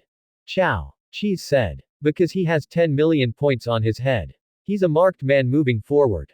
Nezu said. But it seems that when everyone went in to try to attack, you notice your friends were defending him. From Silver using his powers to create a rock storm. To Amy using her hammer, they're protecting Midoriya from anyone that tries to get closer to the 10 million points. Isn't that like cheating or favoritism? Vlad King asked. I doubt that. That could be the plan Sonic was telling Midoriya before the battle occurred. Nezu said. But what would happen if he and his friends turn one another? We just saw that with the Dark Hedgehog trying to go after the other for the headband. Cementos said. As I said, it's a competition between who's the better team, Nezu said. Let's not forget. Toshinori joined in. Sonic's looking ahead to take on the other teams. Bakugo and Todoroki. He's saving them for last. I doubt it. Because Shadow wants to get even with those two after the obstacle course. Ryako said. True. But like I said before, don't count out on Sonic. He may have a trick up his sleeve. Toshinori said. Question is, does he want those 10 million points from Midoriya? Back in the battle, Izuku's team continues to run around the field. Seeing the other teams doing battle and some trying to chase them for the headband but were a long way in the distance. Pretty much, they were in the clear for now. Looks like we lost them. Pressure's office for now. Izuku said, breathing a sigh of relief. Deku, we got a team coming from the right. Ochako yelled as the boy turned to see Kendo, Rogue, Setsuna, and Yui running towards the. You think you're off the hook, Midoriya? Kendo asked, flashing a grin. Don't get your hopes up, kiddo. Rouge yelled. Can we have 10 million points, Midoriya? I'll give you a kiss if you do. Setsuna yelled as the big fist quirk user turns to her with a jealous look. Seriously? She asked. What? It's the only way. Setsuna replied as Izuku looked back with a blushed face. I'm going to pretend I didn't hear that. He thought, trying to focus. But Uraraka did with a blank face. Anyway, we got to get to that headband. Kendo yelled, turning to Yui. Go ahead and do your thing. Okay, she said, seeing they were running near a large rock stuck to the ground. She places a hand on it when it lifts, floating next to them. Izuku's team saw the rock floating above Kendo's team. She can float that? Izuku asked. It's almost similar to my quirk. Ochako yelled in shock. Use the rock to block their advance. Kendo yelled as Yui controls the rock, sending it in front of Izuku's team, blocking their way. Crap. Hang on. Izuku was ready to activate the jetpack to fly over it. Setsuna, use your quirk. Kendo yelled. The reptilian girl uses her quirk, sending one of her hands flying towards the headband. The team had to think of something until Big decides to do his battering ram attack. He landed multiple punches on the rock, destroying it to pieces as they continue forward. Setsuna uses her hand back to where it was. Great work, Big. Izuku said. That damn cat. He's becoming a big problem for us. Kendo yelled. We can still catch them. Setsuna yelled. Hang on tight, everyone. Rogue said, picking up Kendo with the girls holding onto the girl's legs. The bat uses her wings to elevate the team as they fly towards Izuku's team. They were flying above them as the team from below saw them. Crap, they catch up with us. Izuku yelled, looking above them. And they got her flying with them. Ochako yelled, referring to Rogue. Hey, kiddo. No offense but the 10 million worth something. Say hello to my bombs. The bat yelled, dropping 4 heart bombs towards the team. Incoming. Izuku yelled. The bombs dropped, exploding around them. The team uses their arms for cover from debris and dirt flying everywhere from the bombs exploding. Big continues running past them but more and more kept coming down from the sky. Rogue saw the opportunity to drop it on them. She drops one bomb on the target. It was inches away from hitting them until a hammer came out of nowhere, hitting back exploding next to Kendo's team. Rogue almost lost control but manages to hang on from the impact. Everyone, okay? She asked. We're fine. But who does that? Kendo asked as they look around on the ground. I think I know who. Rogue said, seeing the hammer went back to its owner. She saw Amy waving at them, with her team of Sato, Kota, and Kojiro. I hate that pink hedgehog so much. We're losing Midoriya's team. Setsuna yelled, seeing the other team running off. Change of plans. We're getting back to them soon. I got to deal with some business. Rogue yelled, looking at the pink hedgehog. Izuku looks back to see both Rogue and Amy teams battling out. He breathes a sigh of relief as his team was bailed out again, preventing anyone from getting the 10 million points from him. We lost them. We're in the clear for now. He said until they heard a boy laughing. Or not. He looks back to see a surprise group going after them. Here comes Shoji. Is he the only person that doesn't have a team? Uraraka asked as they looked to see the team of Blaze, Abara, and Jirota chasing them from the front. Another team's coming towards us from the front. Hang on tight. Izuku yelled, ready to activate the jetpack again. Until he heard Uraraka's voice. What's wrong? Yeah, I'm stuck. She yelled, noticing that the hover soles on her left foot got stuck on one of Mineta's balls. It's Mineta's balls. But where did it come from? Izuku asked, looking around for the perverted boy. Right over here. Izuku heard a scary voice where he turned around to see Mineta's comical scary look, peeking from the dome that Shoji created. Hello, Midoriya. What? Is that even allowed? He asked. Judges said yes. Midnight answered. Mineta hid back inside the dome when a tongue from it stretches out, aiming towards Izuku's head. The boy moves his head to the right, dodging it. At the same time, Blaze saw it coming towards as she dodges it by moving her head. The tongue pulls back inside the dome. The person made her appearance from peeking in the dome with Mineta next to her. No way. Sue is on their team. Izuku asked, surprisingly. Seriously? Ochako asked, looking back in shock. Sorry, Izu. No hard feelings. This is just a competition. Ribbit. Suyu yelled as she uses her tongue again to get the headband while Mineta throws multiple balls at them. Izuku dodges them from left to right. It was raining on hell on them. At the same time, Abara uses her vines, stretching to get the headband. Big decided it was his time to shine again. This time, he surprises everyone by pulling out the fishing rod he brought with him. Fishing rods. Mineta laughed so hard by taunting. He's going to use a fishing rod as a weapon.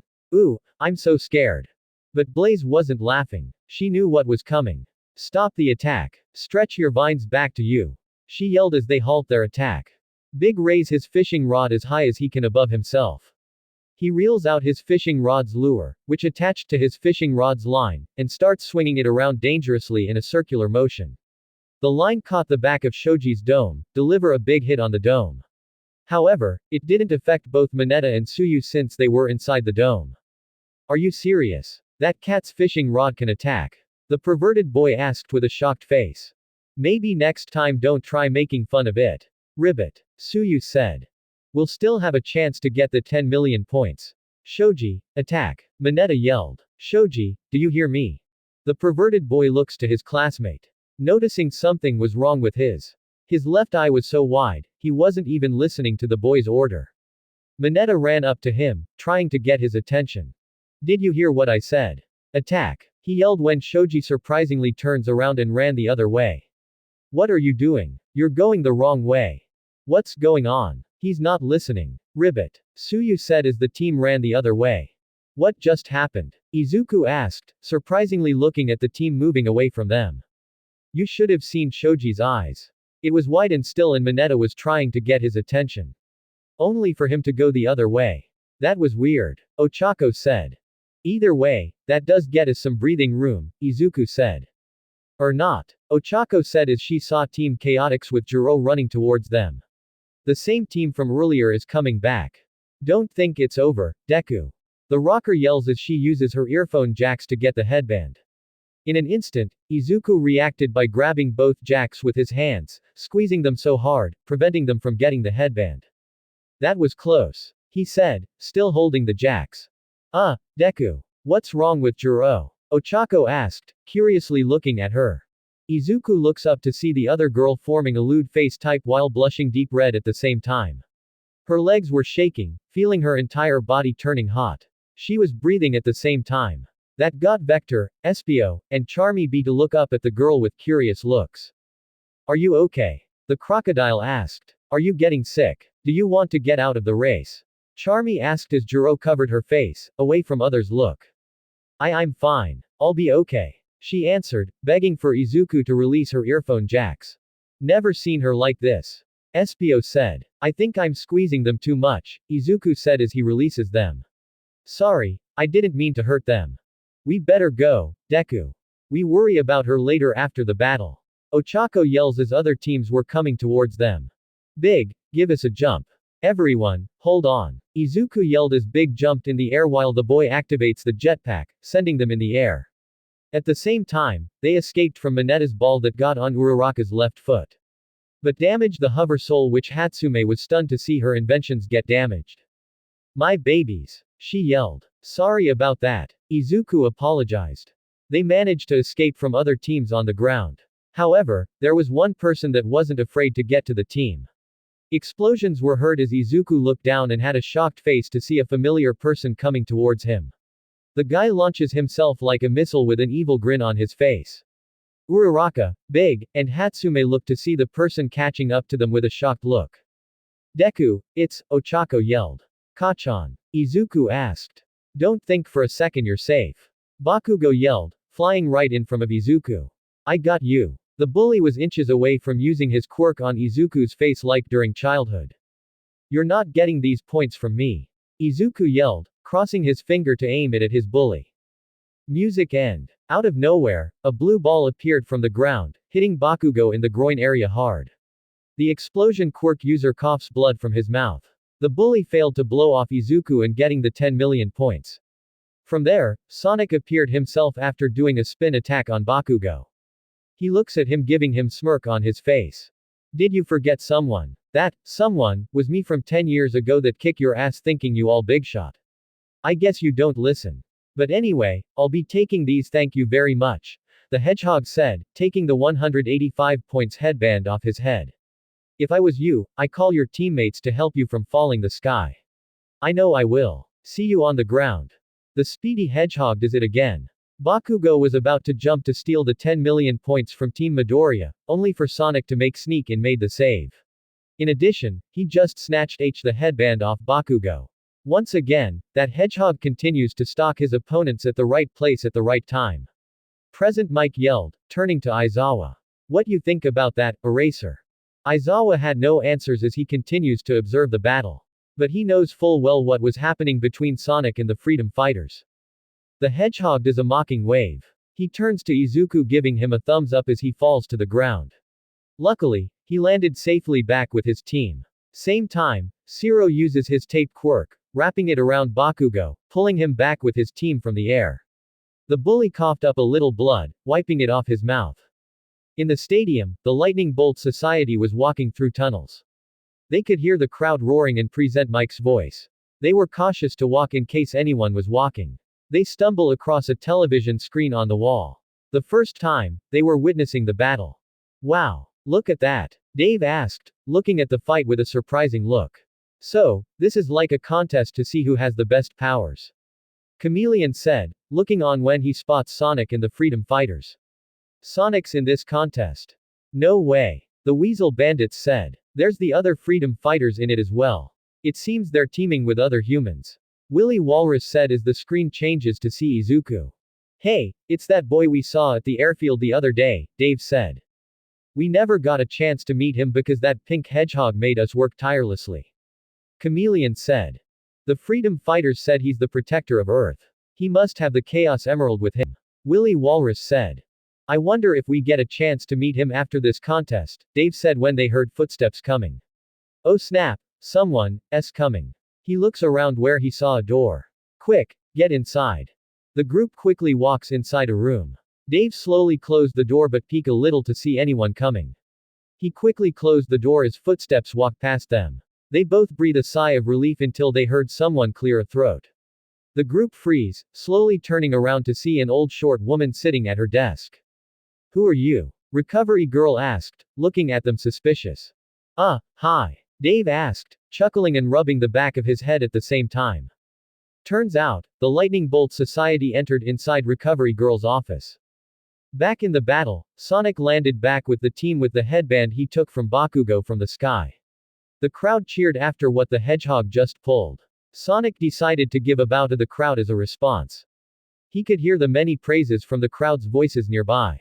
That Hedgehog is rad. A crowd member said. He could steal the entire festival this year and nobody knows who he is. Another crowd member said. Feels like back at home where many people would cheer for me in every Eggheads tournaments. That what it feels like. Sonic thought, looking around with a smile. He didn't notice that Monoma was looking at him with a sense of jealousy in him despite the arrogant smile he has. Enjoy it, Hedgehog. The fans won't be seeing much of you when they turn to me soon. He thought. Now, who wants to look at each team's points so far? It's been 7 minutes, so let us get those rankings start up on the screen.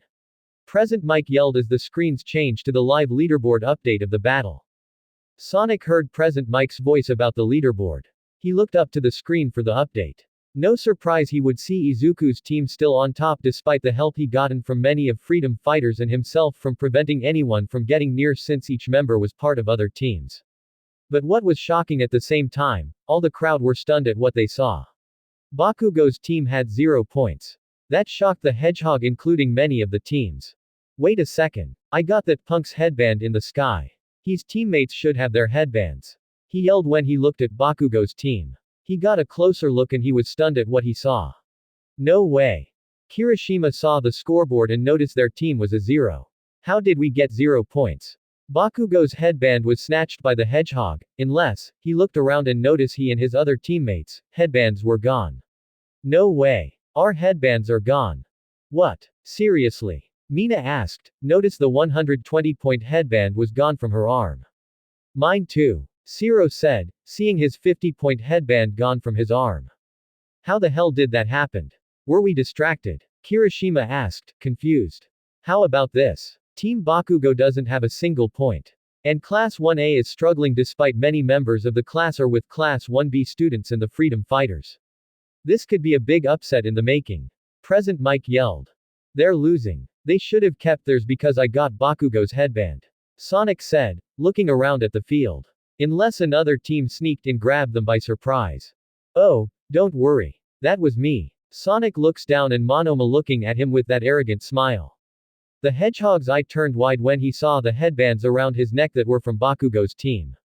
What the? Did you take them? How did you? Sonic asked.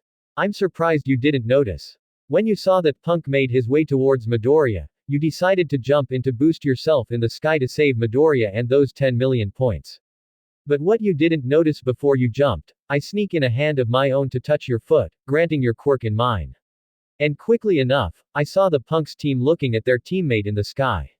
So, I made my move and quickly sneak in to take all their points within a second. He explained. So, it was you? Kirishima asked. Class 1A is really that dumb. Guess I'm the only person in Class 1B that's smart enough to beat. Though my class are friendly with them, I have no respect for the class. Monoma said, turning to the Hedgehog. Besides, you should thank me for getting all those headbands. We're getting in the standings. I'm surprised that these friends of yours were that dumb to not think that would happen.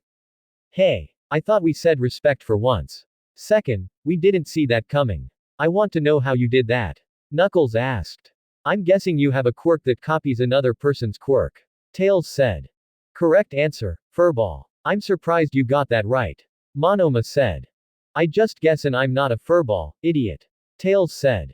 Anyway, that sums up the entire thing, Monoma said, turning to Bakugo's team with that arrogant look.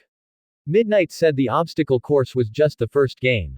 And I figure they wouldn't cut many of us off the bat. Would they? What are you talking about? Kirishima asked as Bakugo recovers, turning to Monoma with a glare. Assuming if they keep it at least 40 contestants for the next event, all I had to do is to stay in the group as I ran. From my spot in the middle ranks, I can fully observe the quirks and judge their capabilities. Only a fool who was obsessed with winning the preliminary rounds would we. It all makes sense now. You managed to get into this round quietly by copying other people's quirks during that obstacle course. Even if it was your classmates. Sonic answered, referring to Class 1B. Class closed on that one, Monoma confessed as the teams of Kendo and Tetsu arrived from behind Sonic's team. They heard every conversation from their classmate and were stunned. Seriously. No wonder many of our classmates didn't qualify for this round. You want it all for yourself. The big fist quirk user yelled. Not surprised an asshole like him will use a quirk as a coward move to get in. The iron quirk user said. The only way he wants to get in is to take on Midoriya. Remember what happened in the hallway that day? Setsuna asked, referring to the day that many students were declaring war on Izuku. He just like that Bakugo person. Only cares for himself. Awase yelled. Like I said, much like Bakugo and Todoroki not liking Midoriya or their class, it's a free-for-all anyway, Monoma said when he unleashed his quirk by doing the boost backward in between his classmates, surprising them by grabbing both Kendo's and Tetsu's headbands. Well, that was fast. No way. Kendo yelled, seeing her 75 points headband gone on her forehead. He took my headband. That snake. Tetsu yelled, feeling his 115 points headband gone from his forehead. So much for that, Monoma said, wrapping more of the headbands on his neck. He turns to Bakugo again. It's better than chasing after a temporary front runner like a horse with a carrot wheel moving in his face. Sonic saw Bakugo about to bust an artery with all the insults going towards him. He must admit, at least he had no problem with Monoma talking all that smack to the bully. But he still didn't like him that the fact he wants to win this all by himself. Oh, while I have your attention, you're kind of famous, aren't you? Along with Midoriya as well. You were being attacked by that sludge villain. Even Midoriya went to go in and save your life before All Might jumped in and completed the task. I'll admit, the little green-haired idiot did a better job than you have. You always strange that you play the victim while Midoriya plays the hero. I think we better start moving, because, Knuckles said as he saw Bakugo's temperature at the boiling point. That's a good idea. Tails said looking at Sonic. We better make a run for it. Gotta admit. That's some big trash talking from the likes of you. That was pretty good. Sonic said, clapping. Yep, we better go before the big bully makes a run for us.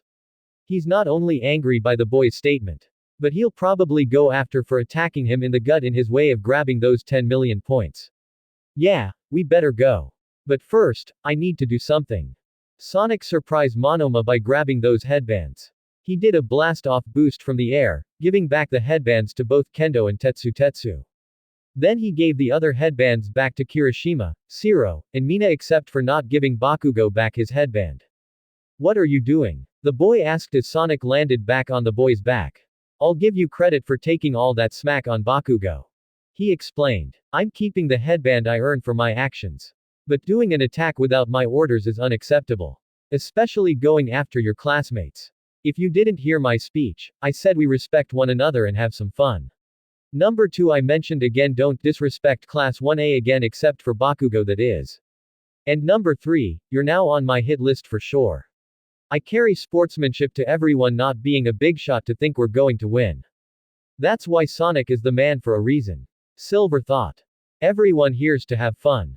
Not disrespecting one another. Rouge thought as she saw the bully still in his rage mode. I think Sonic better end his speech now. Kirishima, we have a change in plans. Bakugo said with anger boil in him as his team turned to him and frightened by his appearance. Oh, crap. You two took it too far. Knuckles said, as they saw the bully's menacing aura and an evil grin on his face. Before we take down Deku, we're going to kill that sewer rat and that class 1B wannabe tough guy. He said, glaring down at his enemies. He notices Sonic was smiling at him. Keep smiling, rat. I waited 10 years for you to return. I'll wipe that smile on your face. I squash you as the pebble just like I'm going to do to Deku. You two will be wiped off the face of the earth. Bring it on then, Sonic said, smiling even more, signaling him with 2 fingers to come to get me. Meanwhile, Izuku's team looks to their left to see Sonic and Bakugo staring at one another. He knows the history between the two and luckily the Hedgehog was backing him up for the start. The good news, other teams were moving towards that position. Indicating Izuku and his team was in the clear again. Sonic distracting Kacchan. I'm surprised he gave the other headbands back to the teams including Mina, Kirishima, and Zero. That would be a great fight if that happens in the next round.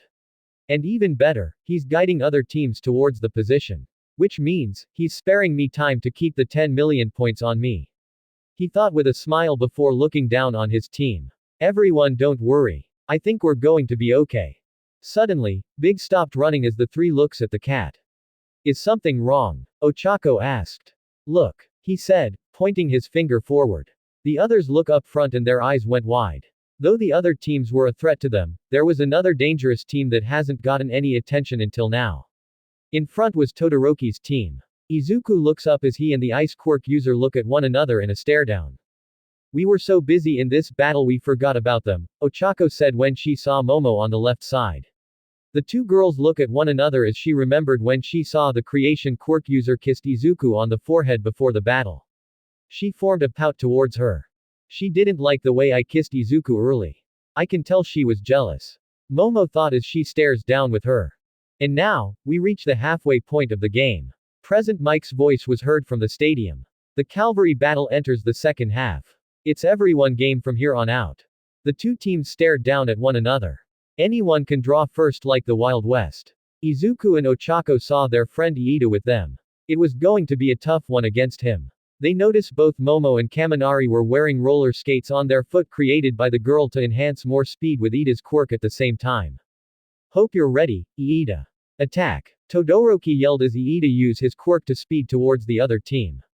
Suddenly, Dark Shadow returned, getting in between the 2 teams. Iida halts his attack as he got back. The teams looked to see Shadow's team appear near them in the middle. The Dark Hedgehog stood tall, wearing 3 headbands around his neck. He looks at Midoriya before turning his eyes on Todoroki. The two stares down at one another with hatred in them. Music insert. Painted black intro by the Rolling Stones. So which headband we're taking? Come on, choose. Dark Shadow said, looking at both teams. Easy. We wait until the Hedgehog makes his decision. Tokiyami said, looking at the Hedgehog. How did he get 3 headbands? Kaminari asked, seeing both the 5-point, 95-point, and 105-point headband around Shadow's neck. What's he doing, Deku?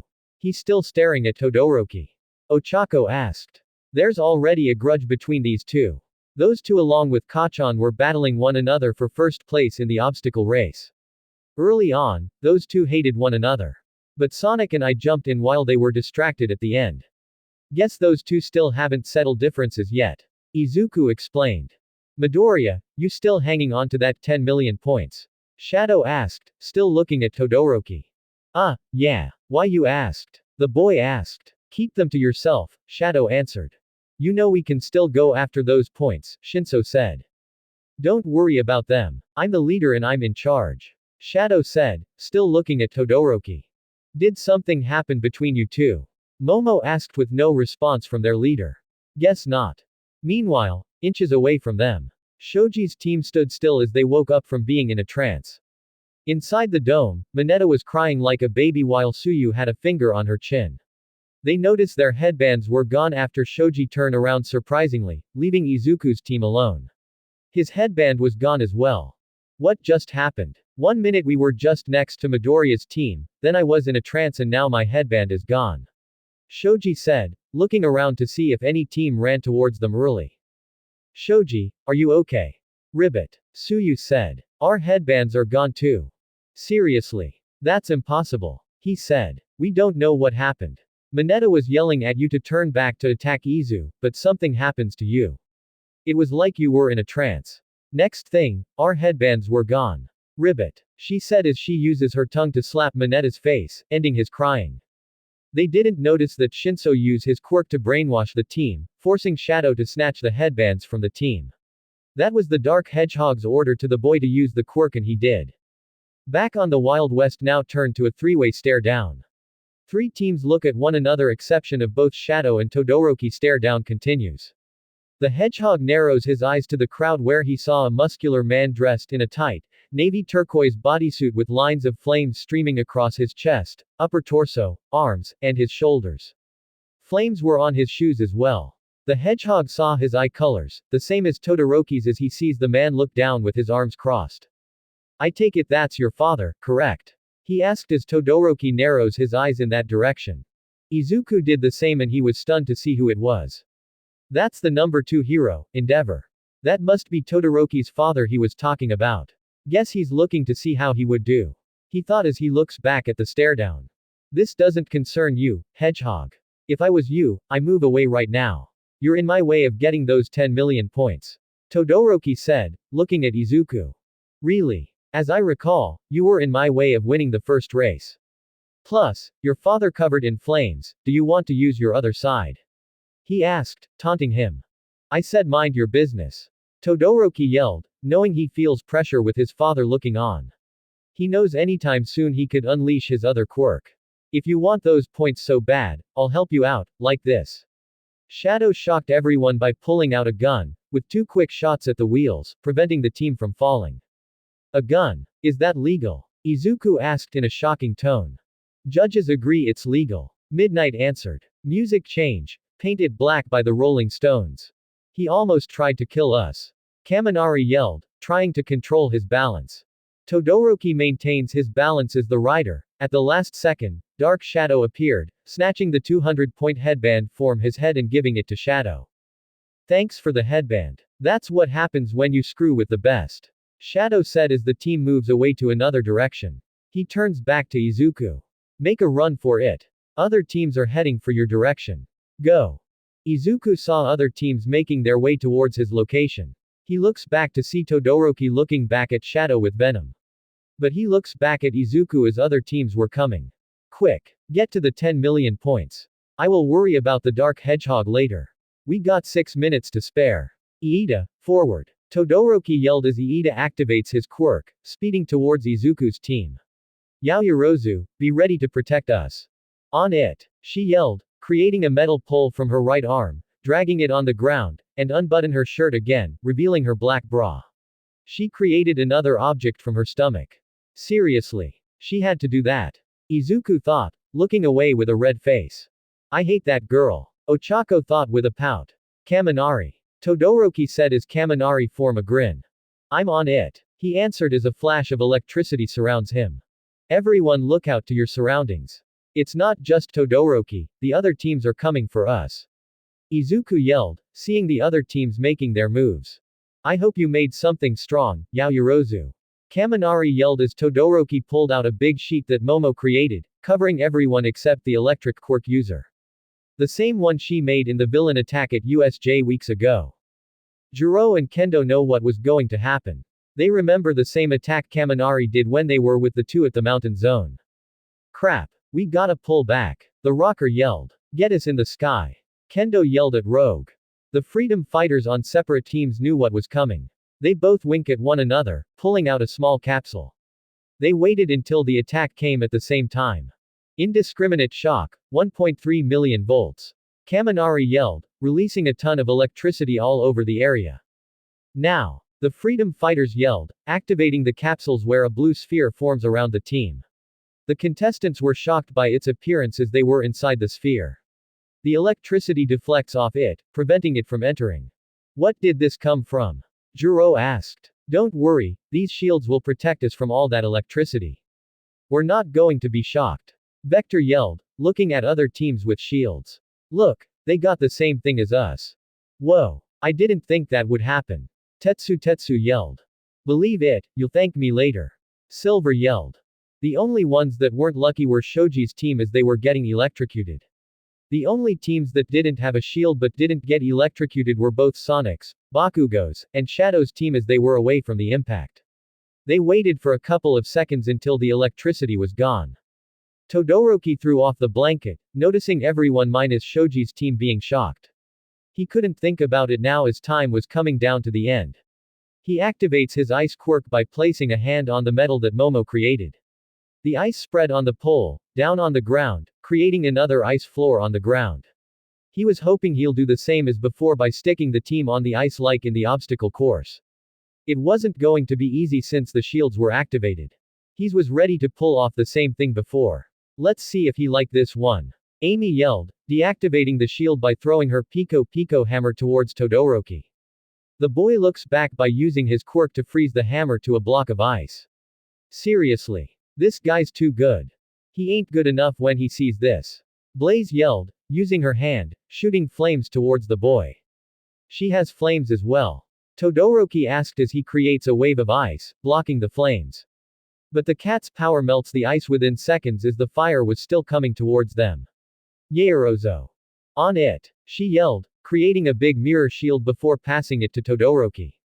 The boy blocks the flames with the shide, ordering Iida to speed up away from the flames and they did. Luckily, they survived to be crisp. End music. That girl created a shield to block my attack. Impressive. Blaze said. They'll still be going after Izuku and the 10 million points. Silver yelled as he looks on a screen with the clock almost at the end. Izuku better hurry or he's going to get the headband.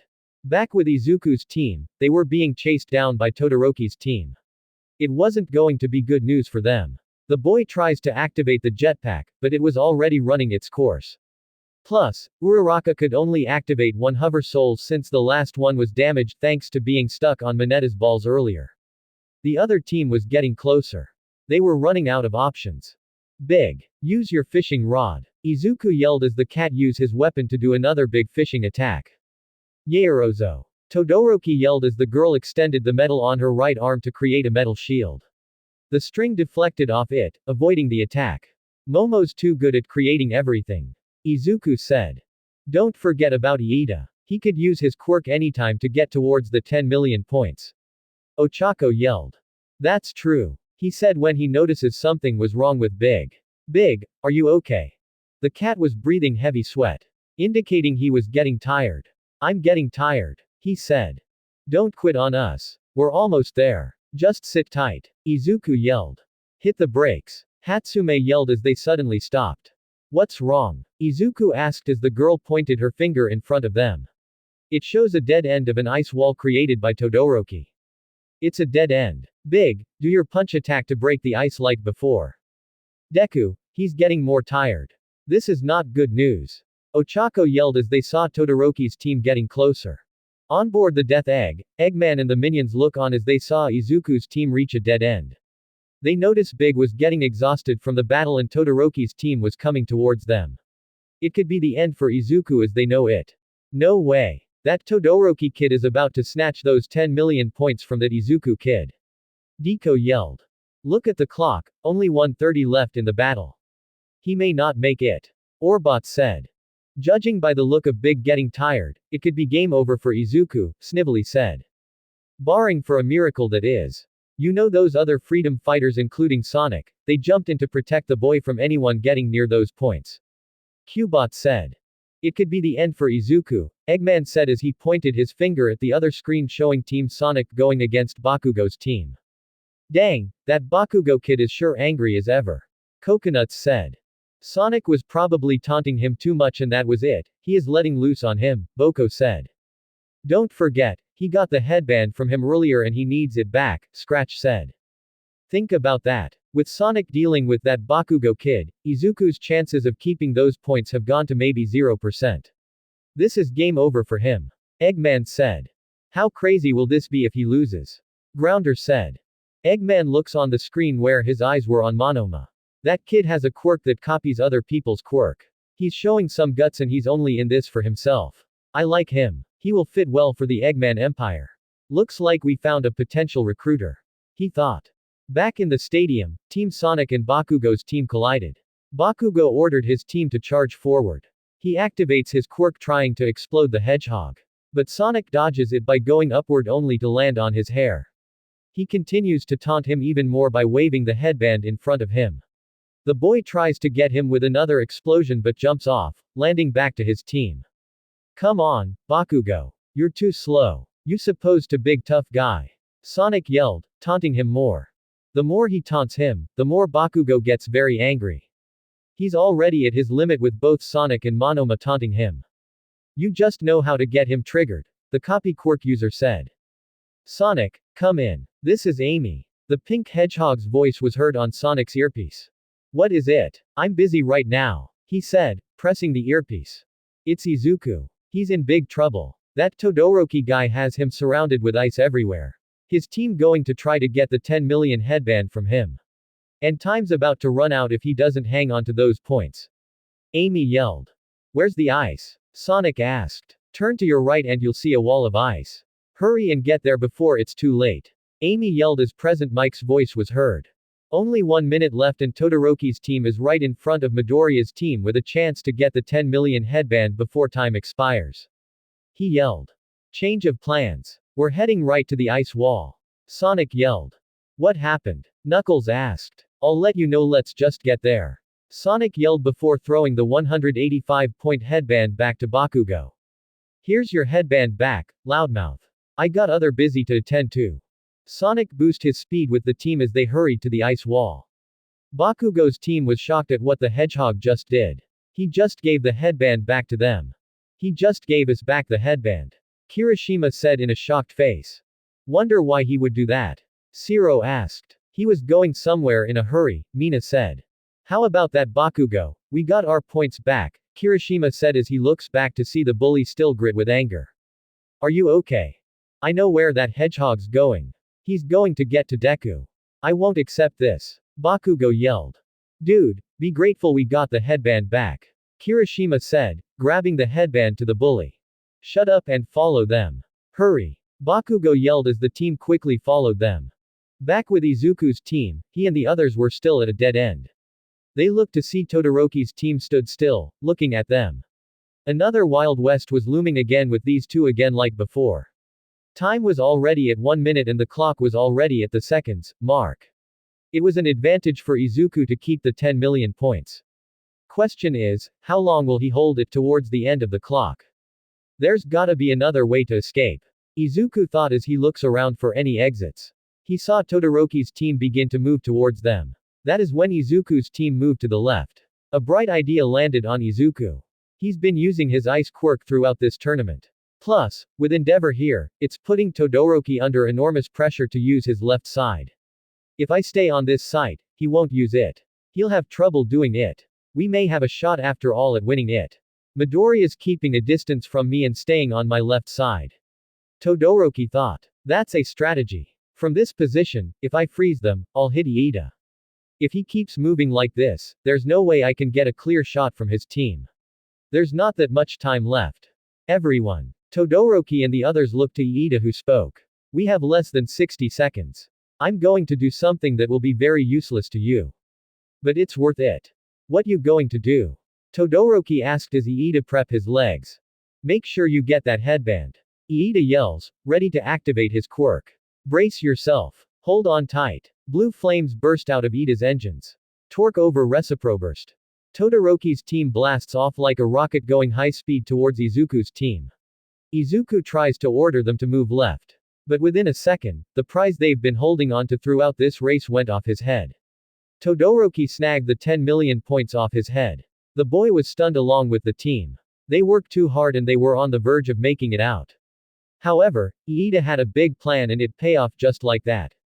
Whoa. What just happened? Iida just used a big speed like the blue hedgehog and he just sped past Midoriya's team to take the 10 million points. Team Todoroki just stunned Team Midoriya, who had everything wrapped up, but then a big plan came out of nowhere thanks to Iida.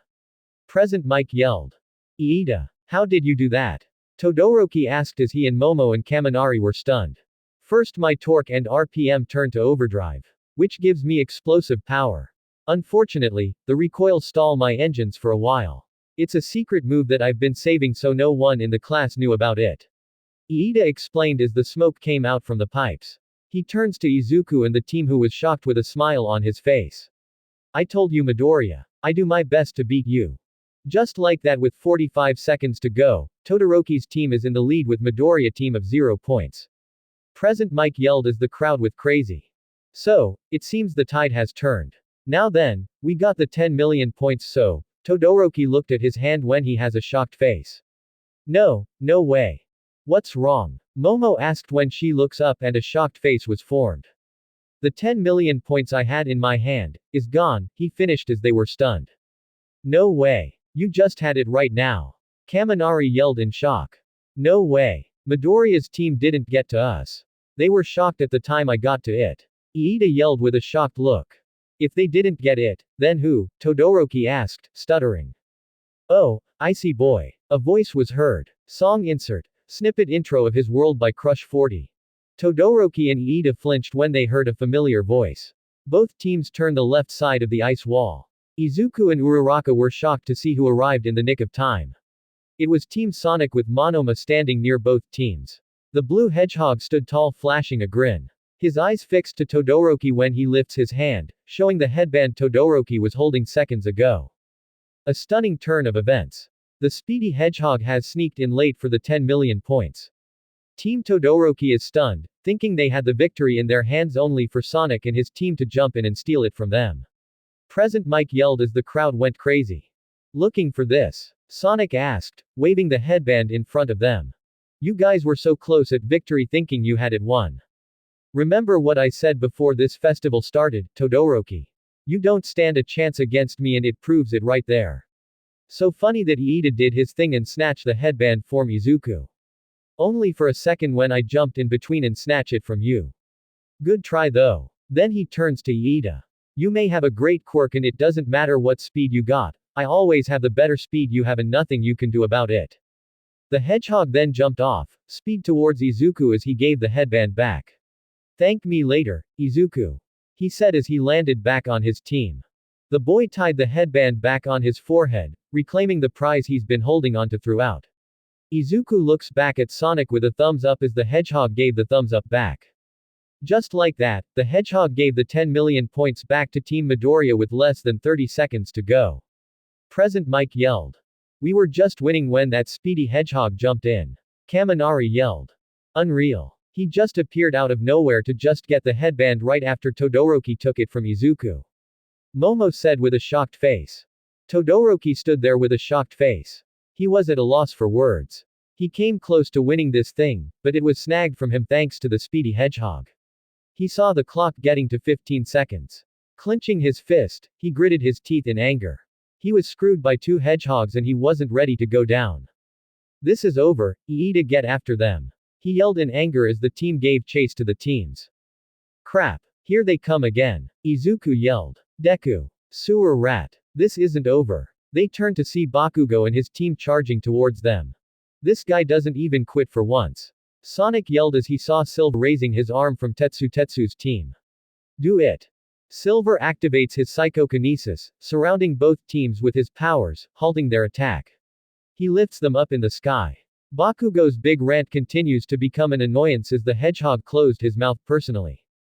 About time he shut up, Sonic said as he looks on the screen and the time finally made it to 0. Time's up. The UA Battle Royal is over. Present Mike yelled as the crowd cheers. Music change. Level clear in S rank from the Sonic Generations Ost. Oh yeah. Sonic yelled as he jumped off, hitting Monoma in the head, landing on the ground. He looks next to him as his score popped up. The time and everything before it went all the way of getting an S rank. He jumped up in the air, doing his victory dance by spinning on the ground and looking to the camera with a smile on his face. Dang, that hedgehog has some groove skills. Present Mike yelled. It was lame, Aizawa said. Izuku jumped off big, running toward Sonic. The hedgehog got up to hug his friend before slapping him on the back and rubbing his hair at the same time. Tails and Knuckles join in the victory celebration. The other freedom fighters arrive at the scene with the other team to join in. Silver deactivates his power after landing both teams back on the ground. Shadow was inches away watching on as he cracks a smile with his arms crossed. He turns to his left to see Todoroki walking off, not acknowledging his teammates. He thought he would win but Sonic did it again. He thought before looking up to see Endeavor in the stands, walking off. Looks like his father didn't like what he saw. He was hoping his son was to use his fire quirk, but he didn't. That what causes him to lose. He also notices Bakugo, pounding his on the ground in anger. Typical sore loser. All he cares about is winning and once again Izuku beat him again. A classless thug is always a classless thug. That was some good moves. Shadow turns to see Tokiyami walking up to him. Thank goodness you picked the right people for the team. It was nothing. You got a good quirk that can help you out. The hedgehog said. Thank you. It was nice to have you as a teammate. Tokiyami said as two shook hands. Well, at least we made it through, Shinso said, approaching the two. He turns to the dark hedgehog. Quick question. How did you know my quirk? I just had a guess that's all, Shadow said. I'm surprised a student like you with a quirk is not part of the hero course. Well, that's a different story. Anyway, thanks for letting me be on your team. I'm the only student making it this far for the general department. Shinso said as he walks off. Hey, Shadow said as the boy turned around. You have great quirk. Keep it up and you'll be a hero soon. I will, Shinso said, cracking a smile before walking off. He's one weird student. How did you know about his quirk right before the battle? Tokiyami asked. Because I knew full well, he was going to use on everyone. Good thing I caught T in the nick of time. Shadow said. Music ends. All right. Time to see who our top 4 teams are. Present Mike yelled as the screen changes to the official scoreboard. No surprise that coming in first is Team Midoriya who almost lost the 10 million points but manages to get it back all thanks to Sonic. Yeah, we did it. Ochako yelled with excitement as he got closer to Izuku. We're moving to the next round, Deku. Yeah. We sure is. He said, getting nervous again with a girl invading his personal space. Group hug. Big yelled as he put his arms around both, squeezing them tightly. The two of them turned black and white, feeling the hug. Big. Let's go. Izuku yelled, comically turning blue. You too tight. Ochako yelled, comically turning blue. Mei didn't get hugged as she was continuing to try to fix her jetpack. She was comically crying for her babies. Coming in second is none other than Team Sonic. Present Mike yelled as Big broke the hug, letting Izuku and Uraraka go. The boy saw it on screen with Sonic's team also moving on. Congrats, guys. You're also heading to the next round. He said, looking at Sonic with a disapproving look. Something wrong. How did we get in second? There's no way we could have made it that far. The hedgehog said. But you should be happy you going to the next round, Izuku said. I am. But there's no way I managed to get those points after giving back to that girl and boy from Class 1B. Sonic said as footsteps approached them. Don't worry, I got those when we were going towards that ice wall. Both turn around to see Monoma with both the 115 points and 75 points headbands in their hands. I managed to receive them while passing by familiar students. You snake. Did I just said it's not the way I want to win them? Sonic yelled with an angry look. What are you talking about? I'm confused. Izuku said, looking back at both Sonic and Monoma. You screwed us again, didn't you? Kendo asked as her team with Tetsu and his team following them, looking at their classmate with angry looks. Don't be mad. Be grateful you have a person from Class 1B going to the next round. He said with an arrogant look. Oh yeah. Do you think you're better than us? You only care about winning this race. The Iron Quirk user said. Is anybody going to tell me what happened? Izuku asked, still confused. I'll tell you about it later, Sonic said. Anyway, it's been a blast having on your team. I hope you're ready for the next round because it could be your last. Monoma said, walking away. But stopped when he turned to Izuku. Don't think I haven't forgotten about you, Midoriya. I was hoping to take those 10 million points away from you. But I'm a man of my word to not take it. Either way, I look forward to seeing you in the next round. I'll prove that a little runt like you should never step foot at the academy. Mark my words. After that, he walked off, leaving Izuku to clench his feet with a determined look. Sonic approached to both Kendo and Tetsu to apologize. They forgive him but they didn't need him to apologize for it. Now to third place, Team Bakugo also moving on. Present Mike yelled as the crowd cheered. Not surprising since I gave the headband back to him, Sonic said, looking at the group to his right. At first, I want to keep him off but the next round wouldn't be fun without him. Ah, man. We were so close to winning. Mina said, looking down. Cheer up. At least we made it to the next round. Zero said with a smile. I don't know about that, Kirishima said, looking at Bakugo still sulking at defeat. Doesn't bode well for him. Damn it. The bully yelled with anger. He just can't accept defeat for once, Izuku said, looking at his former friend with a disapproving look. He never will. A sore loser always a sore loser. Sonic said. And finally, the fourth place position is, wait a second, it appears both teams came in a tie for fourth. Team Shadow and Team Todoroki both tied. Present Mike yelled. A tie. Seriously? Izuku asked, looking to the team both teams with both Shadow and Todoroki not present with them. Shadow's team was better than them. Wonder how that happened. Sonic asked, seeing Team Todoroki with stunning looks. So we move on. How? Kaminari asked. Even I'm saying the same thing because we didn't get a single headband, Momo said. I'm curious to find out how we move on, Iida said as footsteps approached them. You want to know how? They turned to Tokiyami, pointing his finger to the tunnel. Look over at the tunnel. Sonic, Izuku and everyone turns to the tunnel to see both Shadow and Todoroki standing next to it. They were shocked to see the Dark Hedgehog gave the headbands they took from Shoji's team earlier in the battle to the Ice Quirk user. What's he doing? Izuku asked in a shocked tone. I'm not sure, Sonic said as Shadow walk off with a serious look. He turns to present Mike and Midnight with thumbs up to get approval. Judges will agree that both teams will be moving on. Which means the next round will be a 20-person match. Midnight yelled. I thought 4 teams only advance. Izuku asked as Sonic turns to the principal in the VIP seats. I guess Nezu decided to change the rules at the last minute. Either way, I'm glad Todoroki made it because it'll be awesome to take him on. The Hedgehog said. Could be. He said when he heard somebody screaming. Great. My babies aren't working. Hatsume yelled, trying to fix the jetpack. Allow me. She looks to see Tails grab the jetpack. He begins fixing it within seconds until it finally came on. There we go. It's fixed and ready. That was fast. Hatsume said, looking at it before turning it off. But, how did you do that? For me, I can fix things a lot. After seeing you in the obstacle race and in this battle, your inventions look awesome. I was amazed by it. I'm hoping to see more of this in the next round. I also have a workshop of my own. You need to check it out someday.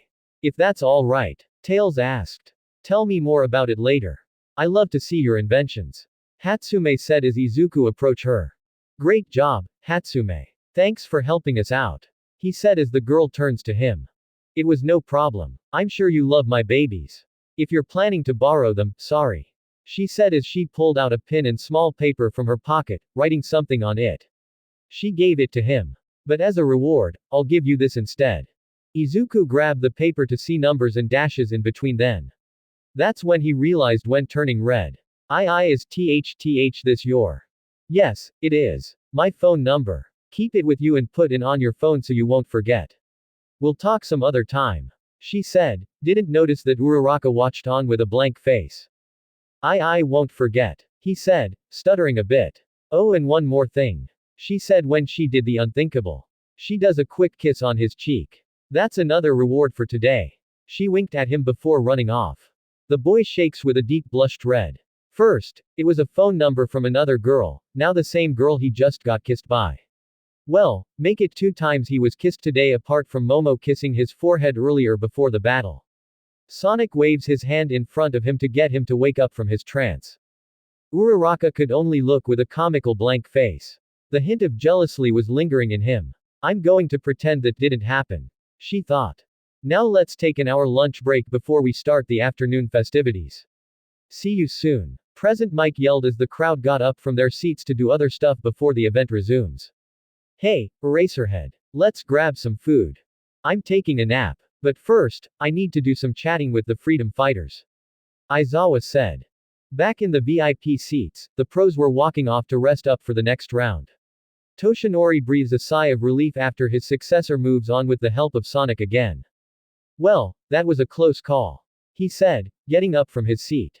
Be grateful you students survived if it wasn't for that hedgehog, Uebami said.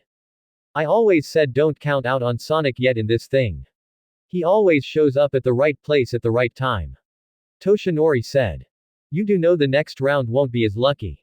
Imagine if your student has to go against the hedgehog in this one, Ryako said. That's true. But we'll wait on that for now, he said when smoke appears around his body, transforming back to his muscular figure.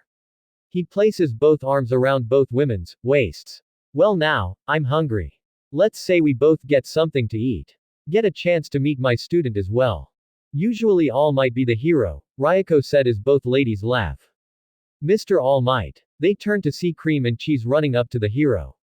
Can we go see Mr. Izuku and Mr. Sonic since you're going? Come along then young one. A chance to see your friends as well, All Might said. Yeah, Cream said. Ciao, Cheese said as they follow the heroes to their destination. Well, now I better rest up to see how Midoriya and Sonic are handling this tournament, Nezu said, getting up from his chair. Principal Nezu. He turned around to see Recovery Girl walking up to him. What is it? Are you planning to help out students with injuries? He asked. We got a problem. You must call the other heroes to my office, she said. Back in the seats, the Seiketsu students were getting up making their way to the tunnel during the intermission. That was awesome. I'm glad Midoriya won. Plus, Yaomomo is moving on as well, Kami said, looking at her phone seeing all the film of the battle she got to social media. Gotta feel bad for your other friend as well, Inasa said, referring to Kendo. Yeah, I do. I'm going to see if I can talk with her during the intermission, Kami said, placing her phone back in her purse. I'm not sure. Depends if the academy doesn't allow fans to talk with the students, Seiji said. We'll see what happens, Kami said as Inasa was in deep thought. That bastard was here all along, he thought, referring to Endeavor. Good thing that Hedgehog snagged that headband from his son. I hope Midoriya takes him down in this tournament. Outside the stadium, students were exiting from the place making their way to the cafeteria. They were indeed hungry and starving after the battle ended, so they took the 1-hour intermission in their advantage to rest up and get the energy they needed for the next battle. How disappointing, Suyu said, pouting a little, leaving behind Mineta, who is still disappointed in not moving on. She approaches Mina to congratulate her. Mina, congrats. Ribbit. Thanks, but I almost feel like I didn't deserve this. I almost feel like I was being used by Bakugo since he only cares about winning, she said, rubbing the back of her head. At least Midori made it to the next round, Hokage said, appearing from behind. There you are, I was looking for you, Mina said. I'm sorry you didn't make it to the next round. It's okay. I'm over it, Hokage said as Setsuna and Yui approached them. That was so awesome but disappointing. If it wasn't for Monoma taking those headbands we would have advanced. I hope Midoriya kick his ass for it, the reptilian girl said. I hope so, too, Yui said with a straight face. It's okay. Don't worry about it. Let's just go get some lunch. Mina said as the girls walked to the cafeteria. They walked past both Uraraka and Iida talking with one another. Iida, you were holding out on us. I don't know how you can do that. Ochako said, pouting angrily while doing running in place at the same time. Rest assured, I wasn't intended to deceive you. I was just being strategic. He said, adjusting his glasses. It was a good move. You came this close at beating Izuku's team if it weren't for Sonic. Momo said, appearing next to them. That Hedgehog's one last thing. He has all that speed and I'm just inching near him. Iida said, clenching his fist. Either way, he did say it could be him and me in the next round if that happens. That would be a great battle. Speed versus speed, but the only one who can claim the Speed King. Ochako said, creating drama for it. Don't get too carried away yet, Momo said as Kendo approached them with a little head down. Are you okay? I'm fine. Just disappointed because of Monoma. She said. Forget him. I hope Deku or any other member can take him down. Ochako said. Speaking of Deku, I wonder where's Izuku at? Momo asked, looking around noticing he wasn't present with the other students nor not one of them coming out from the stadium. That's weird. He was just with me along with Sonic after the battle. Ochako said, looking around. Maybe he made a break to the cafeteria, Kendo said, looking around. Could be or to the bathroom that is, Iida said when they heard footsteps coming towards them. Hey, guys. The others turned to see Tails running up to them. Have you seen Sonic around? Sonic. He was just with Deku earlier on. Ochako said. Funny that we can't find Izuku either. Unless he's with him. Momo said. That could be true. Tails said, looking around. Inches away from the students exiting the stadium, turns out both Sonic and Izuku were near the exit of the faculty and student entrance. But they weren't alone. In front of them was Todoroki, who stared at them with both hands in his pocket. Izuku was shaking nervously seeing the boy stared at them with his cold eyes. Sonic looks dead on with a serious look. The three stood in silence when Izuku spoke. You brought us here, now what? He asked. If you're here to declare war again, then you're wasting my time. Or you want another ass kicking again? What is gonna be? Sonic asked. No response from the boy as he continues to look at them. At another part of the stadium, All Might with both Uwabami and Ryuko in his arms around their waist were walking down the steps. Cream and Cheese followed them to see others. However, a sinister voice from behind stopped them. All Might. The hero stopped walking, recognized that voice. The ladies looked back to see who it was. Cream and Cheese turned around and frightened when they ran behind the hero to hide. Long time no see, the hero turns his body to encounter the other with a smile. Endeavor. You and I need to talk, the flame hero said as he lights up his flames around his body.